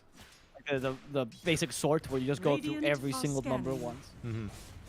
Radiant's There's a bottom name for the tower is algorithm. under attack. But I remember that in college they used to teach me. Sorry, in uni they used to teach me. Just don't do this ever, please. Radiant's I actually bottom remember because the tower first has time they taught fallen. us this, there actually was in our first year, and one kid wrote that kind of algorithm, and the teacher just proceeded to put him on blast. And I was like, dude, this kid learned to code like yesterday. Like, come on. And they failed him. They gave him an F, and they took away his scholarship. Dire's top tower The kid is was under really dumb. attack. There's a reason why I used that earlier. Uh-oh. Spartan? He's invis. We thought about recalling someone in, but his life form's now expired. And he's, distracted enemies long enough. This is going to allow Skylark to continue out and farm. Like you said earlier, going for that X. He's a bit farther away. MKB still is far as well, but at least we're farming tier 4s now. Tier 3s make that, as we're only 27 minutes in, and not 37 minutes in. Linear search, that's what it was called. That's it. What's the N2 time there on that one? Oh, and it's just, it's depending on how many numbers you have. Yeah. I forget the numbers because I'm stupid. Skylark, the Wolf runs, but he's running straight into the 8th Remnant. Do they have additional setup? Oh. Wow. Look at that. It's too Wolf is fast. too fast, dude. Like, yeah, machines are strong, but he's if in you see the trouble. power of Pigz, Look at the power of nature. The wolves end up murdering the Void Spirit. They go for Ladon as well. Skylark is going to try to murder him as well, but that's a bit dangerous. He's just let the creeps do the thing. As Tomanen looking for the kill on Ladon. Can still cancel TPs. Yeah, the Rolling Boulder will cancel 6v3s. Wish by Ladon is going to try to do the same. So Ladon is hiding the trees. It's going to be perfectly fine. A 6v3 falls. That's going to be 2 kills going the way of Brain. Never underestimate the Lycan, dude. Like, yeah, Void Spirit, you see through time. Lycan goes so fast, he goes back in time. Once again, they're just not respecting this last will damage. He is into Semele. He's thinking, what circle do I want to pop out? 150 gold sounds really good to me right now. Maybe then I kill Skylark right after that. Should be pretty easy. I've got Clockwork. BZZ is rotating on over. Yeah, sure. Let me pop out. Boom. He takes how much damage again? He takes 800 magic damage, so 600 damage, and then he just dies to Lycan because he doesn't have Dissemblate, and he used both Astral Steps already. Big mistake there, unfortunately. First bit of the MKB done. I actually would rather have Ursa started this MKB with the Javelin, because Javelin also lets you pierce evasion. Even if it's only 25%, right? It's just so useful for 1100 gold. Yeah, and also, sorry, let me just double back real quick there, because again, I'm not on like the, you know, Ascult hate train or anything like that, but that was a big kill to Skylark. 700 gold. He's nearly got fully Ags completed as well after this one. I mean, he's gonna have Ags. Your retirement. True, true. I would add him on Twitter just to make sure. Yeah, just to make sure. Hey, dude, stop killing yourself on Necro 3. Thank you. I meant Ascult should add you on Twitter. Oh, but okay. Oh. I'll add him. Okay. No, I was joking before, but now you deserve it. Now you got to preempt it, you know. You got to preempt it. That's what I mean. You got to control the conversation. It's like the Barbra Streisand effect in reverse. Now you be going, yeah, Loda, I know, you're totally right, but also hear me out. He kept killing himself. All right, now we have to assimilate, so there's more circles for him to pop out on and to not get himself on the Necro 3. It's going to be a long Roche, 2 minutes. That should allow us to farm up our Ursa MKB. He's getting there. Quite an expensive item, though, especially with the Blitz Knuckles, but he's getting there. And now we've got the Wolf Bite. So now the Wolf runs, but the Wolf also bites. Yes, and that bite is contagious. And it's going to turn the Ursa into another dangerous wolf. And once he has MKB, you're going to see the power of this Wolf Bite with Ursa, unless he dies. As enraged, though, can he activate it in time? Here comes a Lycan. Nope, that last crit by Rari. You couldn't have asked for a better timing for the crit, honestly. Little bit of a mistake, of course, by Focus, showing himself there, underestimating the power of Missile Blade. Here's the best thing that Skylar can do is just try to use the shapeshift and kill the Dawn with the creeps. He's going to accomplish that. Might just die. Glimmer Gate. Blinding Light's beautiful. Buying enough time. Queen of Pain is cutting the lane as well here for Wish. Yeah, I mean, you got Spartan to nuke the wave, and pretty easy. You even have actually Wish pushing top lane with a wagon. Someone's got to stop this man. They're taking a bit of damage. They are committing Exo level 3 now, though, to the tower, so they're doing some damage here as well. But now Wish is going to scout a TP. A massive wave. He'll be recalled. They know that one's TP'd back. That is going to be the Void Spirit, so it's a 4v3 right now. But Rari, he's pretty scary, this guy, especially with the Abyssal Blade. All right, Bram, they will leave the base. The good news is that they didn't use Wolf Bite and then Ursa died. Otherwise, that'd still be on cooldown. Ursa's going to be back. You're going to have 20 seconds until Shapeshift is up. Roche is going to be up around the same exact time here, perfectly lining up now with the Shapeshift ultimates, as well as actually Light Form here on top of that. So we'll have just about everything here to fight. We're going to have the MKB in just 75 gold, so we just need a little bit of farm here for Focus, and then very reasonably, they're right back in at 2020. As let's get the kill score, of course, the year that was 1 year ago. Get the words out of my mouth. MKB is completed on Focus. I mean, they go for a smoke right before MKB is going to be completed, which usually the timing is smoke after you build your item. He's got it. It's on the way. That's all good. He did waste the smoke for that. Which is pushing top right now as bait. They know that they have to contest this, and frequently they have. It's Brame just about even here now in terms of their items. They've got the tools necessary here to take down Team Tequila, but Team Tequila with superior initiation could potentially still just defuse this bomb that is this bear. But for now, they're going to go into Roche. I think that's Wolf Bite. Yeah, to Focus. See you later, Roche. Oh my lord, he died so fast. Oh, jeez. All right, Spartan's going to pick it up. There's the Abyssal, though. They're going to go straight for Skylark. Can they get this kill? He's still in wolf form. The psychic headband out from Spartan actually saves his life. Sonic Wave onto Ladon will nuke him down. That should be the death at least onto Stomanins, but it's already a 5v3 as they also find the DP. Wish with the enemy Yule Scepter has won, but look at the Wolf continuing to run down. Rari gets at least the Blink Strike away. Oh, but Wish too fast on the BKB. Rari continuing to run as Shapeshift has ended, but they still have the Purge there onto Rari Solar Bound as well. Do they have the kill, the damage? Yes, it's all there. And Wish on a killing spree now will be able to get the kill onto 2-3 heroes. You were popping off there. What did I miss?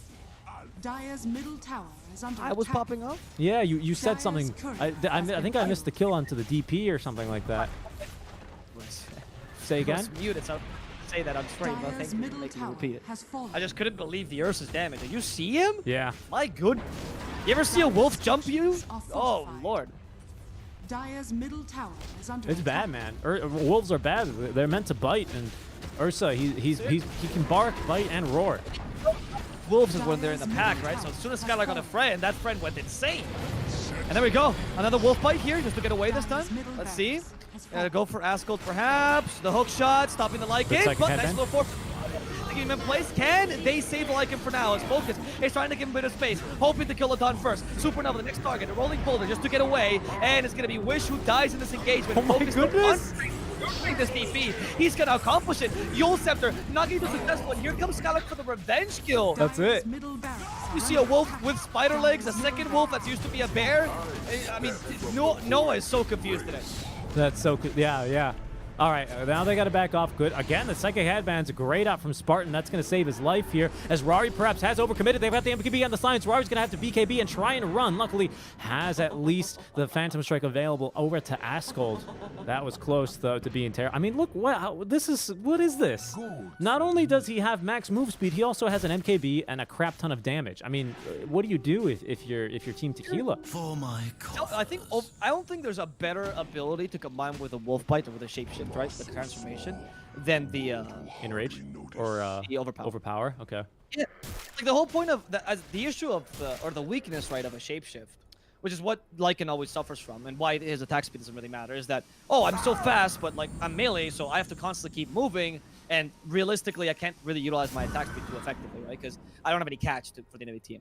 But with the overpower, since you hit all those hits as soon as you catch up to someone, or almost all those hits, right? It just becomes impossible to outrun the Ursa, and you go, what do I do against this massive wolf? Wolf bear. What? It's a wolf bear. Yeah, against the massive wolf bear. Dire's Oh no! bottom It's tower wolf bear is under pig! attack. What do we do, guys? Yeah, exactly. That's what it turns into. Especially if you hex him, it's wolf bear pig. And we all know what happens then. I'm super Dire's serial, bottom dude. tower is under attack. I mean, this damage is super serial for sure, as the tier 2 tower is going to go down. That's the only thing protecting them from the possibility of the mega creeps. Still with Aegis, mind you, here on our Ursa Warrior for another 90 seconds. Fuzzy Wuzzy, not anymore with this Dire's bite. I bottom mean, my tower goodness. has fallen. Wolves are fuzzy too, right? Yeah. Wolves are cute and fuzzy too. They are, but usually they've got very matted coats. Radiant's Fact, by the top way, tower on that is note, under if you attack. are ever in the Radiant wild and are you have the choice scanning. between facing a wolf and a bear, single wolf and a single bear, do not face the bear. Never pick bear. Oh, it depends Keep what them kind of all. bear it is. No kind of bear. Some if it's brown, lie down. If it's black, fight back, and if it's white, good night. That's what they say. Ideally, it's white, you're screwed. Ideally, just don't go They're near a fighting? bear though. Oh, Here it is. It's a brown bear. Lie down. Lie down. Oh, goodness. BZZ's already dead. Just like that. The Abyssal Blade. Oh, my goodness. But Rari, he's going to turn. He gets the BKB up. Look at the critical strike, though. He's going to try and turn, but no. It's going to be the Sonic Wave to nuke him down. Dead for 2 minutes. Doesn't have buyback focus. Let him in. Let him in. But no, the Cog's keeping him around. And Supernova just trying to escape. The Cog pushback onto focus. Might save the life here of Supernova, but it's all just a wasted effort there. Focus is just too damn powerful. They got the original Wolf, but Wolf Bear is just too powerful. Focus, he got another kill there. He found Ascult. I missed that one, but they're just going to go straight for tier 4 towers, and this ought to be the game. It's going to be completely up to Supernova, but there's the GG's.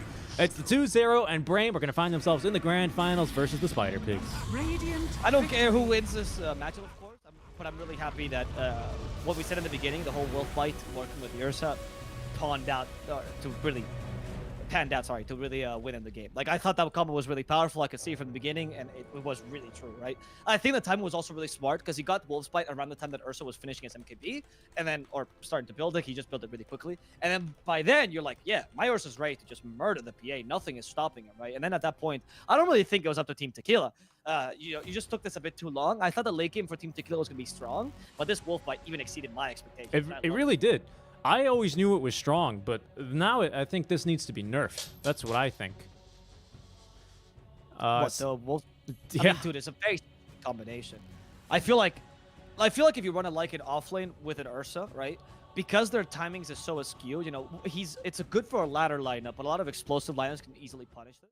Particularly if your mid lane is difficult, right? Because if Void Spirit had a better mid lane, this would have been much easier for them. They would have been able to punish the Lycan a lot. If the enemy team has a lot of catch, it works for both of you heroes. Particularly, Yosceptor is great against both Ursa and Lycan, right? So there's a lot of options, and Monkey King is great against both heroes as well. There's a lot of options that work for both heroes, which would have saved him. But it wasn't a combo they were considering, because who considers Wolfbite Ursa as a combo, right? That early. True. And it's not very meta right now. It did used to be played back when Lycan offlane was relatively popular. I remember when the Chinese players. Yeah, when the whole country of China was drafting Lycan. No, but when the Chinese players were drafting Lycan offlane very often, they were playing with Wolfbite, right? And there's the Ricky Wolfbite, there was the Ursa Wolfbite, were the two most popular ones. And then people were much more present to this combo.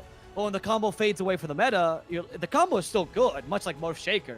And that's the TNC style. I will remind you this combo is good. You just need to give me a draft that it allows me to do. Yeah, and this one, it definitely panned out. You pulled a Suns fan where you said, hey, there's this 1 in 100 thing that happens, and he says it 100 times, and the 1 times it does pan out, you're the smartest guy in the room, Avo. Congratulations. I'm very proud. I think it was an awesome game by Brame, though. I think they played a really solid game. A couple mistakes, but mostly the aggressive style. Their style is just so fluid. I really enjoy watching this team when they play a good game. Yes, you'll make mistakes, but they just remind me. I know people will get angry at this comparison because how dare you? But they remind me a lot of OG or Secret as well.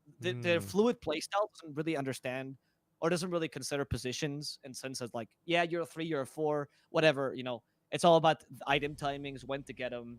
They do play around a main win condition, so they're a bit closer to, say, Nigma in that sense. But they're very fluid in how they get their items, how they propose their team fights, and when they propose team fights.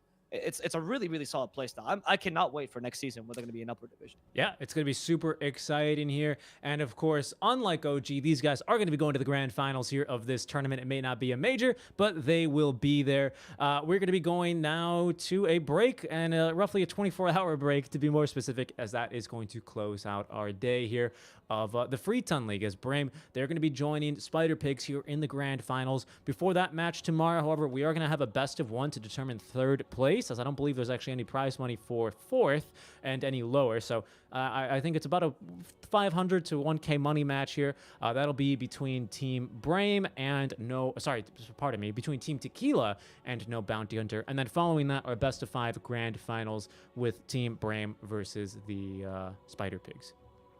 So tune in tomorrow, guys. The best way to just check out these matches, of course, just to follow this channel. That way you don't need to check the schedules or anything, you know. If you're particularly, betting on these games or enjoying these games or whatever it is, the reason you're here, just follow the channel and then we'll tell you when we're online, right? We don't do anything but competitive esports here on this, or just esports casting on this channel, mostly Dota as well. So don't worry, you're not going to get random broadcast when Richie and I decide to play our pubs. So of course. If you follow this channel, we promise not to spam you, and we hope that you enjoyed the cast today, because it was a pleasure to cast this match. Absolutely. 2 great games today, 2 2-0s, and it's going to be Brames and Spider Pigz in the grand finals here for the Freeton League Season 1. Thank you guys so much for tuning in. On behalf of Avo and myself, we hope you've enjoyed the coverage, and you stay safe, and we'll see you tomorrow for our grand finals. Until then.